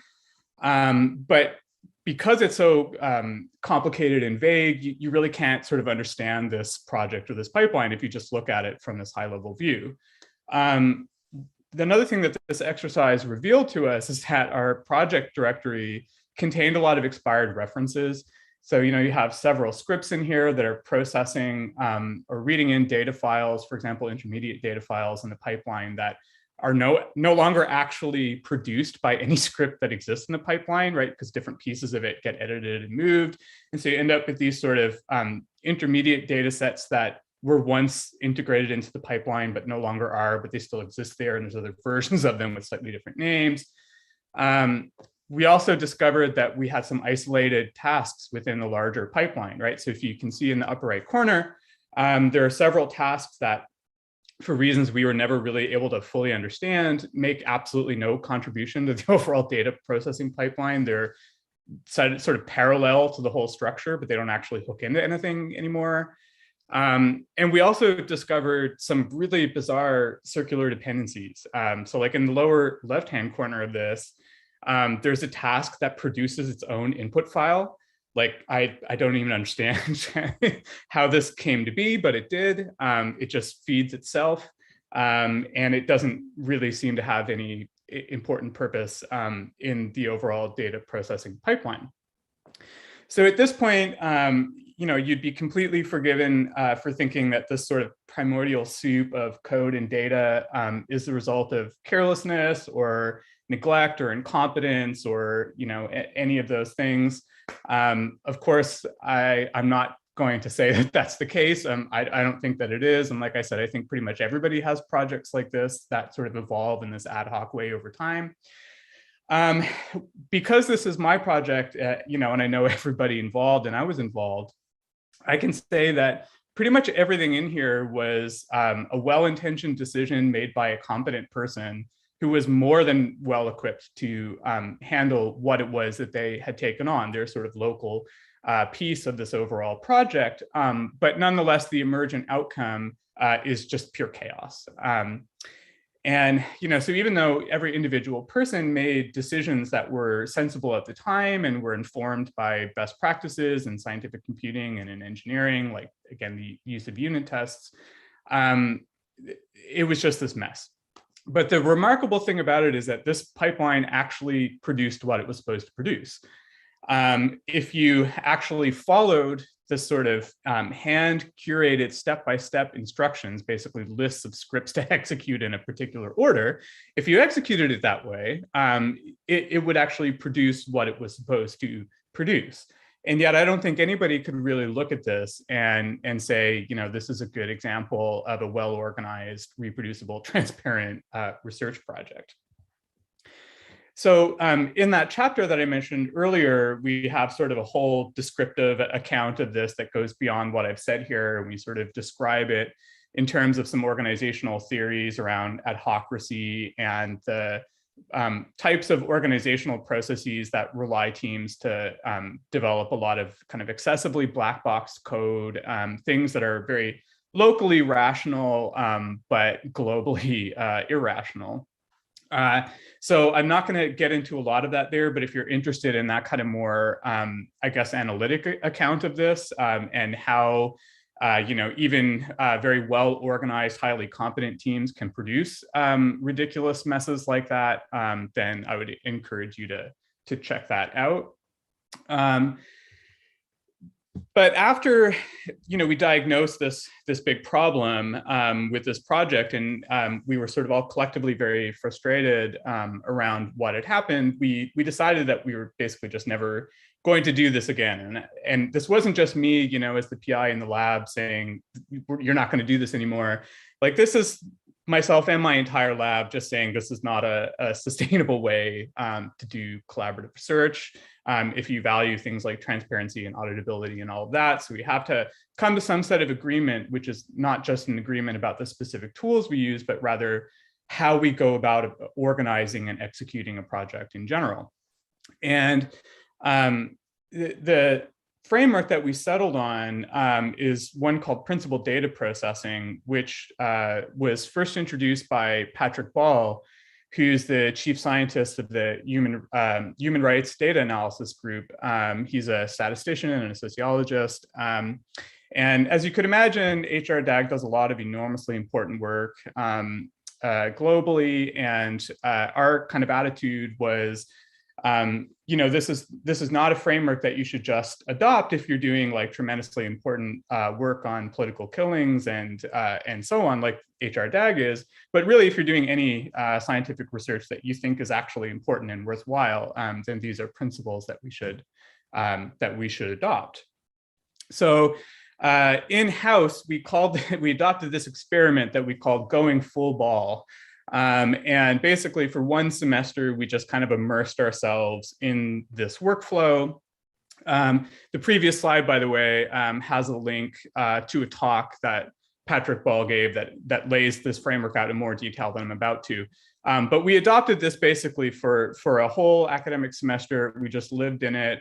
We started developing some in-house tools to make it kind of work a little more effectively for us. And that's essentially the origin of what I'm going to show you now shortly.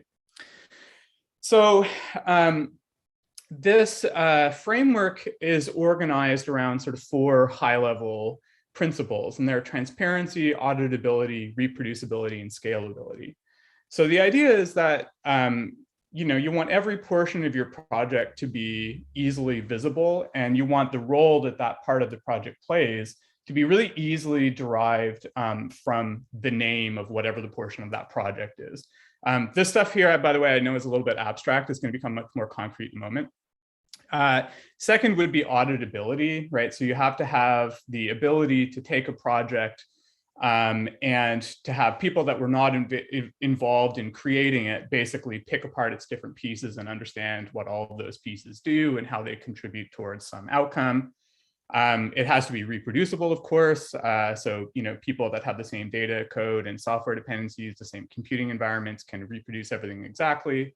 And it has to be scalable. So, you know, it has to be able to handle both small and large projects, anything that has, you know, multiple kind of inputs or multiple components or purposes, or multiple people involved. The minute anything becomes even remotely complex, this system has to be able to work with it seamlessly.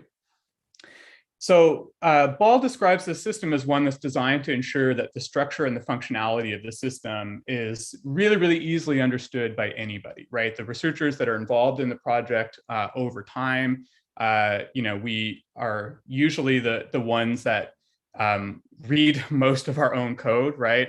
And yet our own code becomes kind of imperceptible to us after a certain amount of time if it's not handled the right way, but also for external stakeholders. So at a really, really high level, and this is a point that I'm going to make multiple times and showing you examples that sort of make this more concrete. Within the PDP framework, the Principal Data Processing Framework, every project is sort of a root level directory. And then within that, you have a series of subdirectories, and each of those subdirectories represents sort of a coherent unit or task within the project. And that might just be something like, you know, converting data that's in the form of an Excel spreadsheet into a CSV file, or it could be doing some basic data cleaning tasks or something else. So sort of a single individual task, not like a whole chain set of steps. And then within those task directories, you have the same 3 subdirectories again. You would have an input directory, an output directory, and a source code directory. And so for every single one of these tasks, basically, there's some set of inputs that come in from the pipeline. The source code performs some set of operations on them. Maybe it estimates model or something and writes some output into an output file. And then the contents that go into the output file get linked to the inputs of some other task in the pipeline with a symlink. So what you end up with then are these, you know, when you look in your directory, you just sort of see these different subdirectories that have descriptive names to do something. But behind the scenes, the tool that I'm showing you has sym-linked all the different file dependencies so that there's kind of this invisible graph or invisible network behind the scenes that's tracking all of the different file dependencies between these tasks. And that can be used to automatically generate project level documentation, which is a massive aid to understanding what any project base does. So in the framework that Patrick Ball uses, or this sort of environment of tools that Patrick Ball uses, there's a very, very heavy reliance on, you know, like very tried and true open source tools. The most important of those is Make. I don't know, you know, how many of you in the workshop are familiar with Make. I suspect probably many of you. Make is amazing and it's powerful. It is ancient and it is very frustrating at the same time. You know, it was developed to manage dependencies and compile huge software projects. And so its use in sort of reproducible science is like, you know, this tiny little fraction of functionality that's in Make. And so you can use it to sort of manage your dependencies in a research project effectively. But it's really overwhelming, in particular for students or people that are kind of new to this kind of approach to reproducible computing. Yeah, I see Rowan's raising his hand here. And we first started with Make when we adopted Patrick Ball's system. And the main reason for that was because I was the only one in the lab that had kind of any experience using tools like Make before. And it's not that I had a huge amount of expertise, but I was sort of comfortable with the functionality within the context of the scientific research project. And so I insisted that everybody at least try it. And then in short, there was a friendly, not so friendly mutiny because it turns out I'm the only one who had any patience for Make whatsoever. And that really got us thinking a lot about how to use kind of a suite of tools that were more modern, more minimal, and much less sort of intimidating, that would make people that were relatively new to this feel a lot more comfortable adhering to what we consider to be sort of the non-negotiables of doing reproducible and transparent research. And so we ended up relying a lot on sort of the Python ecosystem, which I had kind of moved into out of R maybe about 5 years ago or so. And the big replacement at the heart of all of this stuff was a Python package called Do-It, which completely replaced Make.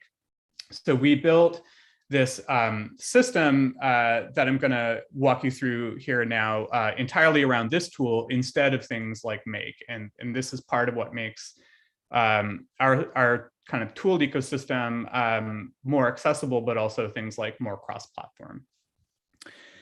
So the tool is called PDPP, Principal Data Processing with Python. Now, it's a command line tool that's built around Python 3.6 plus.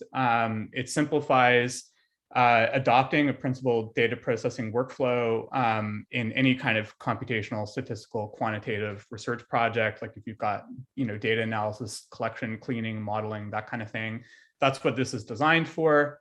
It's based on the idea that, again, that projects are composed of sort of these interlinking steps or tasks that come together in sort of this large, like, project level graph that produces some outcome at the end, whether that's an article or a talk or something else. So because it's a command line tool, it offers nice compatibility with other tools that are widely used in open source computing and research computing, like Git and Docker and virtual environments and stuff like that. So it's also just sort of lives on the command line alongside those other tools.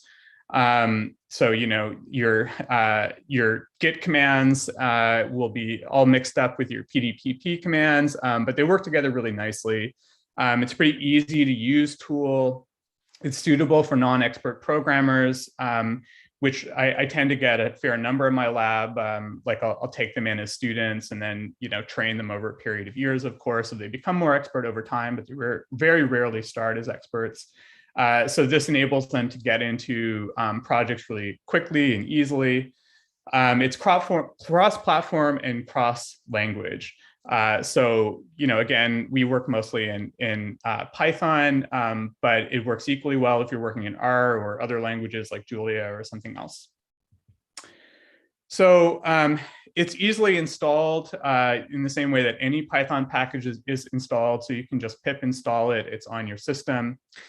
And then at that point, the process of actually using it is pretty straightforward. So I'm just going to quickly walk you through a little bit of what this looks like. So these are just screenshots from terminal. So I hope you can see this okay. I've followed the basic kind of logic here of like creating a project from scratch. So just at the start of this, in the first line here, nothing exists at all. I create a project called demo and I go into it, and you can see that it's completely empty.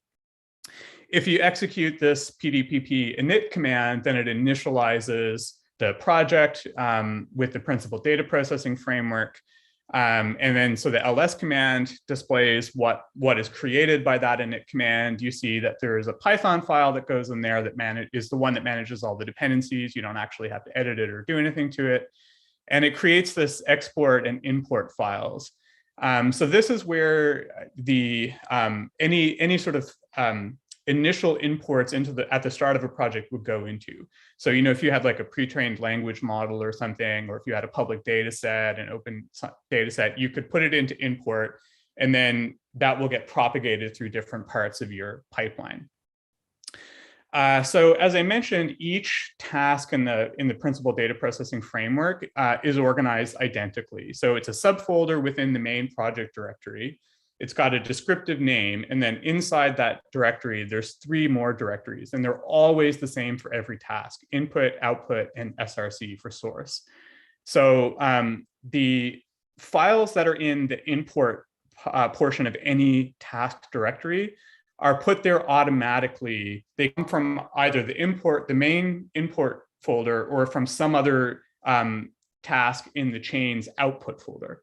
So the inputs and outputs are all linked, right? So you'd have some source code in your source file. So you might do something like read some data, write it to output, and then that output, it becomes a dependency for another task in the chain. So if I create a new task, for example, within PDPP called clean data, I would use this command. I'd say PDPP new. It's going to ask me what I want to call it, whether it has dependencies from different places. This is all just very easy, kind of hitting spacebar and enter on the command line. It creates this new directory, clean data, as a task.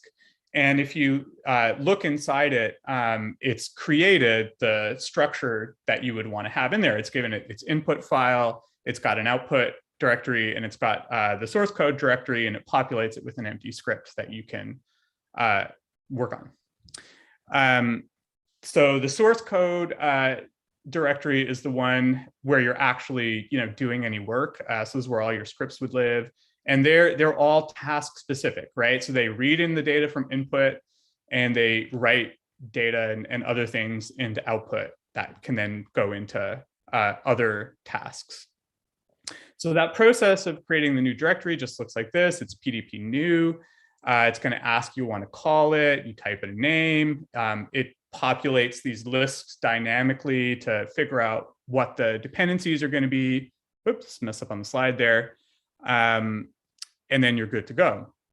So the dependencies for new tasks can come from anywhere. So when you're creating a new part of the project, or a new sort of subdirectory, a new task, it will start by just giving you all the other tasks and say, like, okay, which of the following would house dependencies for this one?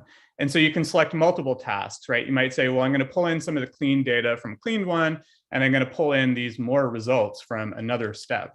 And so you can pull in the dependencies from multiple places, and they'll always be symlinks. They'll always go back to the same proper source. And then the whole reason really for doing all of this is to get to this last final point. So really what we hope is that everything that gets to this point is just as painless and streamlined as possible, right? And then when you have that moment where you sit down and you think like, okay, like what the hell is really going on here? Where am I? What's going on with the project? You would issue this command pdp graph, asks you for a couple quick customization stuff. and then it automatically generates your project documentation for you. So I'm just going to sort of end by showing you what these look like in a couple of different views. We generate it in 4 different ways that have varying amounts of information. So this one here has the least amount of information. So the project pipeline starts with the import. Import has some files that get imported into clean data. Clean data does some stuff, produces results that go into another step in the pipeline, into you guessed it, and you can sort of follow the flow of dependencies through this project all the way to its very end. You can also ask, or you can also look at a version of this documentation that doesn't just give you the names of the tasks in the project, but also shows you the source code files that are in there. So again, varying amounts of information. You can ask to see the chains of dependencies between all the data files, or anything that's in just the inputs and the output files. And of course, you can put all of this together into a view that's going to show you, in the boxes, the names of the core tasks, and then inside them what the source code files are named and what the intermediate data files are as you pass your data along step by step in the pipeline. So I'm going to end it there. As I mentioned, this is intended to be a tool that's used on the command line alongside these other tools like Git and virtual environments that we all use pretty much every day. And I can say it's made my life a lot easier since we adopted it. If you have any questions about it, or you'd like to learn more, I'd be happy to chat now in an email or otherwise. Thanks very much. Thanks very much, John. This is certainly a pain point that I've experienced, and so I'm grateful that you're talking through some tools. Does anyone have any questions or comments for John? Where does just a quick one? Where does the paper live? So like you do some analysis, right? Like you have your code for your inputs, and the source analysis code is all in source, and then there's outputs. And then you write a paper about it, right? And so where does the paper live in this role?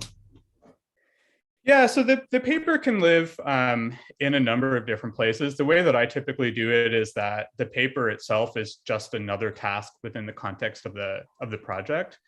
And sometimes, like, I was an R person before I was a Python person. And so, things like R Markdown are amazing. There are things like that in the Python ecosystem too. And we want the tool to be agnostic to those, to like, are you an RStudio person or a Jupyter person or a script person or whatever. And so there's nothing built into the tool that's going to look, for example, for like an R Markdown file and knit it. But you could have anything like that. You could have Jupyter notebooks, R Markdown files, or whatever that are tasks in the paper that produce, like, the manuscript or something as a task at the end. We've found in the lab that, there's very often like the type of code that you might have in a paper, like as you're working on it, like in an R Markdown paper, there's like enormous amounts of code that has to get written before you do that, right? And so they might be code that does something like probabilistic record linkage to connect 2 different data sets. Well, that doesn't really belong, like, in your R Markdown file. And so we've done a couple of projects where like all of that sort of backend stuff is done. And then you finally sort of get to a point where, like, maybe the code to develop your model is in something like an R Markdown file at the very end of the project, but it just reads in all those other dependencies. And then, you end up with like the PDF file of the paper or the HTML document in the final export folder for the project, for example. Nice. I think Nick and then Chanel. Nick? Yeah, sounds like they're related questions, actually. This is great. I'm a big make user, though. The whole tabs and spaces thing seems to put people off a bit. I've just told a story about it in the chat. I'm sure you cater for this, but I always think about intermediates as well as inputs and outputs. I realize you could treat those as separate stages in principle, but not necessarily, because it doesn't always work like that. What's the story there? Presumably you can either have another directory or... Yeah, so I get, if I'm answering a question correctly, there's kind of 2 responses to that. So for me, which is appropriate depends on like what's the end use or what's the next use of that intermediate file. So if you're producing some sort of intermediate data set that like lives between tasks, then PDPP will handle the process of symlinking the output directory of one task to the input directory of another one. So if it's intermediate in the sense that it just sort of, you know, is read in by one file after being produced by another one, then PDP naturally has a connection. I really mean within what's conceptually a single task, you generate intermediate files that no one else needs. Maybe they get thrown away at the end or whatever, but you still have to do something. Right, I see. Yeah, so within a task, you can, so it's consistent with PDPP to put that stuff in output, but then just not symlink them to downstream tasks. Okay. But there's also a convention, which I didn't mention, which happens quite a lot, and we do it in my lab too, which is that you can add, so PDPP won't do this itself because we don't want to encourage too many people to do it, but you can create other directories. By convention, we often create a directory called hand inside a task. And that's mostly just for doing kind of exploratory stuff that might produce a bunch of things as you're figuring out, you know, and designing some task or something. And similarly, those would not get propagated throughout the project. Great, thanks. Thank you. Chanel?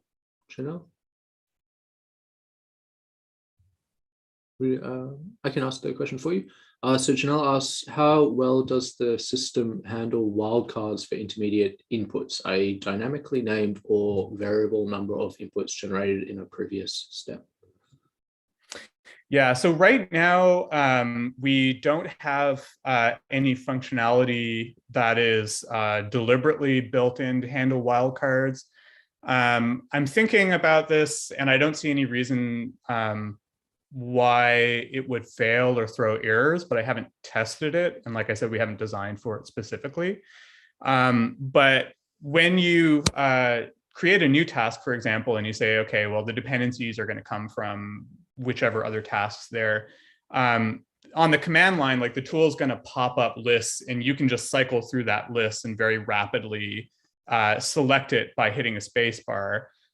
So it's not like, you know, you're manually like typing out all the file names and paths and everything. Like it's extremely snappy and fast.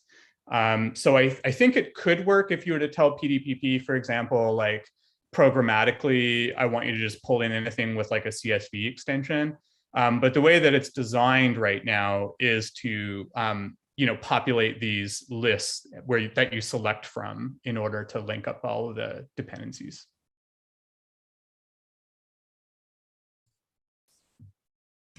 Well, I might just say thank you once again to John very much for your presentation. Absolutely wonderful, and hopefully next year we can do this. We can do this in person.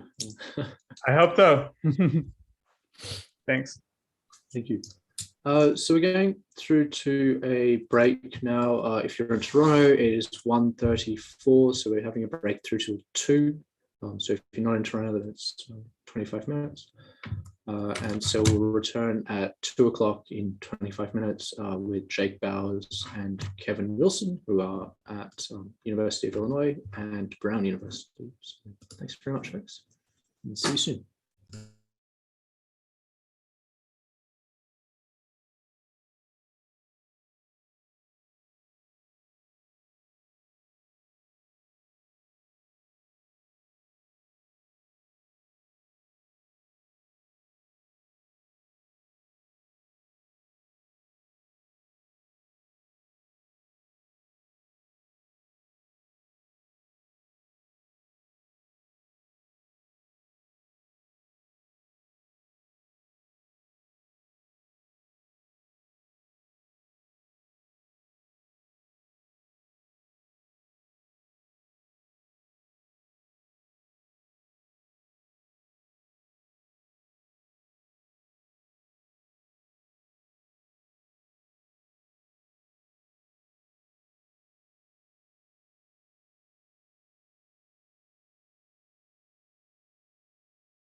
Hey folks, is anyone around?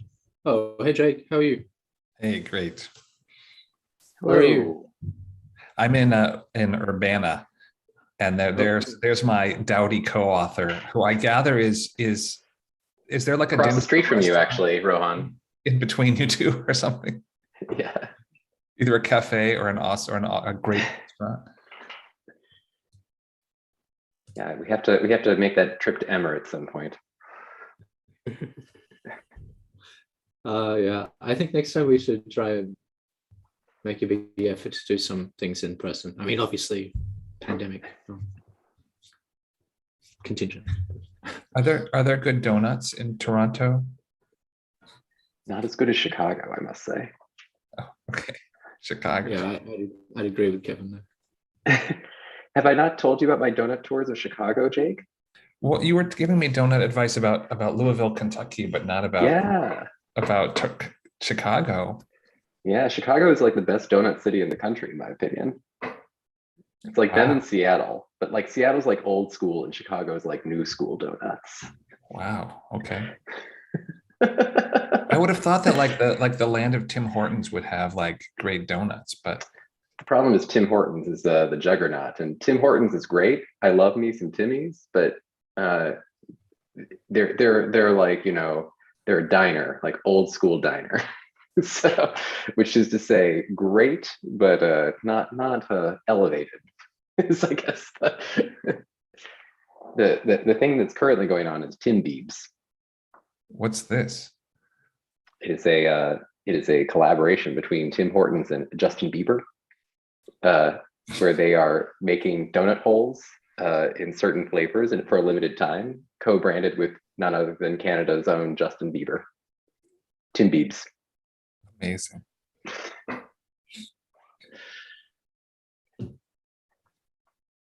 How's the move gone, Kevin? I'm pretty good. We're mostly settled in, minus the upcoming one. So very excited to hand the small one off to you, your expert hands, for babysitting at some point. Add to the collection. Yeah. What if your child comes back home with learning R? I mean, I know, Kevin. Yeah. I know. It's an Australian accent, and they'll come back with like singing the praises of RMD, and I'll be like, oh no. They'll name their variables with dots in them.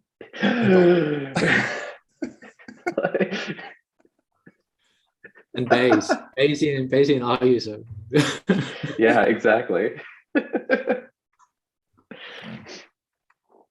Sorry, just some context here, folks. The background is that Kevin is an impending father, and I have a couple already. So.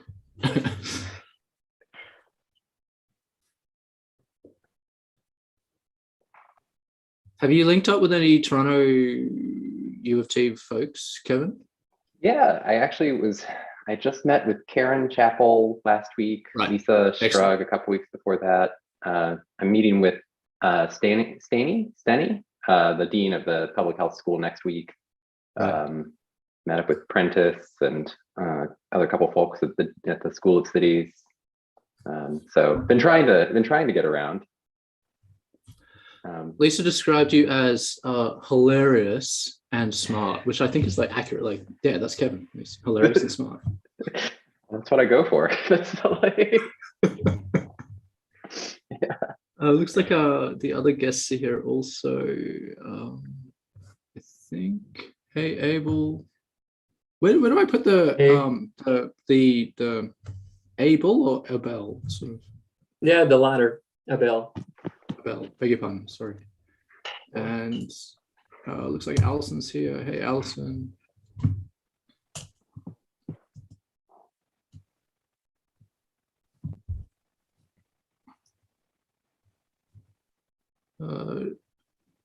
Kevin, you're going to present, right? That's the plan. And then Jake will just take all the, you can just handle the hard questions too. Yeah. Anything that I say wrong is blame it on Jake. He told me to say that.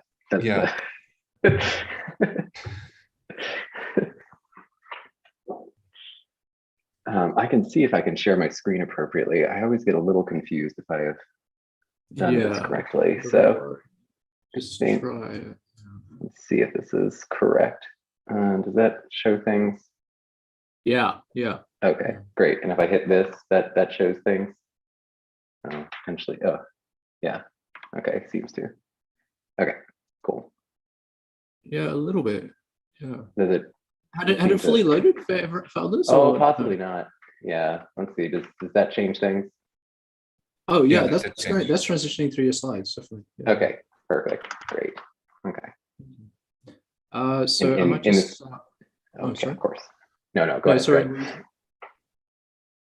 Okay, I was going to make a joke about making jokes, so go ahead and continue on real things. Oh.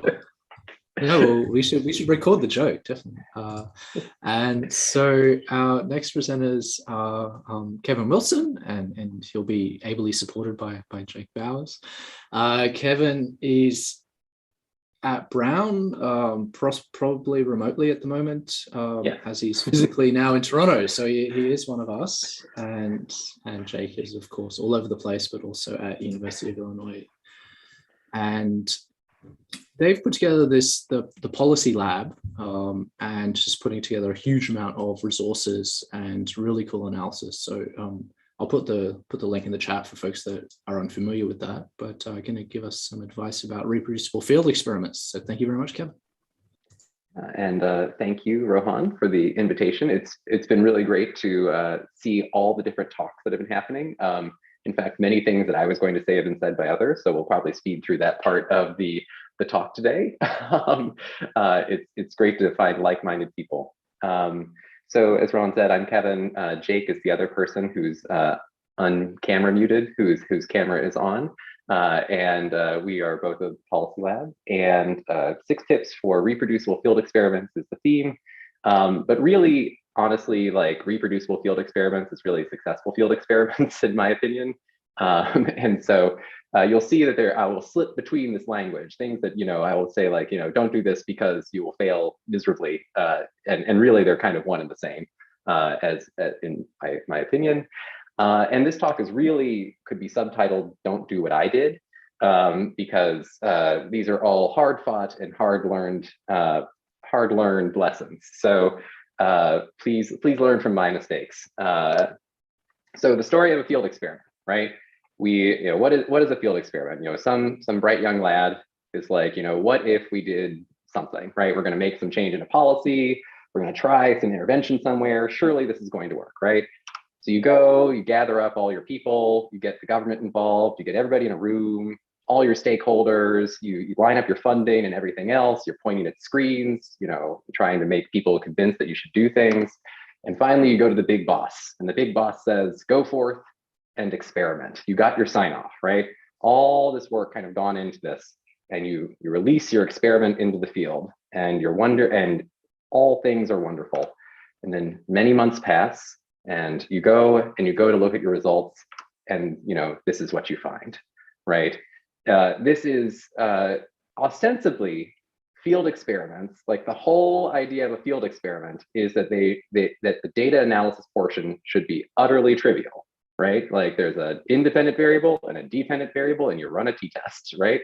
But so many times in field experiments, you get to the end and you're like, oh no, how many other regressions do I need to run to make sure that I didn't screw things up totally? So in this talk, basically, I'm going to give you 6 tips for avoiding this fate. Things that I wish I had done in the past in order to try to make it so that the ideal of getting to a single t-test in the end is actually what you end up doing, as opposed to needing to do a lot of sort of reproducibility work. And a lot of the theme here, just to say again, is that, I think Lars mentioned yesterday something along the lines of at some point I've got to trust your data. And a lot of the theme here is about, well, how can we improve the trust in that data that we as researchers can believe our partners, especially in field experiment land, where we're not like Kevin Wilson, and not like the government of Ontario, who's going to be implementing this thing, right? Like it's like there's somebody on the other side who's going to have some say.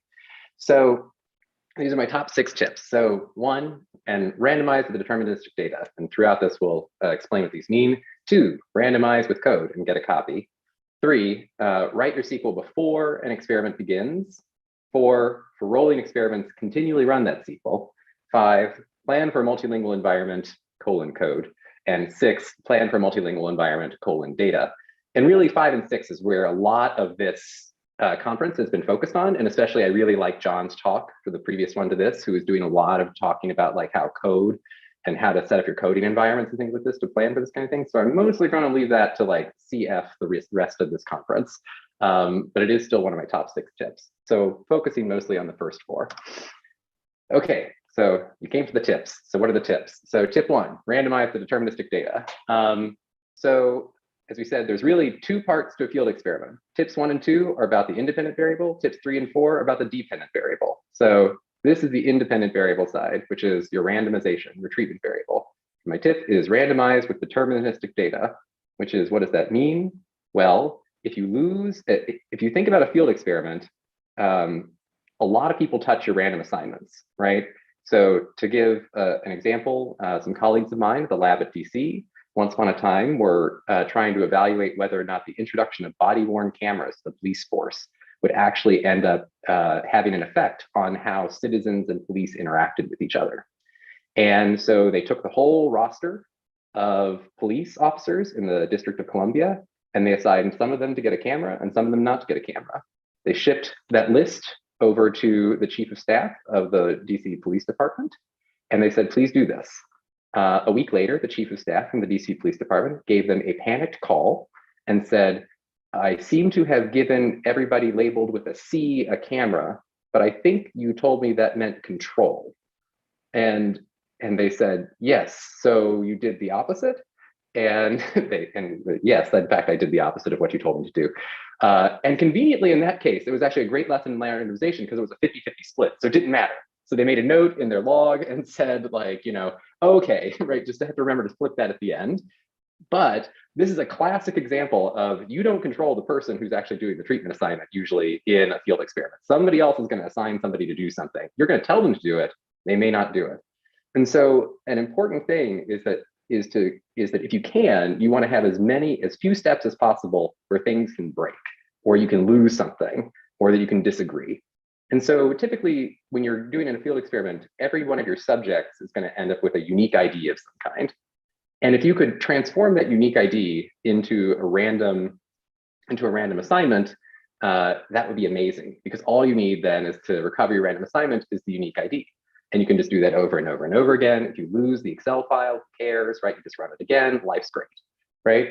So there is, it turns out, a way to do this. And this is through the use of pseudo-random hashes, which come from computer science. So essentially, if you just hash that ID, and then use, say, if it's even, do one thing, if it's odd, do another. If it's, if it's in an order, that's the type of thing that's useful here.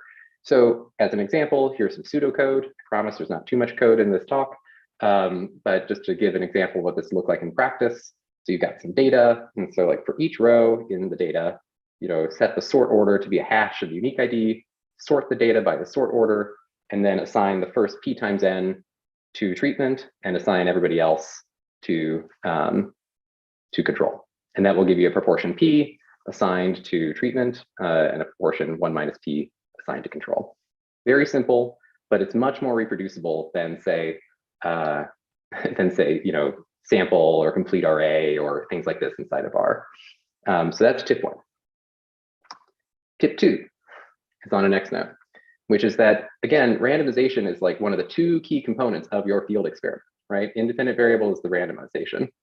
If you're not doing that randomization and you don't understand what happened during that randomization, you don't really understand what happened in your experiment. And so a very common situation is that you'll be embedding these field experiments inside of code that other people are running, or inside of systems that other people are running. You should get a copy of that code, because many, many things can go wrong. And it's really good to test that code, to store it with, and you should store it with your analysis code. So you can always go back later and say, well, how did we do that randomization? Like, I'm seeing all sorts of weird things in the end. Like, what did we actually do? Right? And it also helps in the reproducible side for future people to say, what did you do? Right? They can actually look at the code and say, that's what they did. I understand. Right? As opposed to, we randomly assigned people. So you should really get a copy of that code, store it with your analysis code, write tests for it, try it on historical data. And honestly, like if you can hover over somebody while they run the code, you should do that too. Screen sharing, like going to their wherever they are, whatever that is, make sure that they're actually running it correctly, because I've also had that go wrong. And I'll give you a bit of a story time here. So first off, you might be asking, what's a good randomizer? This is a little bit of a prelude. Good randomizers are hard to define, but basically they should eat typical data, whatever your typical data looks like.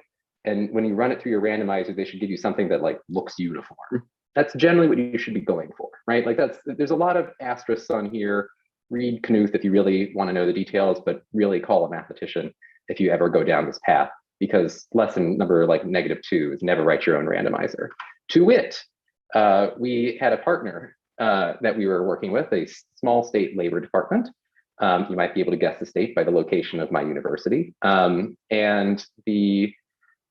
we called them and they wanted to do a field experiment on a new program that they were running. And we were like, that's awesome. Okay, so how many people are you getting per week? How are you going to do random assignment? And they're like, oh, we've done random assignment before. We have a hash function that we use to assign people to treatment and control. And I was like, oh my goodness, they're already doing tip 1. This is amazing. And so I asked, so it's like MD5, SHA-256, like what's that hash function you're using? And it said, oh, Bob wrote it 20 years ago. And I'm just like hearing taking deep breaths of like, can we please see the hash function Bob wrote 20 years ago? I was like, yeah, sure. So off my colleague Ed went down to the office where they were, and they printed out a copy of their hash function. They in fact annotated it by hand. So all of these marks are from the pen from Steve describing to us exactly how this hash function works. His description of the numbers on the left-hand side, where those are the magic numbers. And his description of seed num was like, that's where the social security number goes, right? And LRAND whole, big circled on the right, that's the output. He's like, well, what goes on in between, Steve? It's like, that's what Bob did, right? And so this was their randomizer, right? They were going to do exactly tip 1. They're going to take the first 100 people in this order and assign them to treatment, and everybody else got assigned to control, right? Amazing. But what is this thing doing? Is this a good randomizer? It looks too short to be a good randomizer. And so step 1 was, if you can't tell, this is in COBOL. I don't read COBOL. So step 1 was to rewrite it in Python, which is a language I actually kind of understand. And so we had a whole process where we rewrote it. We understood fixed point arithmetic, got out the decimal package. We did some back and forth about, is this a good and faithful translation of this program? We sent test cases between us and everything else. And we kind of realized that 21474834647 is actually 2 to the 31st minus 1, which is the largest Mersenne prime that's less than 32 bits. So it's like, this is a Mersenne twister sort of thing, but it's only 1 round. If you know what randomizers are, that makes sense to you. If you don't, this is why you call a mathematician to write your randomizers for you. So we realized it was kind of a Mersenne twister. We're like, well, let's see what it does, right? Maybe it's okay. So we took a uniform collection of like fake social security numbers. Social security numbers in the United States run from 0 to 1 billion, basically. And we looked at the output. I don't know, this looks pretty good, right? Like, kind of looks like white noise. That's what you expect, right? Like, uniform inputs leads to uniform, scattered outputs. Except, remember, the key is typical data that you get, not uniform data that you get. And an important fact about social security numbers in the United States is that social security numbers are not randomly assigned. Well, they are after like 2011, but a very key fact but you're probably not doing this field experiments on children. So most of your sample will not have a randomly assigned social security number. And in particular, they used to be assigned more or less sequentially by hospital, right? So like my father and my sister's social security numbers share the same first 4 digits because they were born in the same hospital 34 years apart. Mine start with the different digits because I was born in a different hospital. So, this is actually observed, right? So if you're in a small state with only 2 or 3 OBGYN clinics, turns out that social security number is going to be pretty correlated with age. So this is not a good thing to be doing if, for instance, if you run sequential numbers, social security numbers through your algorithm, and it gives you back sequential numbers. So this is an example of a bad randomization algorithm, not too bad, right? Like on uniform, it gives you uniform, but that's not a typical use case. So testing out these randomizers is quite important. And as I say, like lesson number one should be never write your own randomizer. But if you must, do call a mathematician, conveniently, that is me, and ask them to ask questions of it to make sure that it's running. We eventually came up with a good enough randomizer involving like reversing some digits and adding in some time and things like this. It was good enough for our purposes, but you really need to know what's happening, because again, this is like one of the two, like there's only two things you need out of a field experiment, and this is one of them, and you really want this one to be right. So your best bets for tip 2 are don't write your own hash function. If you must, please consult a mathematician. 2, do try running your randomizer on historical data and check for assignment balance using a tool like XBalance, to shout out Jake over here. That will help you understand if you're actually getting balance. And if you'd like some examples of how to do this, you can see this GitHub repo with our pre-analysis plan and everything else for this particular experiment that's currently in the field. Okay, so we talked about the inputs, right? We talked about the ID, the independent variable. So now we're going to transition to the dependent variable. Okay, so tip 3, write any SQL before the experiment begins. So what do I mean by SQL? I really mean any code which pulls out outcome data, which almost certainly will be SQL if you're working with somebody who's collecting data using a database. Because ultimately this code defines your metrics, right? And if you don't know what the SQL does, you really don't know what your metrics are, right? Like, how did you compute that somebody actually went to something? What were the cutoffs? What were the limits? How was that actually feeding all in? And in particular, because that SQL is the code that runs and actually does something, that's literally the definition. And so if you write this beforehand, you make sure that everybody agrees what the variables mean, right? In fact, an important example of this is that Jake and I actually just had a paper come out in Nature, or I guess it's pending in Nature in a few weeks. And we had in halfway through the experiment, we realized that our partner had totally misinterpreted what we asked for, and that they were giving us the wrong outcome data, which was quite devastating to us briefly, but we fixed it. But this was an example of like, please do write your SQL ahead of time. We were running very fast on that one, and so perhaps we're a little fast and loose and should not have been. And to say that particular example was a common example of something that shows up a lot for like why this is important, because oftentimes in writing your SQL ahead of time, you end up in this world where there's this difference between intentions and actions, right? And often where you are able to randomize in a field experiment is on the intention side. You're often working with the people who control the web forms or the advertisements or the sign up solution, the person who can send out text messages. So what they can usually measure is something like clicks on an ad or like views of a page or like, walks in the door. But what they can't measure is like, did somebody actually buy the widget? Did somebody actually get the vaccine? Did somebody go to an interview, right? And that's usually how somewhere else. And by forcing yourself to write the SQL ahead of time, you will probably very quickly find out that it's not Judy who you're talking to who owns that data. It's Janet over there. And they'll be like, oh, well, you got to talk to Janet for that. And you might find that Janet doesn't even collect that data. And so, before, actually running your field experiment, if you intend to measure action, writing that SQL ahead of time is a good exercise to make sure that you actually can measure the things you set out to measure. And problem 4 is that, you should really run this SQL continually once it's written, because the problem here is that whatever you think about the field a priori is almost certainly not true. And you will find everything that you do to try to mitigate stuff will in fact blow up in your face at some point in time. Are you actually capturing that data? Janet said that she captures XYZ data, but does she actually? Is it good data, right? Is the randomization actually occurring? Sometimes they forget to flip the button. True stories. And is there an extreme contamination that can be remedied, right? Are you accidentally getting too many people in your randomization scheme, and are you off balance? Are you, getting too few? Are there things that you can do to correct your experiment early on so that you don't get to the end, wasted $1 million of time and resources, and then been like, I don't know what I can do here. right?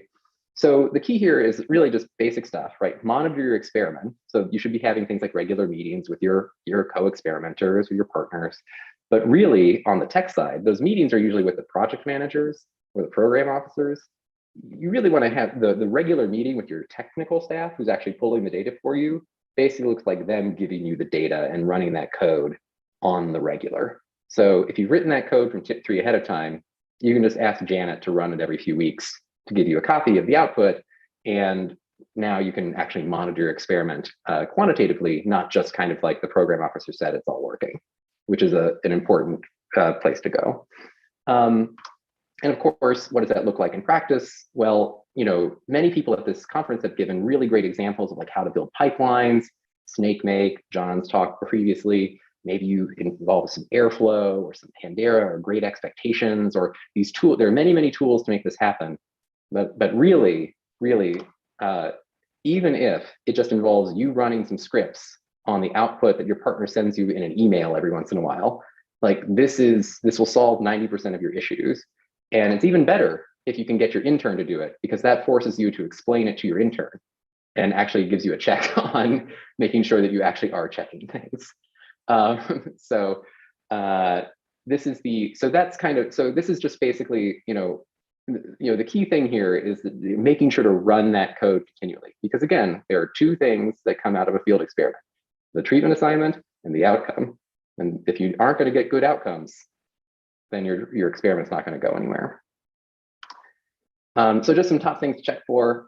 Data types should be as expected. Schema should be as expected. You're actually getting the data you're expecting. Covariate balance. Your treatment assignments are behaving approximately as you expect. Is there a lot of missingness on the outcome variable? If you're not getting the outcome variable, you're not getting an experiment. And any other sort of assumptions you made in your analysis plan, right? Like, are this right number of people coming in? Are they coming from the right places? Making sure that your analysis plan actually will be able to be executed on.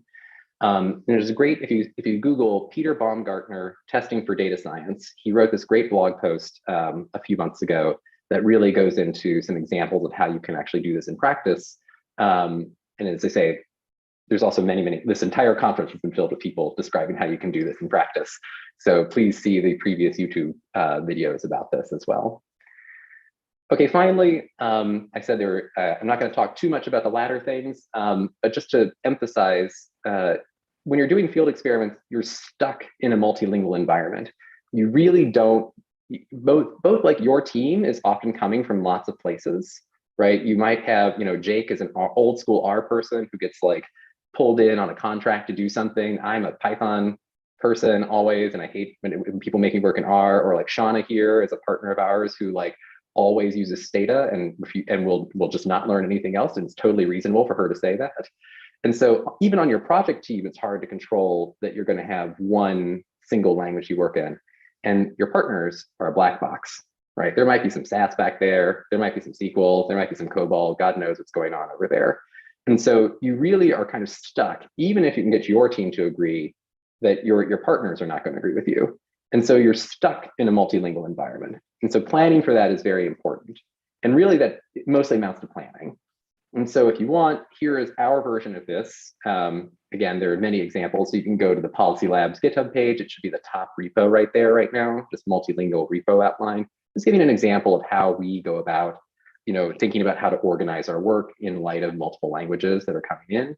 You'll also find at github.com/thepolicylab several other projects that we've come out with recently, specifically, showing examples of how we do that work. It's not perfectly organized. I was very jealous of John and being able to like do that. I really like that talk, and there are other ways of organizing this, but this is this is our version.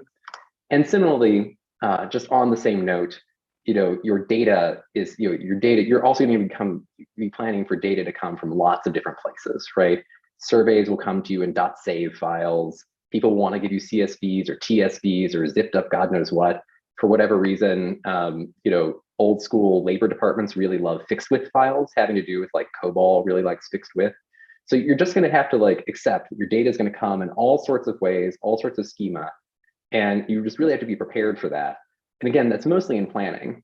But I will leave you with one tip that I haven't heard too much of at this conference, which is simply, at least on your internal team, I really highly recommend that you trade files between each other using Parquet as opposed to using CSVs, because it will maintain your data schema. And so when like read underscore CSV decides it wants to convert numbers to floats, and PD.read read CSV decides it wants to convert them to ints, you get that won't happen, right? You'll all use the same schema, and it's very easy to do.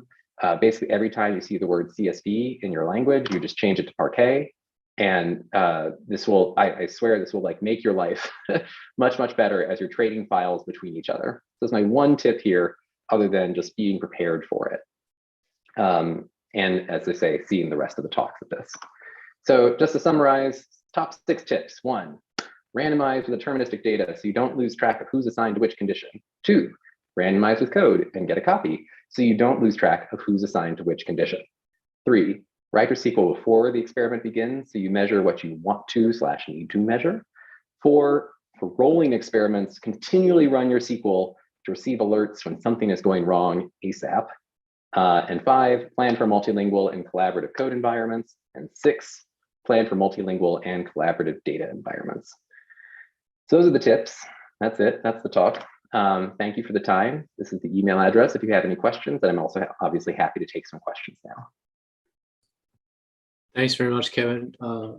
Very annoyingly smart and funny. I'll just ask Jake, do you have anything to add? And while you're thinking about that, I'll ask Kevin, do you have any, are there books and resources that you'd recommend on this? And if folks have other questions, please raise your hand and then I'll call on you. But Jake, do you have anything to add? I think the main thing to add is that I think that we came up with these tips because we actually made all of these errors. And even though I assign the Gerber and Green field experiments book to my graduate students constantly, and there's even a chapter there about planning experiments, it's hard to imagine that you might not know who's in the control group until you don't know who's in the control group. And so we're trying to alert people to have some more fear in their hearts, eat more donuts so that to overcome the fear. But still, there isn't sadly like a nice book about this. And in fact, this morning I ran into a situation where I didn't know who was in the control group, but we couldn't include the story because it was this morning. Kevin.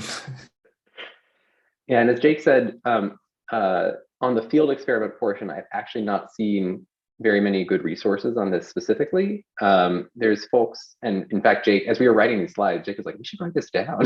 So hopefully forthcoming Bowers and Wilson 2022 something. If you have a good place to put it, let us know. And hopefully that's the answer. But I will say, there are some labs that have done some field experiments. I do recommend the lab at, to toot my own horn. The lab at DC does make a pretty good effort to share all of the code associated with all of their field experiments they do, and they've existed longer than the Policy Lab has. So you can look at the Policy Lab's GitHub for some actual examples, but also the lab at DC. It's thelab.dc.gov. If you look at them, they have some great examples on their GitHub as well of, again, realized experiments. And they're not perfect, right? That's the thing about field experiments, is that they're never perfect. And so it's the best attempts thereof that you can find there. Does anyone else have any other questions or comments?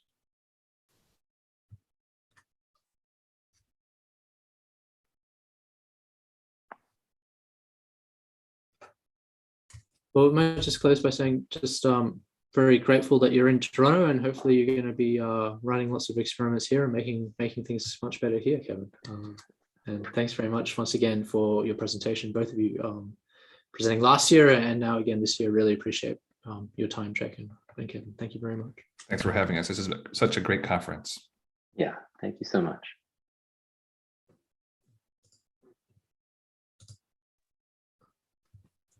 Right.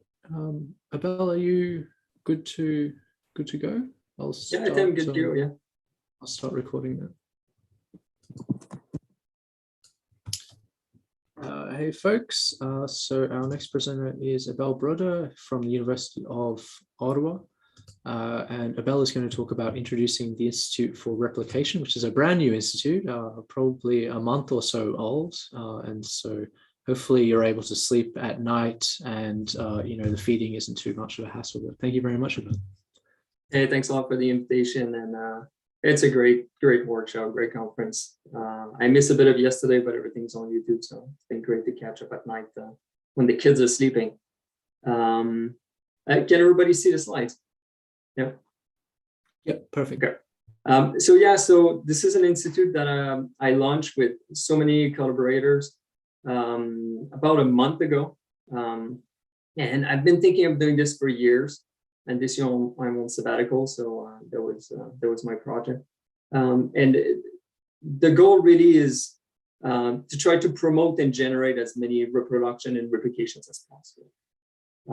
We're starting in the field of economics, finance, political science, and then moving on within a year, hopefully adding some subfields of sociology, demography, for instance, criminology, and then public health. But the goal is really generate as many replications as possible in these fields, and then moving on to other disciplines, and to have a website where we're going to be able to post and put all the documentation related to these replications that we're going to try to generate. We're also doing many other things related to educational material, putting together courses, etc. But I won't say much about this. I'll focus more on, in this talk at least, on what we're trying to achieve in terms of generating replications.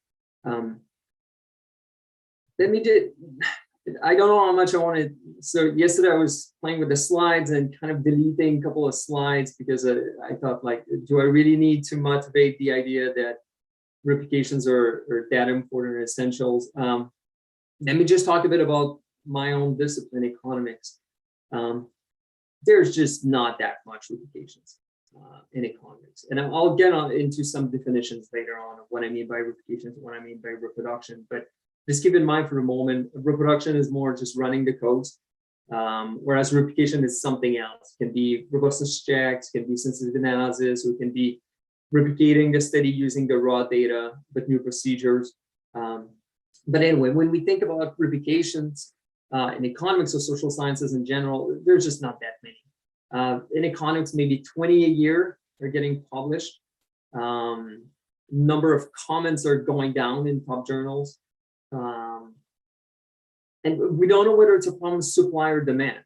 That's the other thing. I mean, many people are not doing replications just because they think that it's going to be very hard to publish their replications. Maybe that's true, maybe that's not. So I'll finish the talk talking to you about the survey that we did among editors at top journals in economics, political science, and finance in order to understand whether that's the case or not, whether there's an interest for replications. But anyway, at least right now, we're in an equilibrium where there's not that many replications. We also know, I mean, I won't go over this, but that when there's a replication, for experimental economics, we're talking about replication rate of 50%. For non-experimental, close to 0% replication rate. I mean, it's almost impossible to see published or even a discussion paper of a replication of a non-experimental study that is robust. And that's a problem because there has to be tons of studies that are replicated, successfully replicated, whatever successfully mean. Let's say same sign and statistical significance. And we just never heard of these studies. So that's more a problem that we have, I think. We're in a very bad equilibrium in economics and many social sciences and art sciences where there's not that many replications. We have no idea whether there's just demand for replications. Clearly, people don't believe that's the case. And the replications that we're seeing are all negative. So that's the equilibrium that we are in, and that's the equilibrium we want to change. And we thought that if you want to change this equilibrium, you need a big push. And of course, we're not going to achieve this alone. But the way I've been thinking about this for years now is you need a big push. You need to attack this problem and try to change equilibrium through many different things. And you need key players, be it editors or top people in every single field, subfield within a discipline. And that's what we're going to try to do, trying to collaborate with people who have power, who are important in a specific discipline, and trying to get them on board and trying to get them to suggest potential replicators, people that work with them, their collaborators, their students, and that these people replicate studies. Studies published in the best journals, and that's kind of the idea. So let me give you a bit more information just in general, and then I'll go into the specifics of what do I mean by we have some top people who propose names of replicators, and we contact the replicators and we try to get them to replicate papers published in top journals. So I'll give you more details on this, but that's kind of the idea right now. Just a bit more on just why do we have so few replications? Is it lack of incentives? Is it because it's harmful for your career? That's possible. And again, maybe that's the case because there's so few replications. If it would be normal to do replications, it would be part, for instance, of graduate programs, or if many people in your network would have done replications, maybe it wouldn't be that harmful. But when you see a replication, usually it's negative. And we've all heard stories of people potentially doing replications and having not a very positive and enthusiastic response from the original authors. So, there's a lot of things that we're going to try to fix here with kind of a new model to generate replications. Already talked about this bad equilibrium, but let me just tell you a bit more about like some definitions quickly. I think most of you are going to be comfortable with these definitions. And I really don't want to start a debate on whether we should change the definitions or, there's so many out there. There's not a perfect one, but here's the thing that we're going to stick with. So there's reproduction, so what I'm going to call conceptual reproducibility, which is you're going to use the same data and same code, and the idea is kind of just push button. So you're just trying to reproduce the results. So this is what I'm going to be calling reproduction or reproducibility. And then there's different types of replications. So we're going to be interested in both reproductions and also replications. And the focus is going to be to try to get people to replicate studies that have been successfully reproduced. And we're going to be able to do this because now a lot of top journals in economics and political science and finance have actually a data editor, like Lars, for instance, who's making sure that the results are reproducible. So we're going to have a list of studies that are reproduced. And for these studies, we're going to be trying to looking for a replicator, kind of making the job of a replicator a bit easier. At least we know that the codes are running. And the replicator can focus on different types of replication. Potential robustness check, sensitivity analysis. I'm going to be calling this robustness replicability. So basically using the same data, but you can change the codes. Maybe you're going to change the way standard errors are clustered, different ways of weighting different observations, adding, changing the controls, etc. Then there's also potentially a direct replicability, which is you're using the same code, but you're going to be using new data. So usually this is more for experimental studies, but we have some replicators who are doing this right now for non-experimental studies. Then there's conceptual replicability, where you kind of use new data, new codes. This is going to be sometimes the case, but it's going to be mostly, for instance, if the data can only be accessed by a couple of researchers somewhere in Norway in a lab, maybe another researcher in Finland who has access to similar data for Finnish population can actually potentially do something similar in that specific context. But when I'm going to be talking about replications, think more about robustness or direct replication. Okay, so what's the idea? So we have a set of studies that we would like to be replicated. Now we can all agree or disagree on what should be the criteria for choosing which studies to be replicated. There's not a perfect answer. We discussed for weeks and months about this, and we ended up choosing some top journals and only 2022 going forward. So we're not going in the past. We're only going to try to replicate studies that are published starting in January going forward.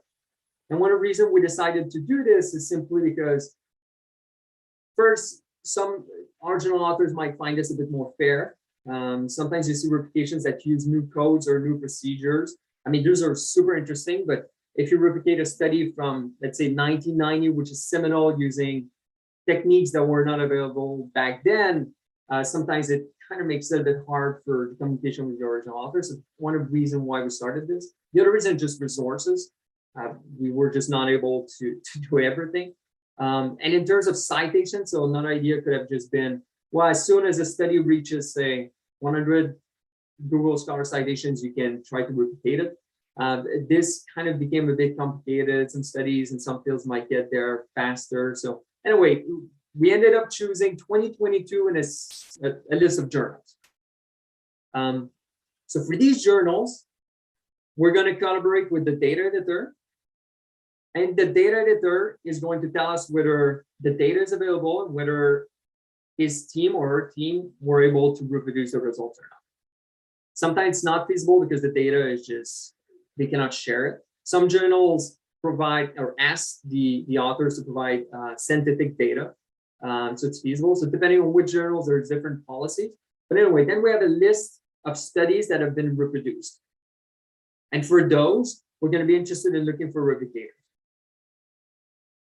We're going to have a board. So the Institute for Replication, what I'm talking to you about, is not a journal. It's just an institute. But we have a board of editors. And you can go on the website and you'll see the list for each field, for economics and for political science. We're trying to cover all the subfields of these disciplines. So we have a board who's going to receive this list of studies. So every month I send them, here's the list of studies that were successfully reproduced by the data editors or by our own team who's able also to reproduce for other journals. And so they have this information, and then they're going to propose names of replicators. Then we contact the replicators, the names that are suggested, and we ask them whether they're interested in replicating the paper. Sometimes they say yay, sometimes they say no, and maybe other editors are going to suggest names, but that's kind of the idea.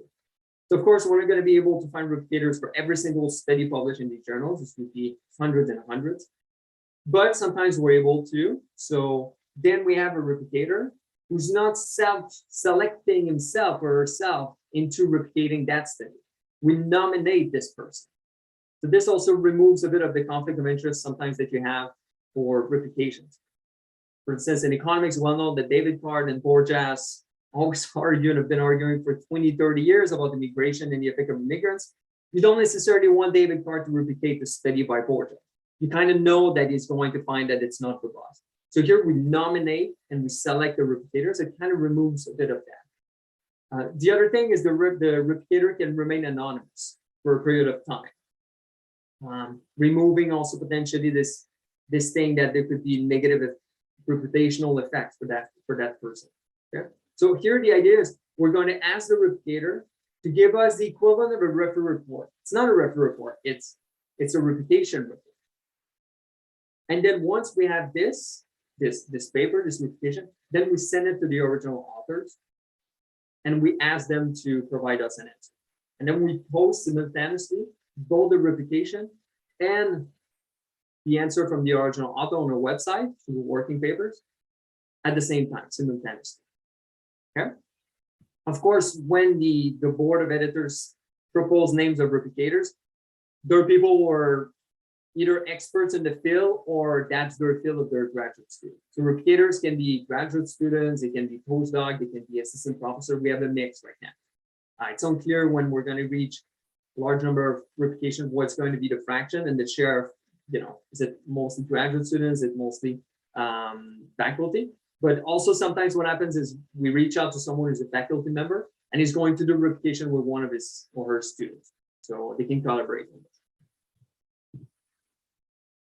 Okay, so replicators, they can be anonymous. That's their choice. There's two ways that they can do their replication. So I wrote down an example, a template of how to write down your replication. So if they do this, they can, if they use this template, they can remain anonymous for pretty much ever.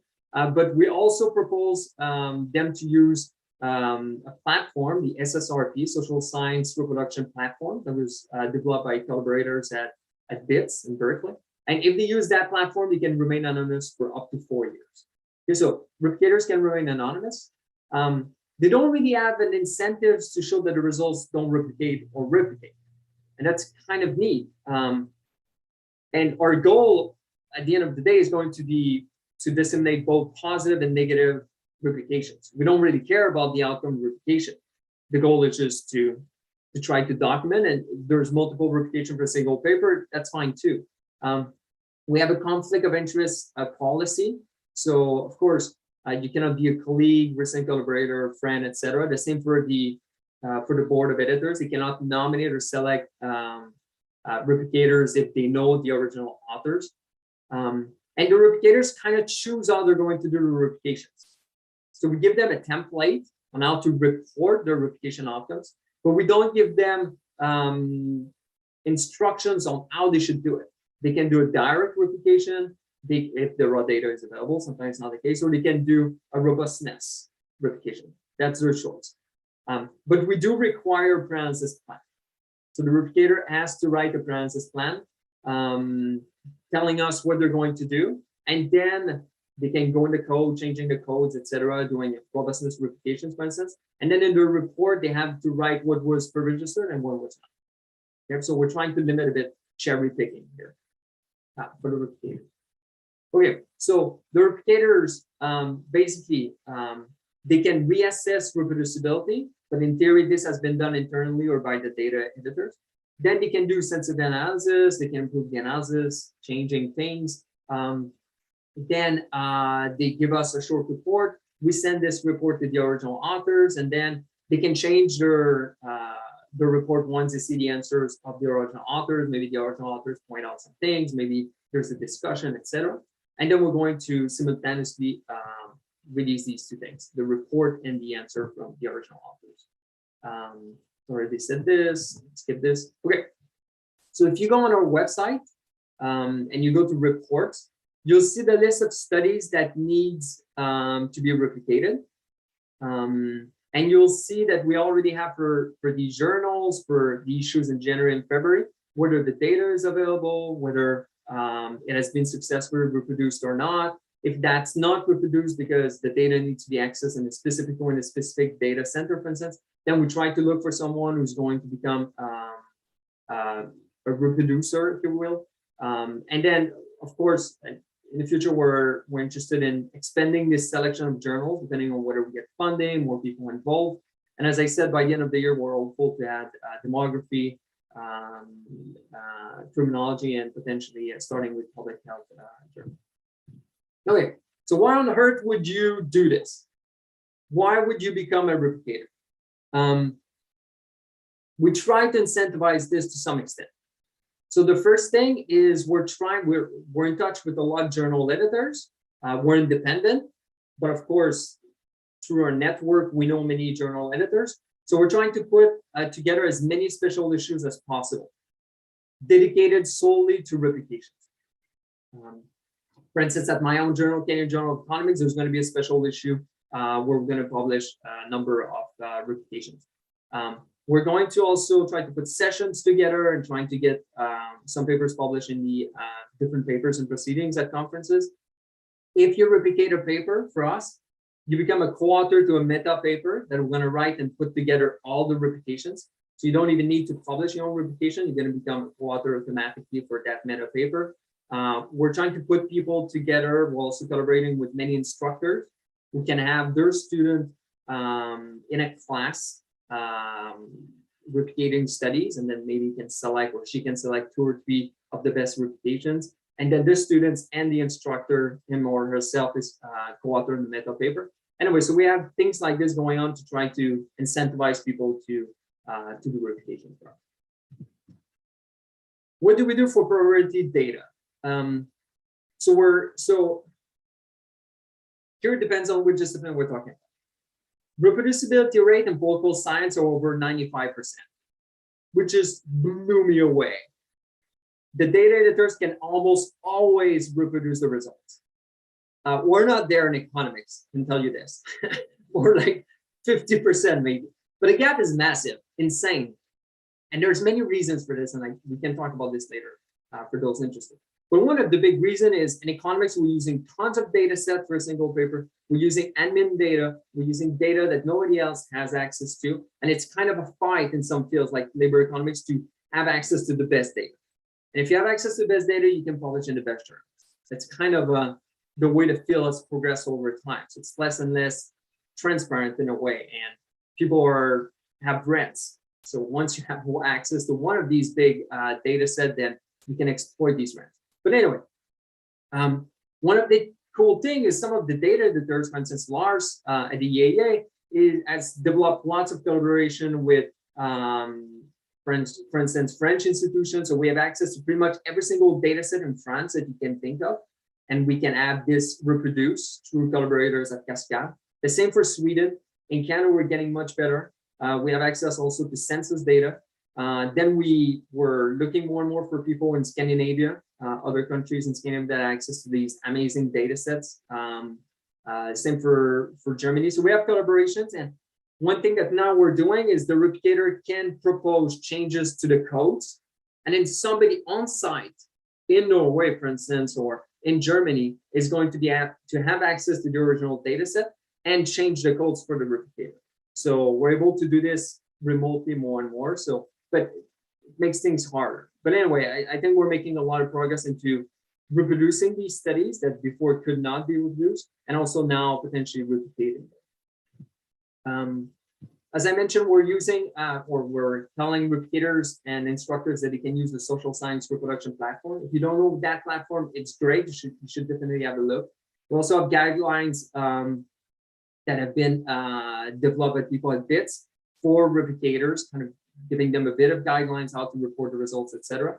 And there's also a template. We're going to put the link there for replicators, which is on our website. Last thing I want to talk about quickly, running out of time. If you go to publishing on our webpage, so the page publishing, you'll see a list of call for papers that we put together, and we're working to put more together. It's dedicated to replication. But you also see a survey that we've done in December for something like 50 top editors, so top journals in economics and political science.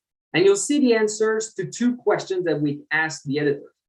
The first one is, would you be willing to publish a comment or replication of a study that was published in your own journal? They can say yes, they can say no, and sometimes they don't want to say yes or no, they want to have a long answer, so we put the long answer. And then the second question is, would you be willing to publish a comment or replication of a study that was not published in your own journal?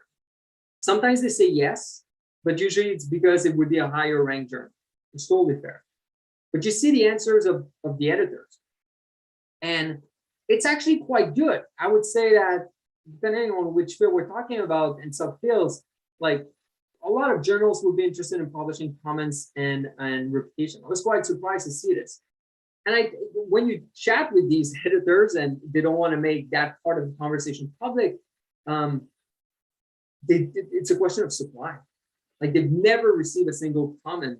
Like an editor has been like editor of the top tier, who told me like in 15 years, did not receive a single comment ever submitted to his journal.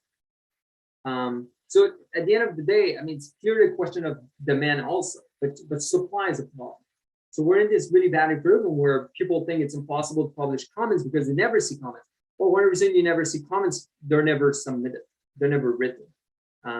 So anyway, I look at the survey. Some fields are, let's say, more willing to publish comments than other fields. Let's say the worst field is probably macroeconomics in terms of publishing comments, but you'll see big differences across journals too. And I think it's neat for people who have a reputation or a comment and don't know where to publish it. They can go there and actually see a list of journals that potentially would be interested in their comment. It's kind of it. Spread the word. We're looking for replicators.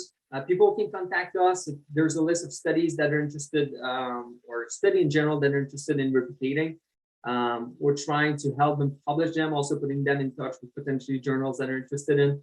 We're really doing whatever we can to promote and generate replications. And I'll just stop there and interested in looking for your question and feedback. Thanks very much, Abel. I really appreciate it. And obviously exciting about the Institute. Congratulations on its launch. Does anyone have any comments or questions? Yeah, if it's published 2022, it was written 5-6 years ago, that's for sure. Yeah. Well, there's one quick question. I forgot if you mentioned it. Are there any like small funds that would help graduate students do these kind of replications? I could imagine, $1,000, like small amounts might, pay for a part of a summer for somebody, and the grad student would learn a ton, and then you'd get a great replication. Or have you been thinking about the kind of those incentives? Yeah, we've applied for lots of funding in the summer. We're waiting to see if it's going to happen. But we've been told by some funders that they want to see us doing replications and kind of having it rolling with the website and everything. And then if it's working, they're going to be interested. So we had to start with all the funding, but that's definitely something more. Got it. Cool.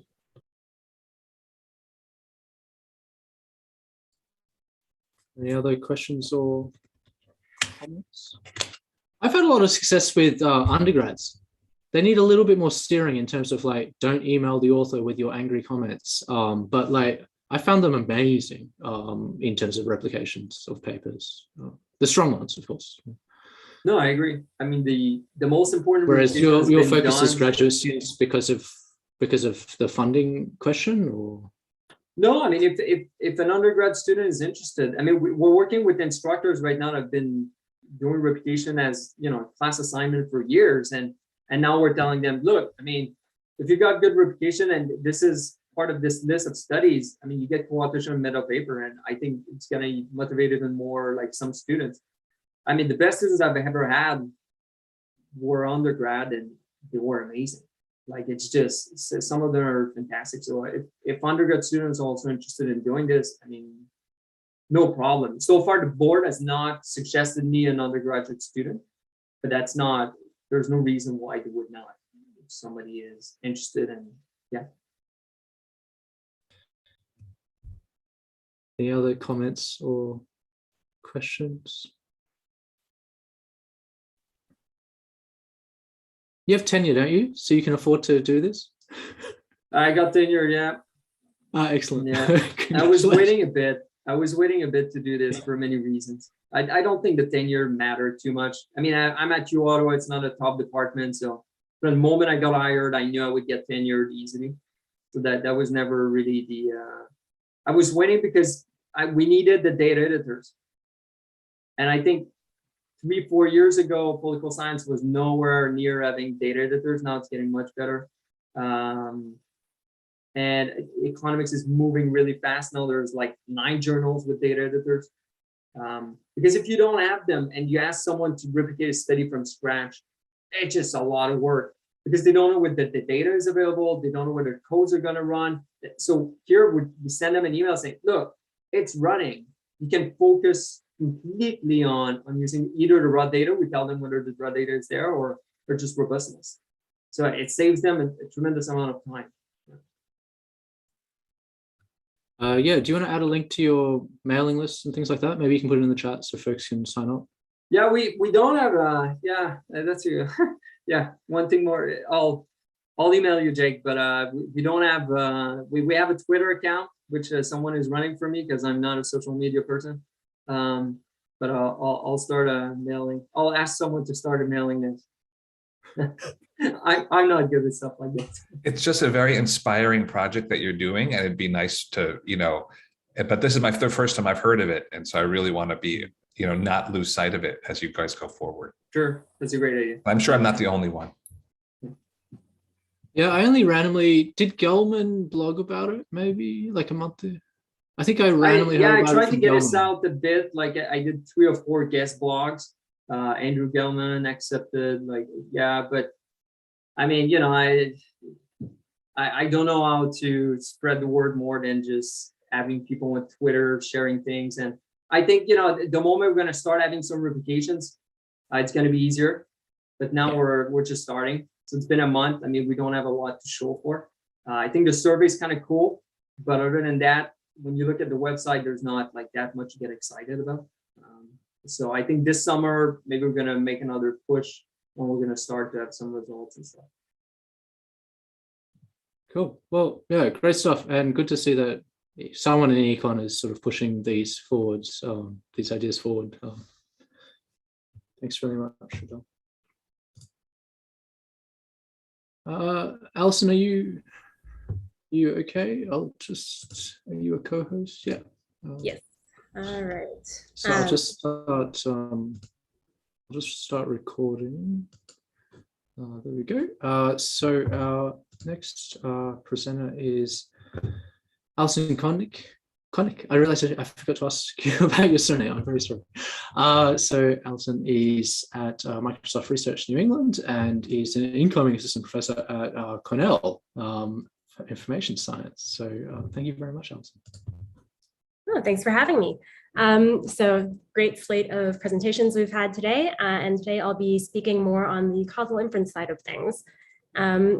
So I guess piggybacking off a lot of the work we've seen already, a lot of it is focused on ML, which has kind of this broad universal concept of trained validation test sets, and splitting your data sets in machine learning to ensure you don't overfit your models. But this wasn't really historically something that was done in causal inference land. And so there's less of a universally accepted way of ensuring external validity, for example. And of course, there are lots of exceptions in causal work today. So things like Susan Athey's work on honest causal random forests to prevent overfitting. But it's hard to say that there is a broader framework for causal inference reproducibility as is. And meanwhile, kind of instead of observational causal analyses, which is most of what I'll be talking about today, you can run RCTs, as is done in, say, clinical settings. And those are very well scoped and easy to replicate. I say easy, following the, Brown policy lab stuff where, I guess we'll hand wave when we say easy to replicate, but, relatively easier to replicate, maybe because all of the steps are written down, especially for these clinical trials where everything is very cleanly written, but RCTs are super costly to run. And so given that we're thinking about causal inference today in this talk, how do we ensure reproducibility, spanning both reproducibility in other observational data or studies, and also potential reproducibility in RCTs themselves. So today, going more into the definition of the title of this talk, what are retrospective analyses? Today, I'll be talking specifically about ones where the treatment is a specific drug, which makes this a pharmacoepidemiological analysis. Boom, nailed it, first try. And so a retrospective analysis is one where you take existing data that contains both exposed and unexposed patients, also known as treated and control, right? And then you look at their outcomes in the existing data that have already occurred. And so this is nice because if you have a robust data set, you have plenty of covariates in your data, you have a lot of control over what features to include, and it's cheaper to, in theory, run some regressions in R than it is to run a full RCT. But the question still remains of how to actually do a replicable analysis for retrospective data. So the paper that I'll be talking about today is a how-to guide on doing reproducible causal inference via retrospective observational analysis. And so I will go through 10 simple rules that span across 4 different phases. I will say each of these simple rules could probably be like multiple papers or already exists as hundreds of different papers. So, 10 simple rules, take it with a grain of salt. And before going through the rules, I'll introduce our specific running example, which is a pharmacoepidemiological example. And as with a lot of work in the field lately, this is a COVID-related research. And the idea here is that patients with COVID, and likewise for patients with pneumonia, are at risk of cytokine storms occurring. You don't need to know the details of this, but this ends up leading to respiratory distress, and in particular resulting in patients being ventilated and in some cases dying. So now we know from previous work, there is a specific drug called prazosin that has a protective effect on mice. And so this means that the mice that have this inflammation don't end up reaching the cytokine storm phase. And so given that there seems to be some mechanistic reason for prazosin to work, as in this isn't some random guess of a drug, there is like a biological reason for this to happen, do we think the same protective effect actually exists for humans? And in particular, we're going to be talking a lot about what we call alpha blockers, which is the class of drugs that prazosin belongs to. So going back to our 10 simple rules, let's start with the guiding principles. So zooming in on these, our first 3 rules start here. First, for our particular example, which is based on real life, we ended up with like 4 or 5 different papers related to this whole line of research. We had a team of epidemiologists, computer scientists, economists, biostats, people, medical practitioners, and for us and for this type of work broadly, it's really important to lay the groundwork so you have folks who are able to both deeply understand the medical implications of this sort of pharmacoepidemiological study, and also folks who deeply understand causal analysis. So second is to emulate an RCT. Now, this isn't just helpful in the sense of, if you want to reproduce this eventually and actually run an RCT, if you were to get the funds for it, it's also helpful just for yourself to diagram out what exact comparison you want to study before even thinking about what data to use. And so the way RCTs tend to be modeled in the health literature is with what's called a consort diagram. So this is an example of a consort diagram. I'll go through the specifics of what we've written in these limitations later. But for now, let's just focus on the key fact that we can glean from making this sort of diagram, which is that we can diagram specifically what we would be doing if we ran an RCT, including recruitment for treatment and control groups. So in particular, we have up on top inclusion-exclusion criteria for getting into a clinical trial. Next, we split into treatment and control, where alpha blockers, again, is the class of drugs that we're studying. And here we're listing 2 outcomes where a patient might get ventilated and then die. So each of these outcomes is a binary variable. So now with that idealized RCT in mind, the third rule involves just letting go of all of your expectations because nothing is perfect and this too will not be perfect. So how do we proceed given that we know that doing this exact RCT is basically impossible? Now zooming out of our guiding principles phase, let's move into the preparation phase. So the next 4 rules kind of focus on the hypothesis at hand. So we'll start by formulating the research goal. So for our sorts of studies, there are a few different dimensions in particular that are important to think about with regard to drugs. So we've been talking a lot about this drug, prazosin or alpha blockers as a treatment, but how do we quantify that? So an obvious one is the quantity. So, okay, how many milligrams is a patient taking? But then how do we know if the patient is actually taking the drug? What if the patient, just started the drug and then had only taken 1 dose before being ventilated? Then we probably don't actually trust that effect would be due to the drug. So things like duration and frequency and recency of exposure are all important to consider. And similarly, we include tips for other kind of major points to establish. So for example, defining exposed groups and unexposed groups in detailed ways. So let's say that our definition of exposure is we want to ensure patients taken more than, say, 180 days of alpha blocker drugs in the past year. So conversely, do we want our unexposed definition to be, our patient has taken fewer than 180 days of that particular drug, or should it be instead someone who's never been prescribed that drug? So these sorts of decisions are all really important to write down right from the start.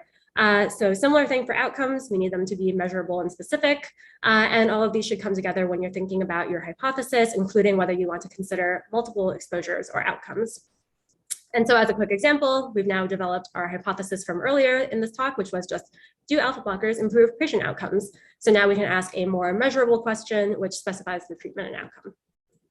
All right, so now that we've thought about specific exposures and outcomes, let's talk about confounders, because after all, this is in theory a causal inference talk. So as we've discussed, the main hypothesis we're trying to study involves the effect of alpha blockers on 2 of our outcomes of interest, but we need to observe and adjust for confounders, right? So there are a few conditions that we want to satisfy in causal analyses. So for example, firstly, we need treatment assignments to be independent of individual treatment effects. So we want unconfoundedness. And also we want our treatment assignment probabilities to be strictly between 0 and 1. That's called overlap. We will talk about overlap in a few slides. So for now, let's just focus on confoundedness. So in order to say anything about this particular treatment effect, in order to satisfy the unconfoundedness condition, we need to adjust for confounders. And so one obvious set of confounders is patient comorbidities, right? So these are things like COPD or hypertension, diabetes, the number of hospital or doctor visits. The intuition here is that the sicker someone is overall, the more likely they are to be taking a bunch of drugs like alpha blockers, but also the more likely they are to get ventilated or die just because they've historically been very ill. So as part of our thought process, we need to keep track of what we expect are confounders that we can see that are observable. I'll talk about unobserved confounders towards the end of this talk. But for now, the idea is let's just think about what confounders we need to worry about. And zooming out a bit here now, since we figured out what specifically we want to measure, I'll talk about, finally, per the title of this talk, what a retrospective cohort study is. So this is a specific method that we've used to perform our causal analysis on our historical observational data. Recall that we still haven't actually talked about getting data yet as part of our 10-step process. So this is all on some ideal imaginary data. So to start, let's say that we have some historical patient data. And for a specific patient, we see that they are admitted to some hospital on January 1st, 2021 with a COVID diagnostic code. Now what we can do is look backwards for a year of that patient's data and ask a few questions. So for example, in the past year, first let's generate a binary treatment variable based on the patient's alpha blocker supply. And we'll also generate some variables speaking to the patient's overall health in the past year. So questions 2 and 3 are basically tackling things like the observed confounders that we just reasoned about. And meanwhile, going back to this 2021 inpatient admission timeframe, which is also something you need to define, right? So this can be either just the amount of time that they're in the hospital, it could be 28 days, so a month-long observation timeframe. Within that patient admission, we then ask a few more questions. So in our case, 2 binary variables. Does the patient get mechanically ventilated? And then does the patient die? So that's basically how we think about the retrospective cohort study. And this is how we end up with our nice tabular data that we can then use to run regressions and that sort of thing. Right. So now that we've listed out some potential confounders and talked about how they fit into this like broader retrospective analysis plan, we want to figure out the target population. So recall that with the consort diagrams that we thought about in the context of making our ideal RCTs. This is like the shared inclusion-exclusion criteria at the top across both arms. And so adding a few more emojis on this diagram from a few slides ago. So here's another trait that's a confounder, but that I'll also talk about as a target population, which is gender stratification. So fun fact, in the United States, most prescriptions of alpha blockers are for men, in particular men aged 45 plus who have benign prostatic hyperplasia, BPH. And this is a condition that's clinically unrelated to respiratory problems. So this also ties into needing an interdisciplinary team, since knowing that fact requires a medical doctor on board, right? So going back to BPH, prostate problems tend to worsen with age. So treated patients are generally older, meaning that we want to include age as an observed confounder too. So now we need to think about a specific trade-off that we have to make in our study design, right? So if we restrict our study to older men, this reduces unobserved confounding, but we're now sacrificing external validity. So our results probably won't extrapolate to the general population. And in general, this is an important step to think about when refining your target population. So how will your internal validity be impacted versus your external validity? And lastly, we keep mentioning COVID patients, right? Like that's our kind of motivating thing in this talk. And so one question when defining the target population in particular is how do we actually define a COVID patient? So we actually started doing this work in March 2020. And for the first 60-ish days of the pandemic, there actually wasn't an official diagnostic code in the US for COVID. So the CDC only actually announced the code in like April 2020-ish.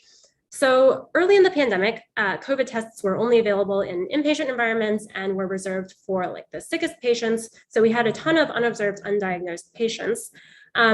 And we can't estimate the treatment effect in that early 2020 undiagnosed population since we never actually get to observe a qualifying condition of a COVID diagnosis.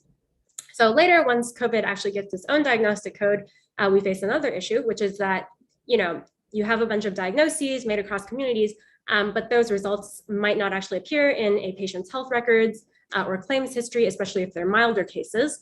And so if we want to talk about COVID patients as a target population, we need to make some limitations clear. So for example, we might be limited to only severe cases of COVID warranting hospitalization in a certain time frame. And for our case in particular, for robustness and reproducibility, we actually consider 2 differently defined COVID cohorts. So one uses a formal diagnosis with an actual inpatient diagnostic code. And the other one uses a suspected diagnosis heuristic So that's, again, formed by the clinician side of our team based on symptom review. So all this to say, defining target population, very important. So now that we've thought about the specifics of all of these exposure definitions, outcome definitions, that sort of thing, only now at the end of the preparation phase do we ask you to turn to the idea of figuring out what your data are. So as far as data sets go, the first thing to do is to make sure you actually know what's in your data. And this is where something like data sheets for data sets comes in handy, where it's actually listed out what the data origins are, so data collection methods, limitations, and that sort of thing. It's also important to have domain experts in the loop here to ensure that the domain-specific standards seem correct in the data. And so as a quick example, here are 2 age histograms from 2 data sets that we actually used. So we ended up using medical claims data in order to run these analyses. And hopefully just looking at these makes you wonder what's going on. So we recognized very early on that the market scan data on the left has a Medicare data exclusion, meaning that we don't have anyone over the age of 65 in that data set for what turns out to be a very reasonable reason. So make sure that you understand what's going on in your data. And now that we've finished the preparation phase, we can move on to the analysis planning phase. All right, so there are just 2 rules in this phase, and let's start with the exploration rule, focusing on surrogate outcomes. So a key tenet here is to use surrogate outcomes to keep yourself from being influenced by partial results as you're working on the analysis. It's also important to keep good records of how you permuted or generated your outcomes for broader reproducibility. Don't worry, you will use your actual data at some point in a later step. But for now, now that you've masked yourself a bit, what do? You do what you would otherwise do in most other analyses, which is start to look at your variables of interest. So this can be looking at covariate distributions by various data cuts to understand your data, check for any inconsistencies. And next, recall that for a causal analysis, we want to have unconfoundedness and also overlap. We already talked about confounders, but not much about overlap yet. So overlap means that there is a distributional overlap between individuals being put in both exposed and unexposed groups. This is something you don't need to worry about if you're just running an RCT, because each patient enrolled in the trial is randomly assigned to treatment or control. Caveat, everything that the policy lab folks already talked about, where maybe they are not perfectly enrolled, but that aside, you do need to worry about this a bit more with observational data, because maybe treatment is chosen by some predeterministic policy. So like super sick people necessarily all get treated, which means they're not comparable to the untreated group. So what does better empirical overlap mean? This is based on propensity scores, which reflect the probability that an individual actually receives treatment, i.e. belongs to the exposed group on the basis of your observed covariates. And so if you compute each individual's propensity for treatment, you can use propensity trimming to ensure that neither exposed nor unexposed groups have any crazy outliers with like less than 0.001 or more than 0.999 probability of being assigned to treatment, which would be unattainable in the other exposure group. So now to counteract confounding by indication, which is how medical people say confounding, a bunch of analytical techniques use propensity scores to balance exposed and unexposed groups by matching patients or by weighting using propensity scores. So the latter would involve assigning more weight to the unexposed individuals who appear more similar to exposed individuals in terms of the observed covariates. And the next tip is to keep it simple, stupid. So just start with a very basic unadjusted model as your baseline before throwing in the kitchen sink or doing fancy machine learning stuff. And after doing these 5 steps, go ahead and throw in all the bells and whistles. So putting this all together for our particular study, we used the R package GRF to estimate propensity scores. Then we propensity trimmed our sample to retain the overlapping region such that between the exposed and unexposed propensity score distributions, we kept scores above the maximum of the 2 distributions' first percentiles and below the minimum of the 2 distributions' 99th percentiles. And then with that remaining subsample of data, we can do unadjusted analysis of the exposure outcome relationship with, say, like a Fisher's test. For matching, you can use the R package match it. For our particular use case, we did 5-to-1 Mahalanobis matching. So that involves finding 5 unique unexposed matches for each exposed patient. And for another adjusted model, we ran an IPW, an inverse propensity weighted logistic regression using the R package survey. So is very convenient that across the board on our team, everyone was happy to use R, but of course your mileage may vary. So with all of this stuff going on, as far as IPW matching go, how do we actually know that we achieve covariate balance? A very important part of this kind of refinement of the analysis plan is doing things like covariant balance checking. So here we visualize the standardized differences of means for included covariates. So here, this is a type of plot called a love plot, shows the standardized mean differences in covariance like patient characteristics before versus after matching. So you see that between the exposed and unexposed groups, they had much more different covariates with the red dots pre-matching and much closer to zero difference with the blue dots. So this is all good signs. And now for our penultimate rule, after running our unadjusted and adjusted analyses, we include sensitivity analyses.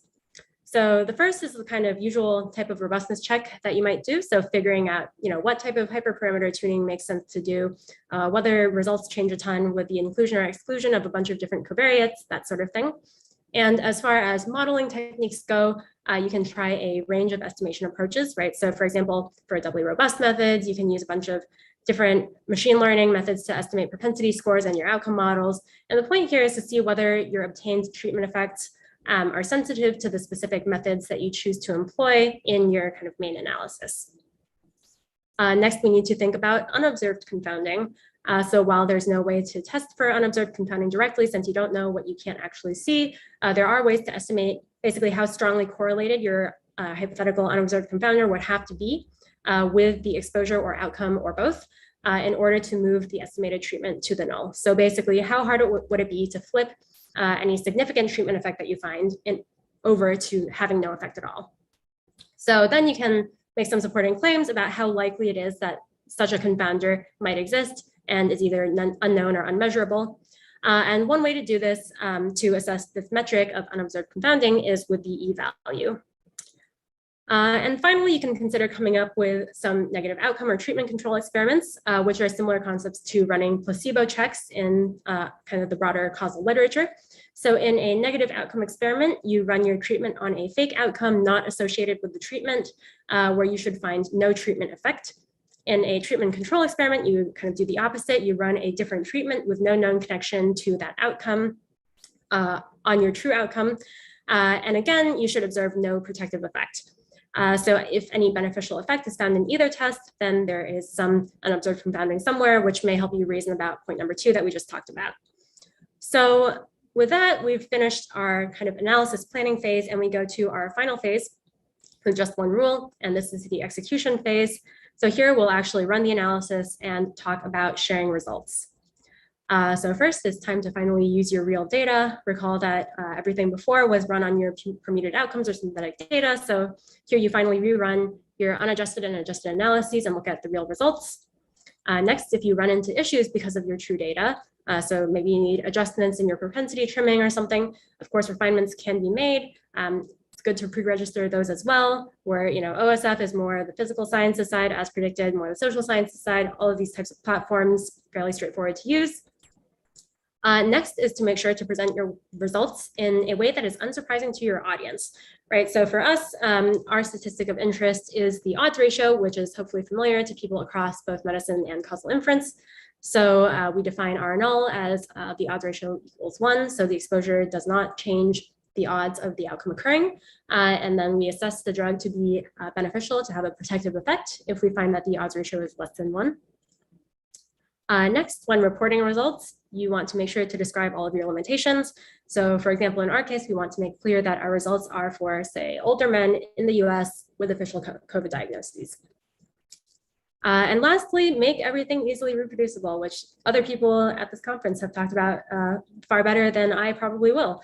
And so that means, writing your methods clearly step by step. Even if your data are private, you might still be able to upload your code and documentation. For us, publication venues like eLife in the life sciences are also great for reproducibility in terms of publishing, the back and forth of the review process as well. And so putting this all together, what do our final figures look like? As mentioned, we report the odds ratios and corresponding confidence intervals, finding that alpha blockers writ large, which are these kind of dark green lines, and in particular doxazocin, which is light green lines, They all have a protective effect in that the odds ratios are all less than 1. And for robustness, this forest plot is what we call this, shows similar results for 2 different definitions of death. So both within that particular inpatient admission and also within that month. We also include, results across 3 different types of analyses, including our 2 adjusted models accounting for confounders. And so overall, that was just a set of examples on how to actually use our 10 rules for reproducible retrospective causal analysis. So as I mentioned at the very beginning, there are lots of reasons to do this observational work, especially because RCTs are expensive. That said, one bonus of our doing this COVID-related observational study is that it actually did result in us getting funded to run a clinical trial. So that's in the works now, and will hopefully serve as an external source of replication for our work. And separately, I want to note that it's relatively low-hanging fruit to get significant results, but it's much harder to actually do a good causal inference study, right? So these principles can be used for easy reproducibility of the specific hypotheses that you're studying. But that said, there is no one-size-fits-all method to generate all causal analyses. This can't be fully automated. For example, you should still have a mechanistic reason to actually think that certain drugs should be studied. But while full automation might not be ideal, given the importance of domain expertise and having domain experts on your team, there are still plenty of useful tools for data scientists hoping to have kind of this causal inference pipeline tool at their disposal. So this Python library, DoY, and corresponding user interface, ShowY, can be used for a ton of applications spanning healthcare and business intelligence to conduct things like retrospective analyses. And the plot I'm showing at the right is a super handy tool that allows the user to kind of conveniently compare treatment effects across a bunch of different adjusted methods and models. So here we have, IPW. You can include a bunch of different specifications with different covariates included. And so this really speeds up the manual process of comparing across different analyses. All right, so with that, I will stop and take questions, but here's the name of the paper I went through today, which I think Rohan already linked very helpfully. This paper was led by Mike Powell, and feel free to reach out if you have any questions about this or any of the follow-on studies that we did using retrospective analyses. Thank you very much, Alison. If anyone has any questions, please feel free to raise your hand and I'll call on you. I'll just get us started with, do you see much role for DAGs in causal analysis, or are you, yeah? Great question. Here's the next slide in my supplementary material. Is in fact a DAG because we do find them super useful in reasoning about these things. I did skip it in kind of the condensed version of the 10 simple rules because it takes a while to kind of stare at this picture and internalize it more. But very similarly to how we thought about confounders, right? Of course, you have many more arrows to consider when you are actually looking at what sorts of interactions you might consider across different drugs. You have a bunch of things like drug allergies that maybe you might at first think are important, but actually they aren't really. So, drawing out DAGs, very helpful. Big fan. Yeah. That was completely not set up for anyone. Does anyone have any other questions or comments? I guess one quick question I had was, this is fascinating and wonderful, and I've already sent the PDF to my students, so thank you. In regards to DAGs, in addition to the graphical displays, were you thinking about doing things like using Frontor criterion instead of controlling for confounders, or really using the do calculus in order to try to address some of the problems of confounding? I have not seen that in the this kind of style of work myself. I've seen graphical graphs like this, but not actually the do calculus in action. Right, so DoY is great for all of the do calculus stuff. I will say that for our work on this, it is pretty, we don't actually use any of the do calculus programming type of stuff. We just kind of stick to the standard cookie cutter tools, run some causal forests, that sort of thing.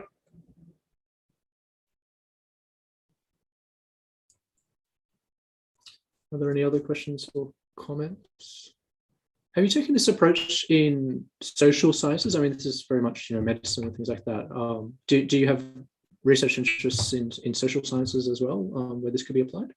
Sure. So for me personally, a lot of my work is actually in kind of fairness and online applications. And so I've done plenty of work with, say, for example, propensity matching as kind of a means to an end in social sciences.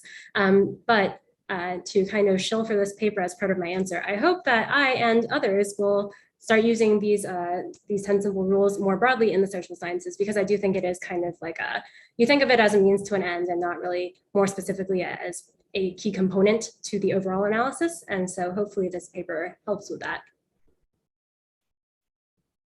Yeah, I just feel like we need to combine all the past 3 presentations into one like super research. Any other questions or comments?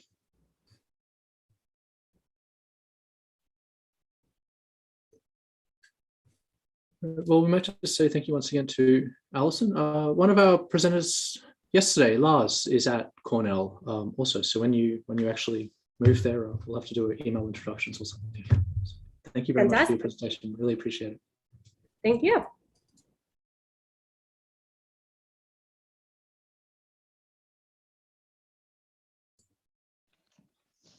Hey, Michael. Hey, how's it going? Good. With the dual thing, you've muted one of them. And... Yes. I sure hope I have. I can't hear any echo, so it's yes, it's muted on the other one. Probably fine. Thank you very much. Okay.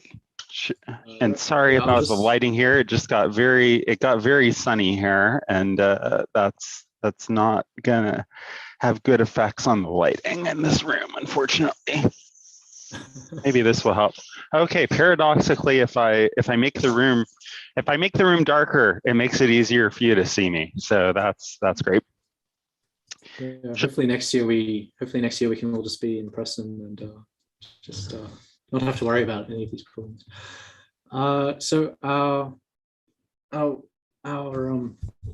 second keynote and final presentation, Michael Hoffman.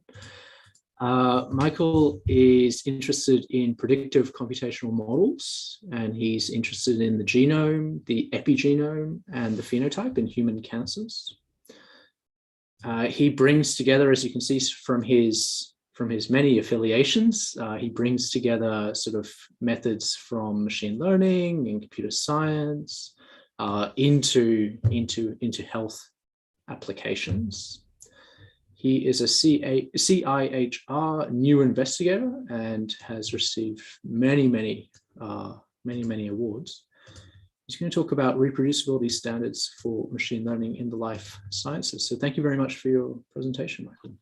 Thank you very much, Rohan. Thanks for the invitation. And this has been a really exciting workshop the last few days.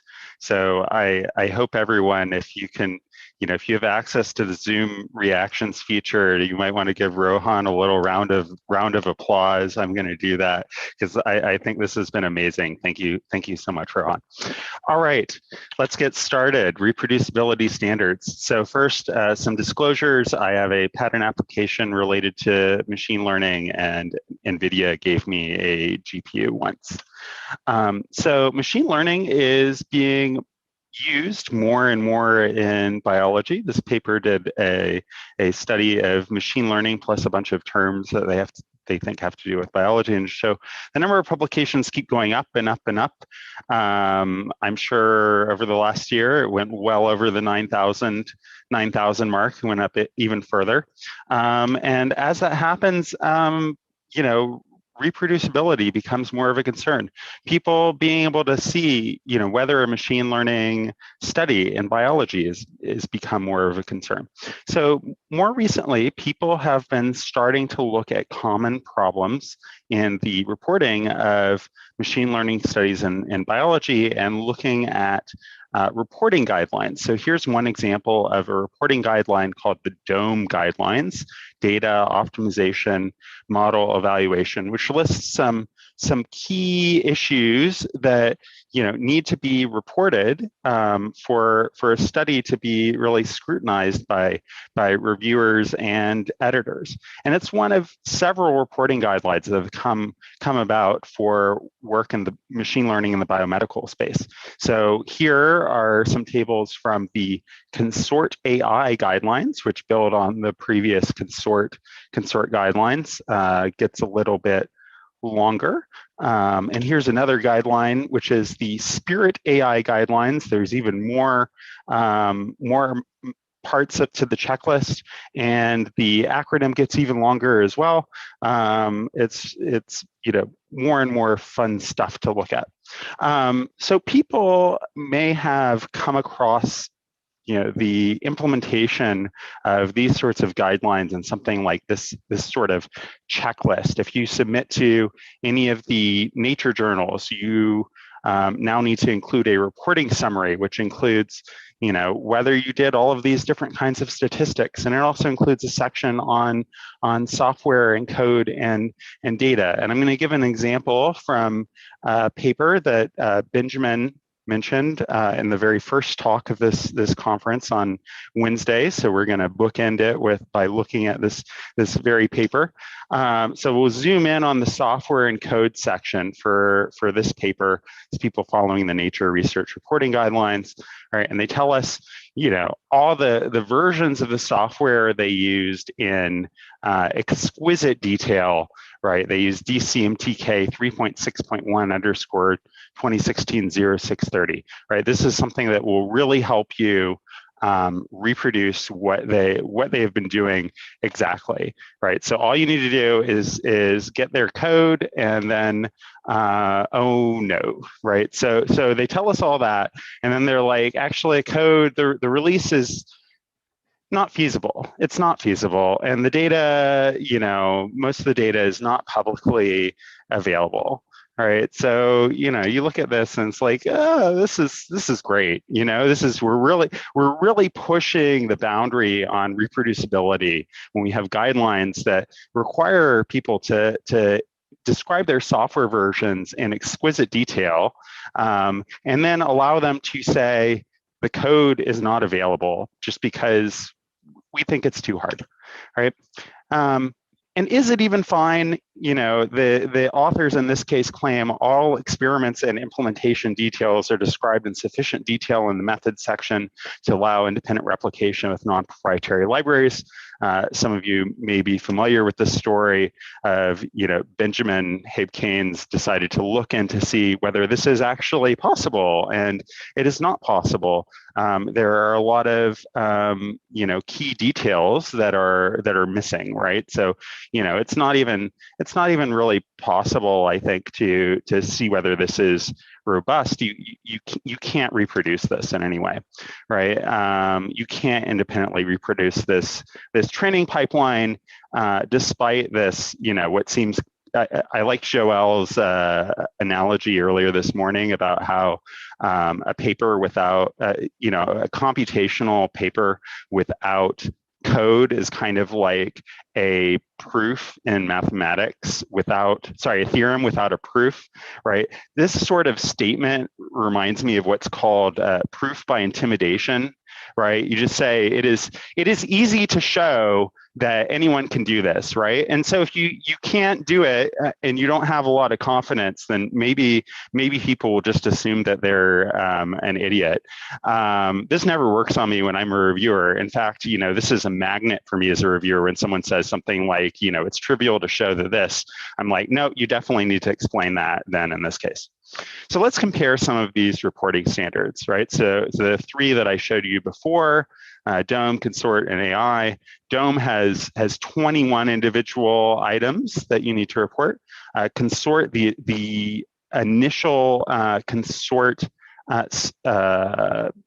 reporting guideline had 37 items. When you add on the AI part to it, that's 14 items that have either been extended or added to.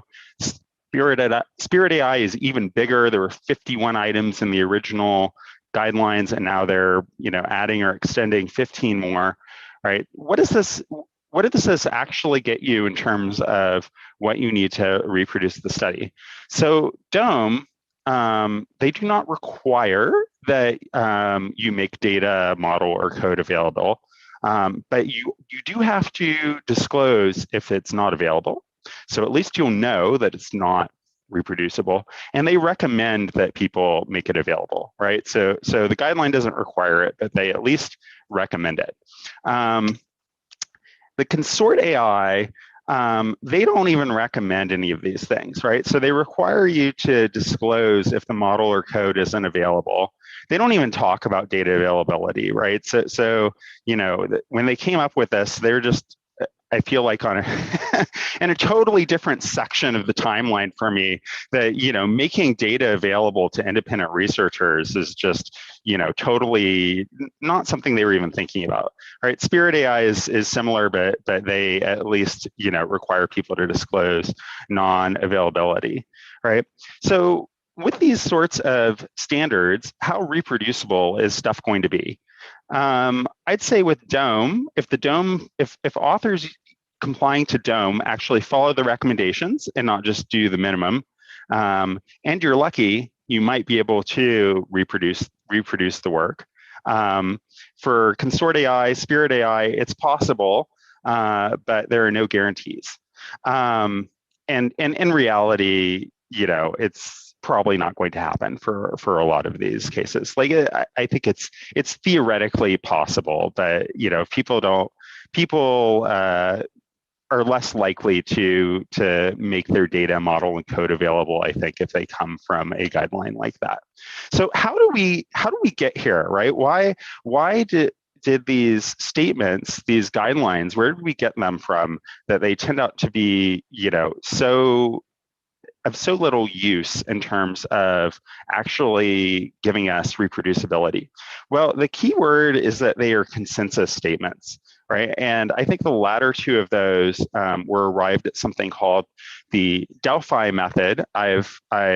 Something I was not familiar with 2 years ago, but even though it's very old, but somehow in the last year and a half or so, I've been asked to do countless of these Delphi panels on various subjects. And basically what it is an extremely fancy multi-round survey, right? So someone trying to come up with, you know, technical experts to agree on something, will ask them a bunch of questions, you know, or make statements that you're supposed to agree or disagree with on a Likert scale. And then, you know, you'll go through multiple rounds of, you know, if things got kind of some agreement, but didn't get, say, maybe 80% agree or strongly agree is a standard I saw once, then they'll, you know, do a second round of the survey, and then maybe they'll do a third round of in-person or video conference meetings so people can hash out their difficulties. And there's some really nice advantages to this Delphi process, right? So one is that you can inform your guidelines by very large pools of experts. You can easily invite, you know, more than 200 people to participate in your Delphi. You usually select a smaller group for the final meeting at the end, right? So you don't miss a lot of, say, corner cases or edge cases or something like that, right? And you also get some authority from saying, hey, we brought together, you know, 200 of the world's experts in this field from all over the world, and this is what they agree with. All right, the disadvantages are severe though, right? So one thing, especially when you're talking about practices for researchers, what you're gonna get often is the least common denominator. I think there's also an element of regulatory capture when you have people writing guidelines and standards that they themselves will have to follow. Sometimes people become more interested in their what they think will benefit themselves rather than, you know, what is necessarily good for science. And if you know, set something up so that people have a super majority requirement for something to be included in one of these standards, then it's really hard to, you know, overlook something like that. These are backward looking by nature, and it makes culture change very difficult for the above reasons, right? So I mean, I've been involved in some of these, and I'm not supposed to, talk about the details of what happened, but, essentially sometimes I feel like people involved in this process question the very the principles of what the consensus statement they're being asked to weigh in on is for their own benefit instead. So I think instead of looking at these complicated reporting standards, we should move instead to reproducibility standards, right? And I would say an ideal reproducibility standard should be more about functional, right? So some clear tests, can you reproduce this work or not? Should provide guarantees for readers, right? Not just a list of, check boxes and people say, well, I did this or I didn't do this, it's not very useful to say, you need to, you need to have a training test set split and not look at the test data, or you need to tell the readers that you looked at the test data and used that as part of, developing your parameters, right? Like doing that is just wrong, right? It doesn't give any guarantees to readers about the quality of the work if you can say, oh, here's a standard, but you don't have to meet it. You just have to disclose that you didn't do it. And finally, I think an ideal reproducibility standard should recognize a spectrum of ease of reproduction. I think Benjamin on Wednesday talked about several levels of reproducibility. I think we are starting with something. Our minimum level is kind of at its highest level, and we're going to move up from there. And so I'll tell you a little bit more. Casey Green got wind of some additional reporting standards in machine learning for biology, and this project was really his brainchild. He's like, we need to stop doing this bureaucratic stuff and do something that actually works. And an analogy we came up with is instead of just having one standard for reproducibility with 5 zillion different exceptions, you disclose this, that, or the other, we have different levels, like bronze, silver, and gold. And this is something we published in Nature Methods last year. You can read it for free, and it's very short. It's much shorter than any of those other standards that I talked to you about. So I highly recommend reading it. But I'm going to run you through some of the high points anyway here. So the bronze standard. This is the minimum standard, right? So the data needs to be published and downloadable. Models need to be published and downloadable. Code needs to be published and downloadable, right? Without these things, you're never going to reproduce the work, right? Maybe, if you're lucky and it's something very simple and the methods are described very clearly, maybe you can get away with just the data. But in most cases, you're going to need the code as well, at least. Let's talk about what sharing data means. So first, it means sharing the raw data. It doesn't mean sharing, some sort of ultra processed data that, is the very last thing that goes into your machine learning pipeline. It needs to include as many of the pre-processing, cleaning, et cetera, steps that go into this.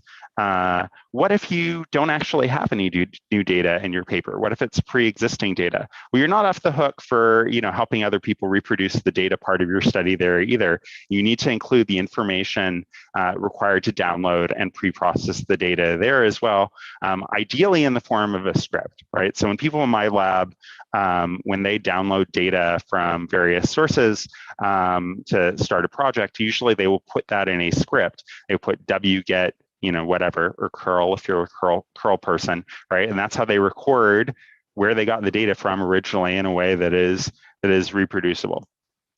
Now, we're getting to the point where in most other audiences, especially when I'm talking to biology and medical people, they're like, what about human patient data, right? What about human patient data? So first, I want to say that this is a standard that we need to have for most of the cases in biology where there is no There's no human data involved at all, right? So it sometimes feels like people, use the necessity of exceptions sometimes for sensitive human data to kind of fight against the whole enterprise of data sharing altogether, which is quite something.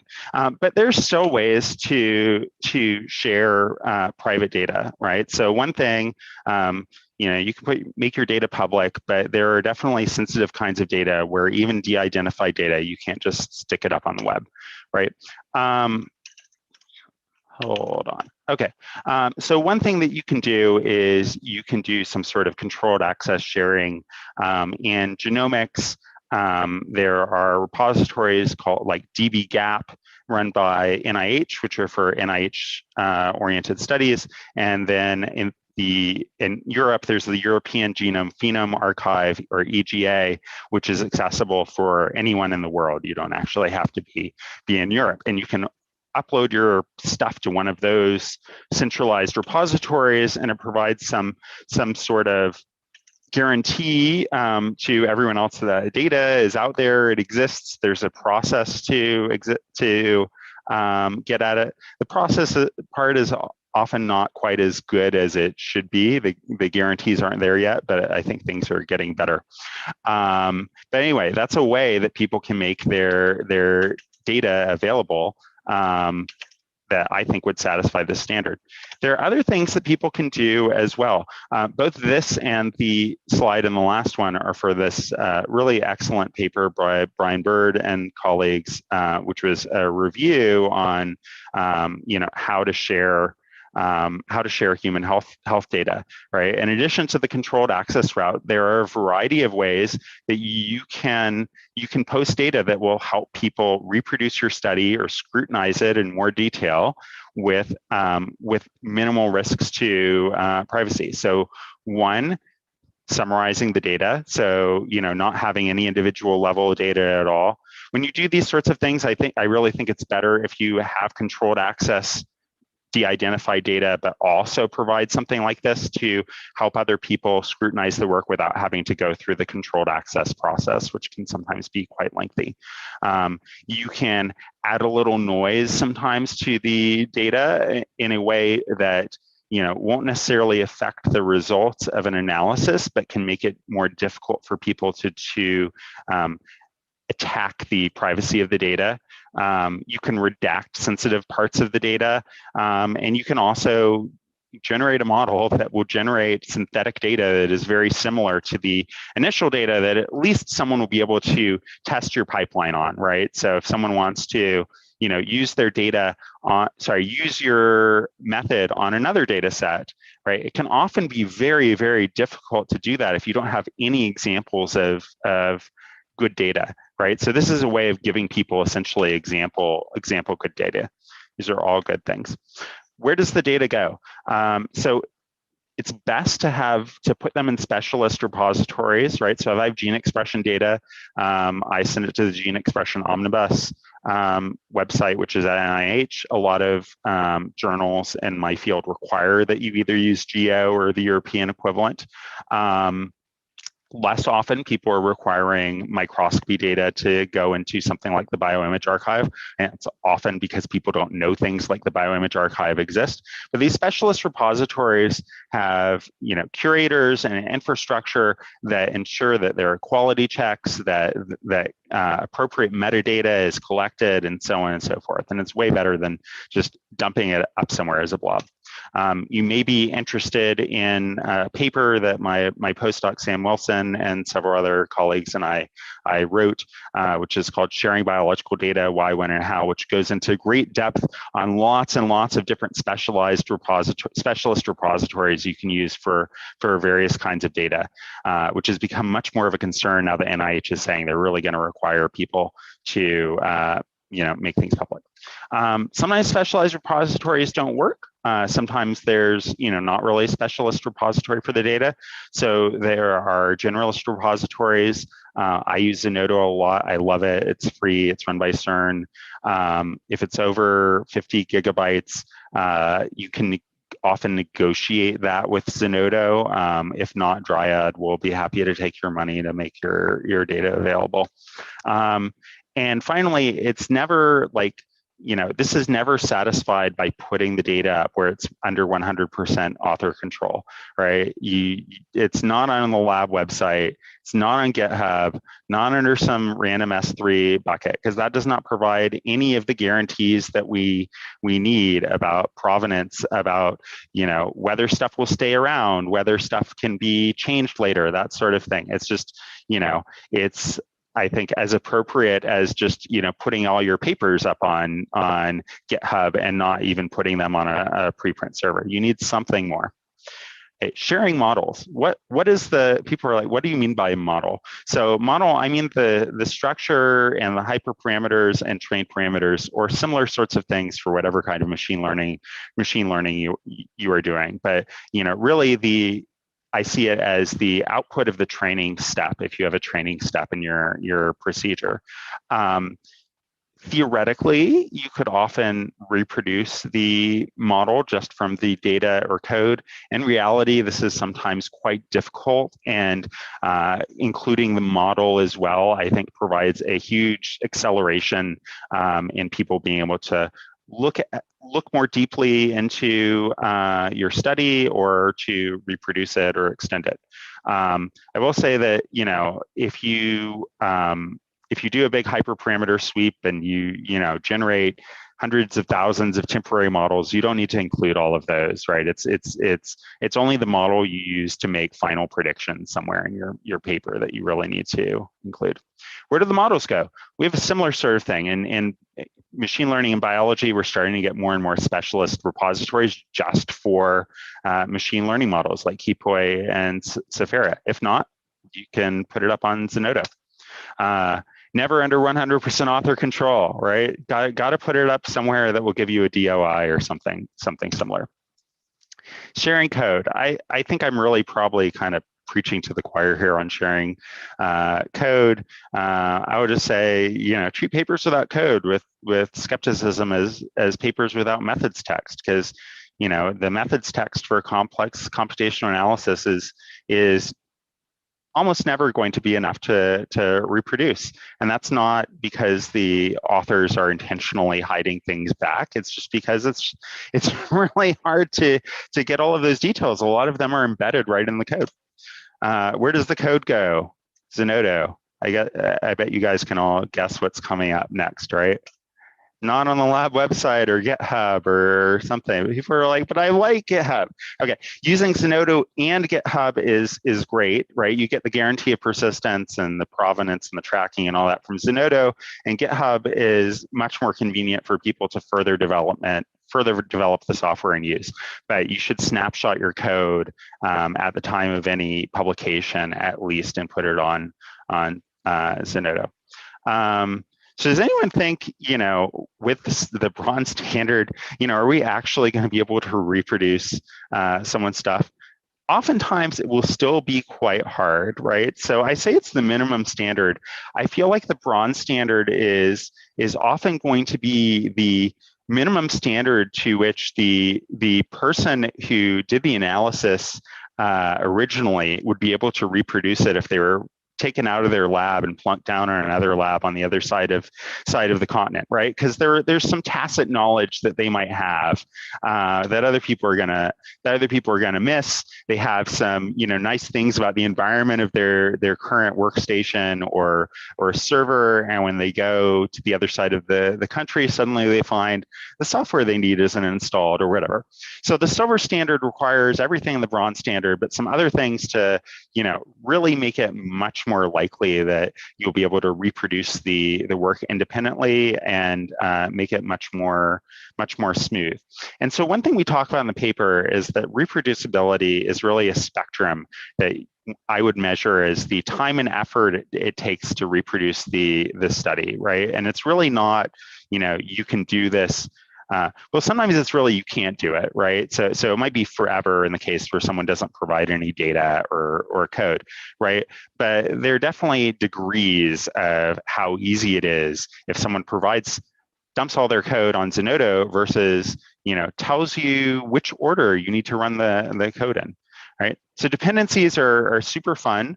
It often feels like playing Wordle if dependencies are not clearly specified, right? And even when you have something like that lovely nature reporting checklist with all of the versions earlier, it is super, super tedious to, install the right versions just from that sort of description. So it really, to get the silver standard, you need to be able to install all the dependencies with a single command package manager of your choice. There are a lot of good things about Conda. Also, a lot of people hate Conda, but there are multiple ways to skin this cat. Container systems, Docker is the best known one of these, are also a good way to do this, right? Docker can be a really good way to create a environment that you can, spin up reproducibly somewhere else. I do have two concerns about Docker. One is that sometimes I've seen people using Docker and they end up with code that can only ever be run within that sort of Docker, that particular Docker image. It gets really dependent on a extremely particular setup of the system, and that makes it brittle and actually harder to reuse. The other thing is that Docker is not actually a panacea for these sorts of things. I have, in the last month, we've had code that was identical code running in our test suite in an identical Docker image that suddenly started spitting out different results. I don't know. We don't know why that is. If it's changes in the host OS, changes in the host CPU, things like that, but it's also not 100% a panacea. All right, analysis details. In what order are the components used, right? It's great to give people a bunch of scripts, but it's really hard to know where to start. There's several ways to do it. You can have a detailed README. You can put numbers before scripts, right? You can like one underscore preprocess.sh, 2 underscore train.sh, 3 underscore inference.sh, that kind of thing. You can make things really nice for people and create some sort of script that runs everything all at once. It's also really helpful for people to know how long did this take, right? Because if they're going to try to reproduce it, it makes a big difference to know if it runs on someone's laptop in an hour, or if you need 1,000 CPU cores to run for 24 hours. And finally, going along with that, what sort of system resources, I guess required is not really the right word. It's more of a reporting thing, right? What did you use that will help people decide, how long they should expect it to run themselves.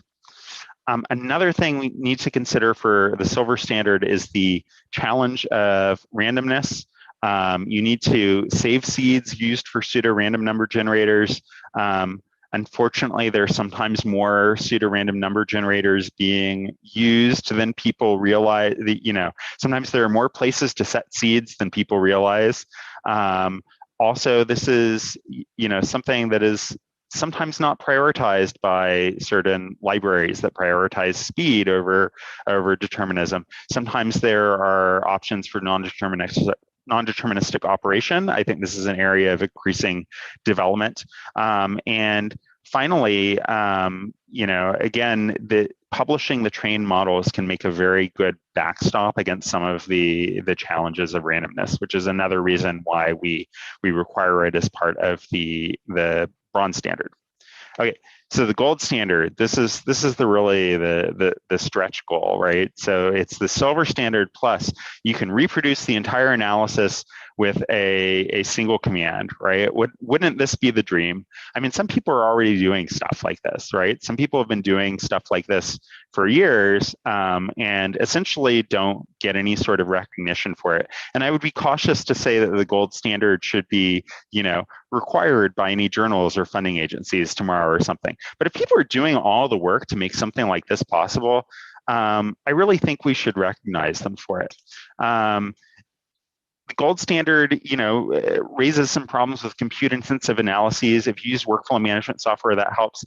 Also, storing and publishing intermediate results enables partial reproduction, where you can do things like, maybe, maybe some part of the analysis process takes 1,000 CPU hours and the rest of it takes 2 hours. Well, if you could take the intermediate results from the 1,000-hour part and publish that as part of your package and include that in your single command, then you can kind of get around this. And if people really want to reproduce that part, they can delete those files, and the workflow management software like SnakeMake should be, the system should be designed to so that people can automatically reproduce those intermediate files, assuming they have the 1,000 CPU hours they need.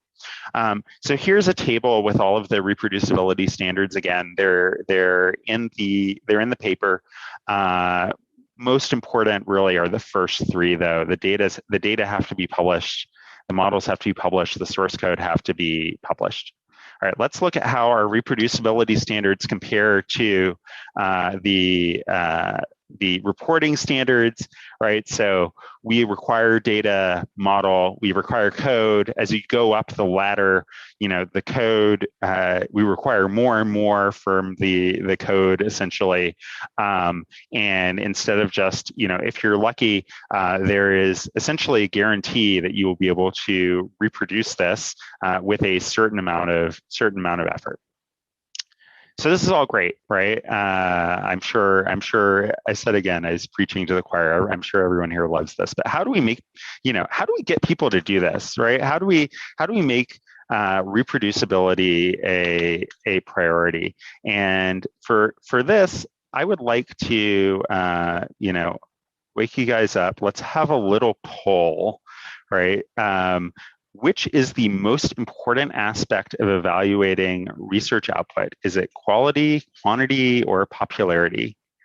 Are people seeing the poll? I'm not saying, oh, there we go. Okay, people are starting to answer the poll. All right. When people keep entering more and more and more, but when it slows down, I will end things. So get your votes in now. 3, 2, 1. Poll is over. Okay, so 21 out of 29. Yeah, sorry. So 90% of people say quality, right? 5% of people say quantity. 5% of people say popularity. I'd like to talk to that person, know whether they're serious or they're just trolling me because of my loaded survey design. But yeah. We can talk later if you want to identify yourself in the chat. It's anonymous.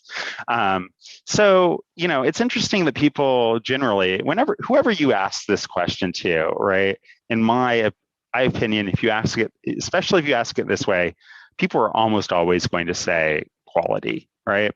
What do we look at when we evaluate output of researchers, right? Sometimes we look at quantity, we look at number of publications, we look at size of publications, right? Often we look at things that are really, popularity, right? People like to talk about these things as impact. They are, let's say, very imperfect proxies for impact. People can look at number of citations, number of citations, and that's one way of seeing how much this has an effect in the literature. What's most often used, I find, is number of citations to other papers in the same journal, right? Which I think in the year 2022 is kind of bonkers because we have the data on the number of citations of actual paper, which to me is kind of a dubious enough proxy, and people want to make an even further proxy to look at it. And then we have things, alt metrics that people keep talking about more, like number of downloads, number of tweets, number of media mentions, maybe media mentions. As someone I have more than 20,000 Twitter followers, and I will say that I think judging research output by number of tweets is like not a good idea at all. I really I think if we start doing that, the system will be gamed in a way people really don't like, right? But everyone wants to talk about quality. How do you measure quality, right? No one, people don't really know how to measure quality. Sometimes people talk about papers being in particular journals in my field being of higher quality, and I don't really buy that particularly, because really what the journal editors are often looking for is, whether something will have more impact in their words or popularity in mine, right? And for a lot of journals, if you get the same reviewers, you're going to get similar reviews, and people are going to ask for similar sorts of, stats, soundness of research, et cetera, et cetera. I think the overemphasis on popularity, people have started to recognize that it is a problem more and more. And one outcome of this has been the San Francisco Declaration of Research Assessment, or DORA, which is a enterprise endorsed by many funding agencies and institutions and some scientific societies, where they're trying to promote the value of scholarly outputs that aren't just journal articles, and trying to reduce the destructive effects of chasing journal impact factor, focus more on rigor and reproducibility, open science practices, et cetera, babies and apple pie, all sorts of nice stuff, right? So an increasing number of organizations are endorsing DORA, right? So here are some organizations here in Canada that have officially endorsed DORA. All of the the biggest government funding agencies, the biggest research institutes in Toronto, associations like Canadian Association of Research Libraries, and so on and so forth. And it's, again, great that they've endorsed this, but how do you actually put this into practice? I've been involved in some discussions and two different committees for my sins at my institution on how do we actually implement DORA now that we've signed it. And here's some things that I've learned from that process. Institutions evaluate research. Researchers, they evaluate at hiring, at an annual review. There's, periodically, sometimes a deep review every few years, or promotion review, tenure review, that sort of thing. And institutions also want an idea of how, they are doing as an organization, how individual organizations within them, like, colleges, departments, or whatever, are also doing. And I'm going to focus on the researcher side of the puzzle today, but we can talk more about the other stuff whenever you want. I will first say that doing the same thing over and over again and expecting different results is profoundly silly. And in this case, that means that, the people who are actually doing the reviewing back here, because it's usually people, whether they are overworked department chairs or overworked deans or overworked members of promotion and tenure committees, and you give them a CV that is full of article names and journal titles, right? And say, tell me whether this person is good enough or not, or whether they deserve to get a raise, or, whether they should be hired, something like that, right? Even if you tell them, oh, by the way, we're not supposed to use journal impact factor anymore, you're supposed to actually look at the work, right? Like, can you imagine, my director who has 65 faculty reporting to him, right? Like him reading, 65 times 3 papers every year at annual evaluation time, not going to happen, right? So, but I feel like the journal-centric approach is unacceptable. Lots of people have realized this. There's been lots of research showing the, bad effects of it. So what are some other things we can do? So one thing is you can ask the researchers to articulate the advantages of their research themselves, right? So there was some chat, and I haven't been able to read all of the chat, but there's some chat about, hey, some stuff other than research quality is important. If your stuff gets disseminated and makes it into the field in various ways, that's really important.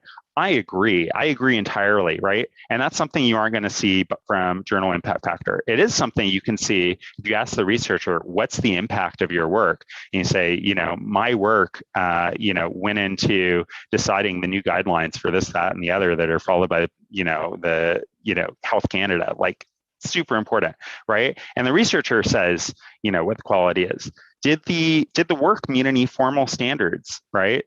this is where the bronze, silver, gold thing comes in. You know, the researcher can start saying, you know, we met the dome standard and we met the bronze, you know, we met the bronze standard for reproducibility in the Howell et al. Paper. Another thing you can ask is, you know, were there data and materials reused by others? Are they just, you know, producing papers, or are they producing other artifacts that other people can use? And if so, what are some examples of, say, other papers where people have used their data and materials, right? That's really where the rubber meets the road. If you can show that, yes, these people who we aren't collaborating with, we aren't co-authors on their paper, I don't think that counts, have used our data, or they've used our software to do this amazing thing, which, you know, it has a lot of impact, and so on. These are things that institutions can look at. These are things that you know, that funding agencies can look at as well, right? So here's an example from the Alex's Lemonade Stand Foundation, which, despite the cute name, is a major funder of childhood cancer research. Started, you know, they got sick of people hoarding data on, you know, from childhood cancer studies, and started saying, you know, this is something you have to address, that will be addressed competitively in your grant applications.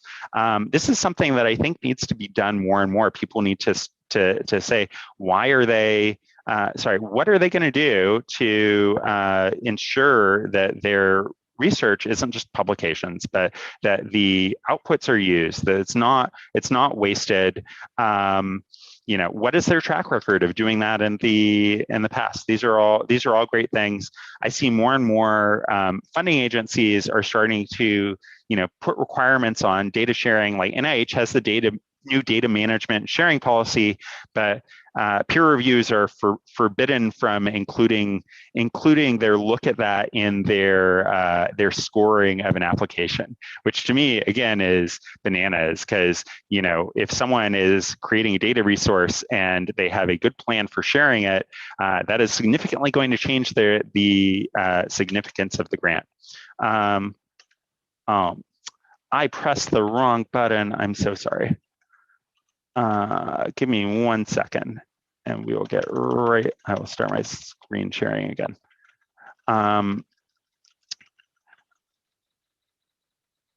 Well, I pressed the escape key when I was in a different window than I thought I was, and PowerPoint very helpfully immediately quit what I was doing. So thank you very much, PowerPoint.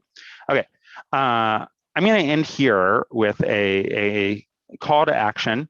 I think we have some time for discussion afterwards. So if you have questions, get them ready. If you have comments, get them ready. If you hate everything I'm saying, get them ready. But if you agree with the sort of things I've been talking about, here are my recommendations for you. Here's what you can do to make the world a better place. So first, sign DORA. Go to sfdora.org. It seems like a small thing, but it is not, because I have seen both at my institution and at other institutions that we've been looking at for, you know, examples of how to deal with, you know, having signed DORA, what a huge difference it makes to make a public statement that you are going to start considering research quality rather than journal titles exclusively, right? It's possible that, you know, some institutions will, you know, claim that they're doing that and not actually doing things. But I think in a lot of cases, it's something that kicks off a lot of contemplation. At my own institution, they're contemplating how can we evaluate more research quality? How can we evaluate more people's, you know, whether people's work is reproducible, reusable, et cetera, et cetera. Your own research. I'm not going to tell everyone that you know what you need to do is go out and accomplish the gold standard for all of your other papers from now on, right? You don't have to do that. What I would like to, so the other day, you know, I was in a discussion with some people and they were like talking about, you know, really, it's really hard to do data sharing right? Because you have to be really careful about this and that and the other, and like, having the right metadata and describing this and blah, blah, blah. And, it's so hard, and that maybe people shouldn't be required to do it. And I'm like, if it's too hard to do it right, like try doing it wrong. Like I think I believe that, most scientists want to do stuff like this. They want to do it well, and that they can start by taking little baby steps, right? You can start by, publishing your data, just dumping things on Zenodo deposit, right? Then as you learn more, as time goes on, you might learn better ways to organize your data. You might learn better ways to have organized your data from the start of the project, so that what happens at the end is less painful. If people are actually reusing your data, if you don't do it well, it's mainly going to be a problem for yourself, as people keep asking you for help, or if people are evaluating your research later and find that it's not up to snuff. But just start, learn more, do a little bit more each time. And finally, I think people should be signaling that reproducibility practices are important. When you're reviewing a paper, compare it against the standard. Say, this paper didn't meet the bronze standard, and I will tell you, if anything doesn't meet the bronze standard, I'm definitely going to recommend rejection to an editor, right? Like, I really feel like that's the bare minimum. It's amazing that in this year we still have reporting standards that don't require stuff like that, because to me, this has been something that should have been required for years and years, and that lots of people have been doing. If you're reviewing grants, look for a commitment to data sharing. Look for a track record of data sharing, code sharing, that sort of thing, right? Like if someone says they're gonna, share their code, and you find on their website and their previous papers there are no examples of sharing code, well, that's something that's definitely going to go into my reviewer comments, and it's definitely going to affect my assessment of the significance of the grant, if not other things. Hiring. If you are hiring people or involved in hiring, ask for code as part of the process. You need to signal to people that that's something that you're interested in. So when people apply for a postdoc in my lab, they have to provide one representative code sample, right? So usually like a GitHub link, and I can look and see, do they have some sort of minimum standard of coding ability? I'm not looking for superstar programmers necessarily, but do they do this at all? And this is something, when people think that the only thing that is important in hiring is journal titles, they're going to focus a lot on that and not on sort of reproducibility. And so all of these things, do for yourself. Also advocate for your institution to do them. Advocate for your institution to sign DORA, your department, your college, your university, right? If you're involved in a journal editorial board, start saying, we should require the bronze standard, that sort of thing. Okay, that is all I have to say today. Thank you very much, and I look forward to any of your questions or comments. Thank you very much, Michael. Really appreciate your talk. Ben, and if anyone else has any other comments, please just raise your hand and I'll call on you. But Ben. I mean, you're literally one office away, but I'll use that opportunity to ask you a question. I know we've had some discussion in the past, and I would like to hear your opinion here. Is it better to share kind of rough, sometimes partial, incomplete, undocumented materials with your publication, or nothing? Because I really think that people think that it has to be really high quality or perfect to be shared with the community. So what's your opinion on that? No, my opinion is share what you've got, right? Like as Benjamin knows, Benjamin has called me a perfectionist, because I am, right? And I think a lot of people in academia are, but like you aren't going to have the time to fix your code later after you publish it. It's just, in most cases, it's not going to happen. And even if someone, even you can't meet the gold standard or the silver standard, and someone can't sit down and press a button and re-execute your code tomorrow, or even get it to work at all ever, there's still a lot of benefits to having it out there, because people can see what you did, right? People can scrutinize, how it is your data got transformed from this to this, right? They can see, why did it not match what they expected from reading the method section, right? And often that's because of ambiguities of the English language as compared to computer code. So even if your code doesn't work, I say upload it. It is going to help people understand it. It's going to help people, go to the next round of science. And I would say, even if it takes a bit of bandwidth, if you get a lot of comments, questions from the community, be proud about it. It means that your publication generated some excitement, right? And I think in those cases, I'm always eager to kind of correct the code, make it better. On the other hand, I don't want people to just share partial, incomplete code just for the sake of probing the community neither, right? There must be a balance for that. But I'm always very excited when I receive questions about a code that's supposed to run but does not. Right? Yeah, I had a software package that was really hard to install. This, like that previous talk, a lot of this is, informed by my own past mistakes, and would periodically get mailing list emails about, I can't install this, what's going on, right? And then after a lot of effort, we made it much easier to install, and our mailing list traffic dropped. And I'm like, oh no, is anyone still using the software? Anyway, people were.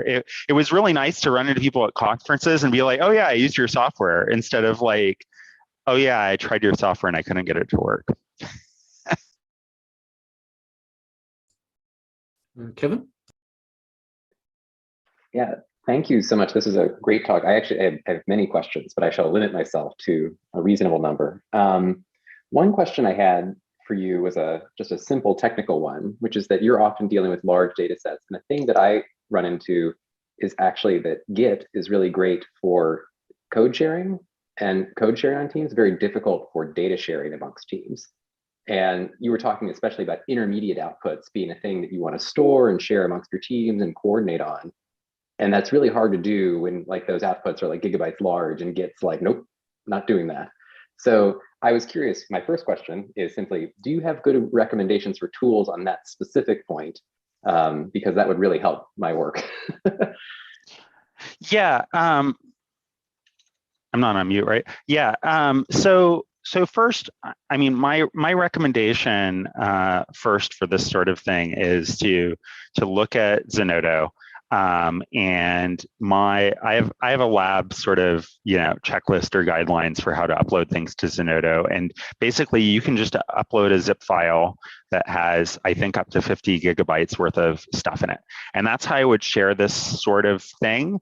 I'm assuming that your intermediate files aren't going to change or need the same level of tracking that you do for source code. I think this is something that you are only going to do at either publication time or some other sort of major milestones, and it should be relatively easy to make a zip file and upload it. Well, the specific thing occurs for us is that we actually have multiple analysts working on things across different institutions. And so there's actually a need to share intermediate files amongst those analysts, where like person one can do, and this especially shows up when like you have different data use agreements with people. Like I'm the one who can do health data. I'm the one who can do, IRS data. I'm the one who can do this. And so you're shipping these files amongst each other.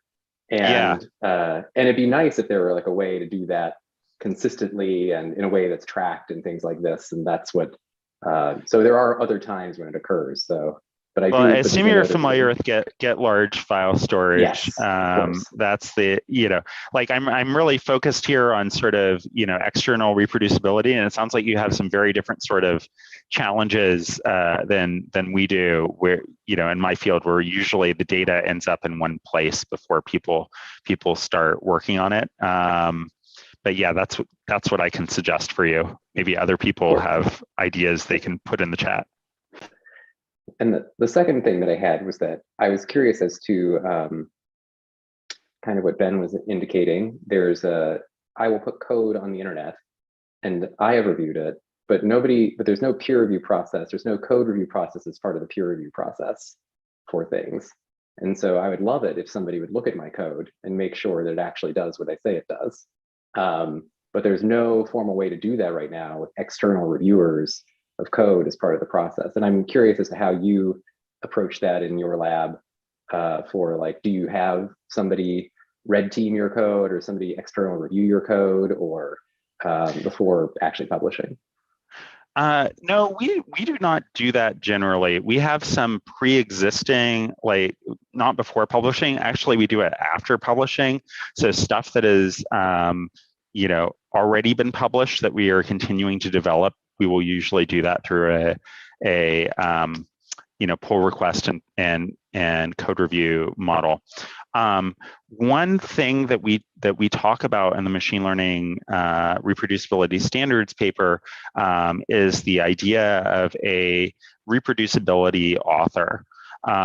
So this is something where someone at a totally different environment, institution, et cetera, gets the job of essentially just trying to reproduce the work from what's in the paper, right? It kind of reminded me a little bit of Stephen Eglin's code check from a few days ago, right? Where you try to do an independent replication of things, except, in the way we envision it, it's something that you do, even maybe before you put the manuscript up, and the credit for the person who does it is being part of the authorship team.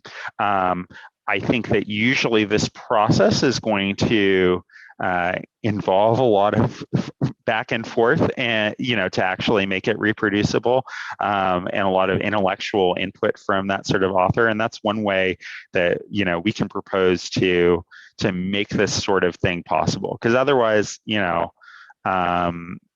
there don't really seem to be a lot of people interested in just going out and testing other people's random code on the internet.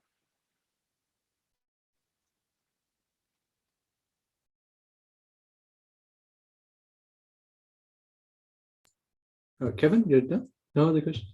Does anyone else have any other comments or questions?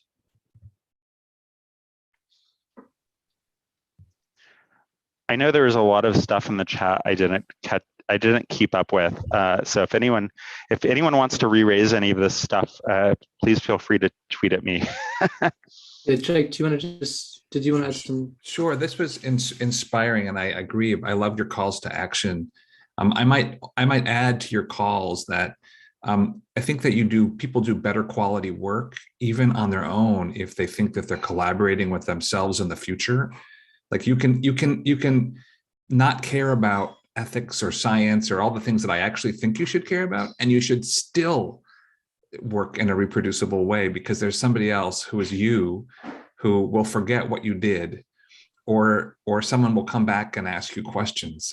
So that's just like it's like the least important kind of an argument, but I've definitely had very goal-oriented, friends who say, look, the only thing that matters is if I get publications, nothing else matters. And I say, well, you will get publications better if you work in these particular ways because this is for yourself, even if you have in a very self-interested way. Anyway, a small point, really. No, I agree with that entirely. I mean, this is a point that we make in the, biological data sharing with the, with the photo of the toddlers playing together, is that, for data sharing in particular, I feel like one of the biggest and, universal benefits of doing it properly is that once it's done, it's someone else's problem to take care of your data, right? You don't have to store an old hard drive somewhere and, worry about whether it will break someday. It will, or keep paying for a, space on a network service or an S3 bucket or something. You've just offloaded a problem. And to me, like when I need to go back and look at the data or code of any of my past papers, I usually just look at the public sources. They're there, they're well organized, they're better organized than whatever wacky structure we used on our file system. And it's just so easy. So I agree entirely. People need to understand that better.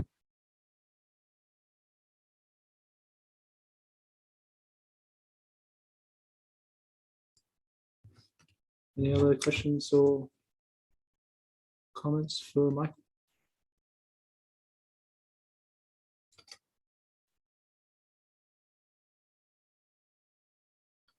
Oh, we'll just say thank you very much, Michael, for your presentation. Very much appreciate the keynote. It's just wonderful. Thank you.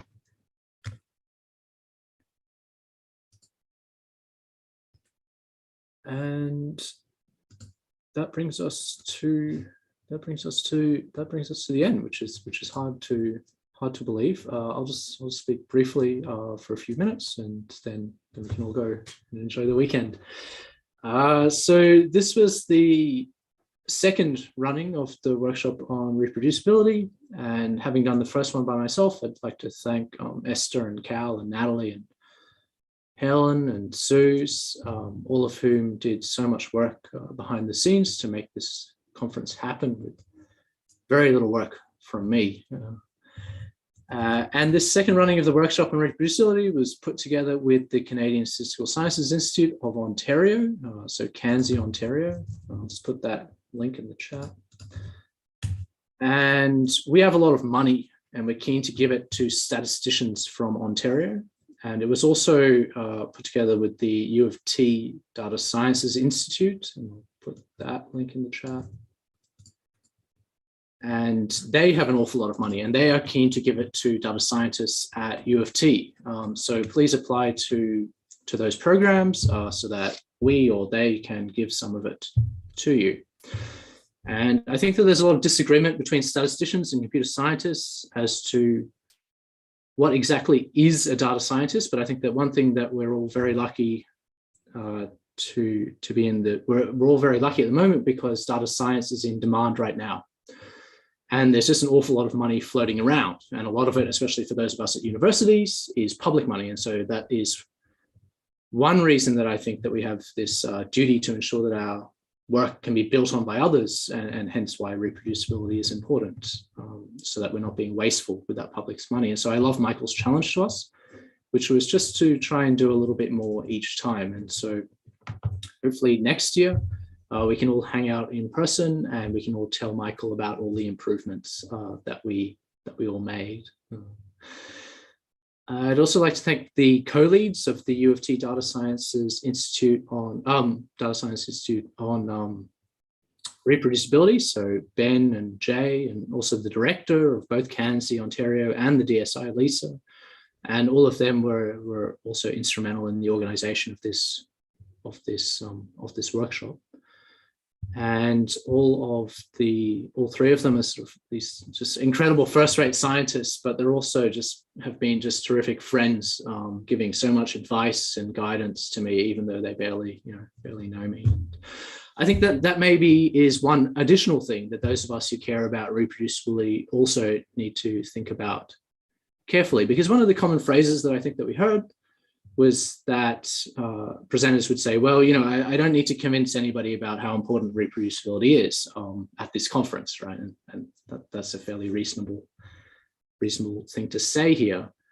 But I do think that a lot of our colleagues, they do know that they do want to be a little bit more reproducible in their work. And I think that perhaps some of them are looking to people like us to not necessarily tell them where they're going wrong, but they just want to know what's one step that they could take. And so I think that one more task, in addition to Michael's challenge to us, which was to do a little bit better for ourselves, I think that one more task for the next year is to just make one friend in our own disciplines and go out of our way to sort of help them add one small reproducibility tool to their workflow.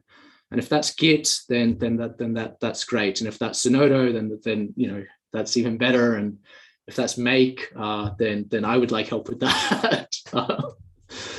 But I do think that if we can just help one other person, that can have a big effect, because academia is just one small community. We all sort of know each other, and we are the ones that gets to teach the folks who will go out and do all of this stuff in industry.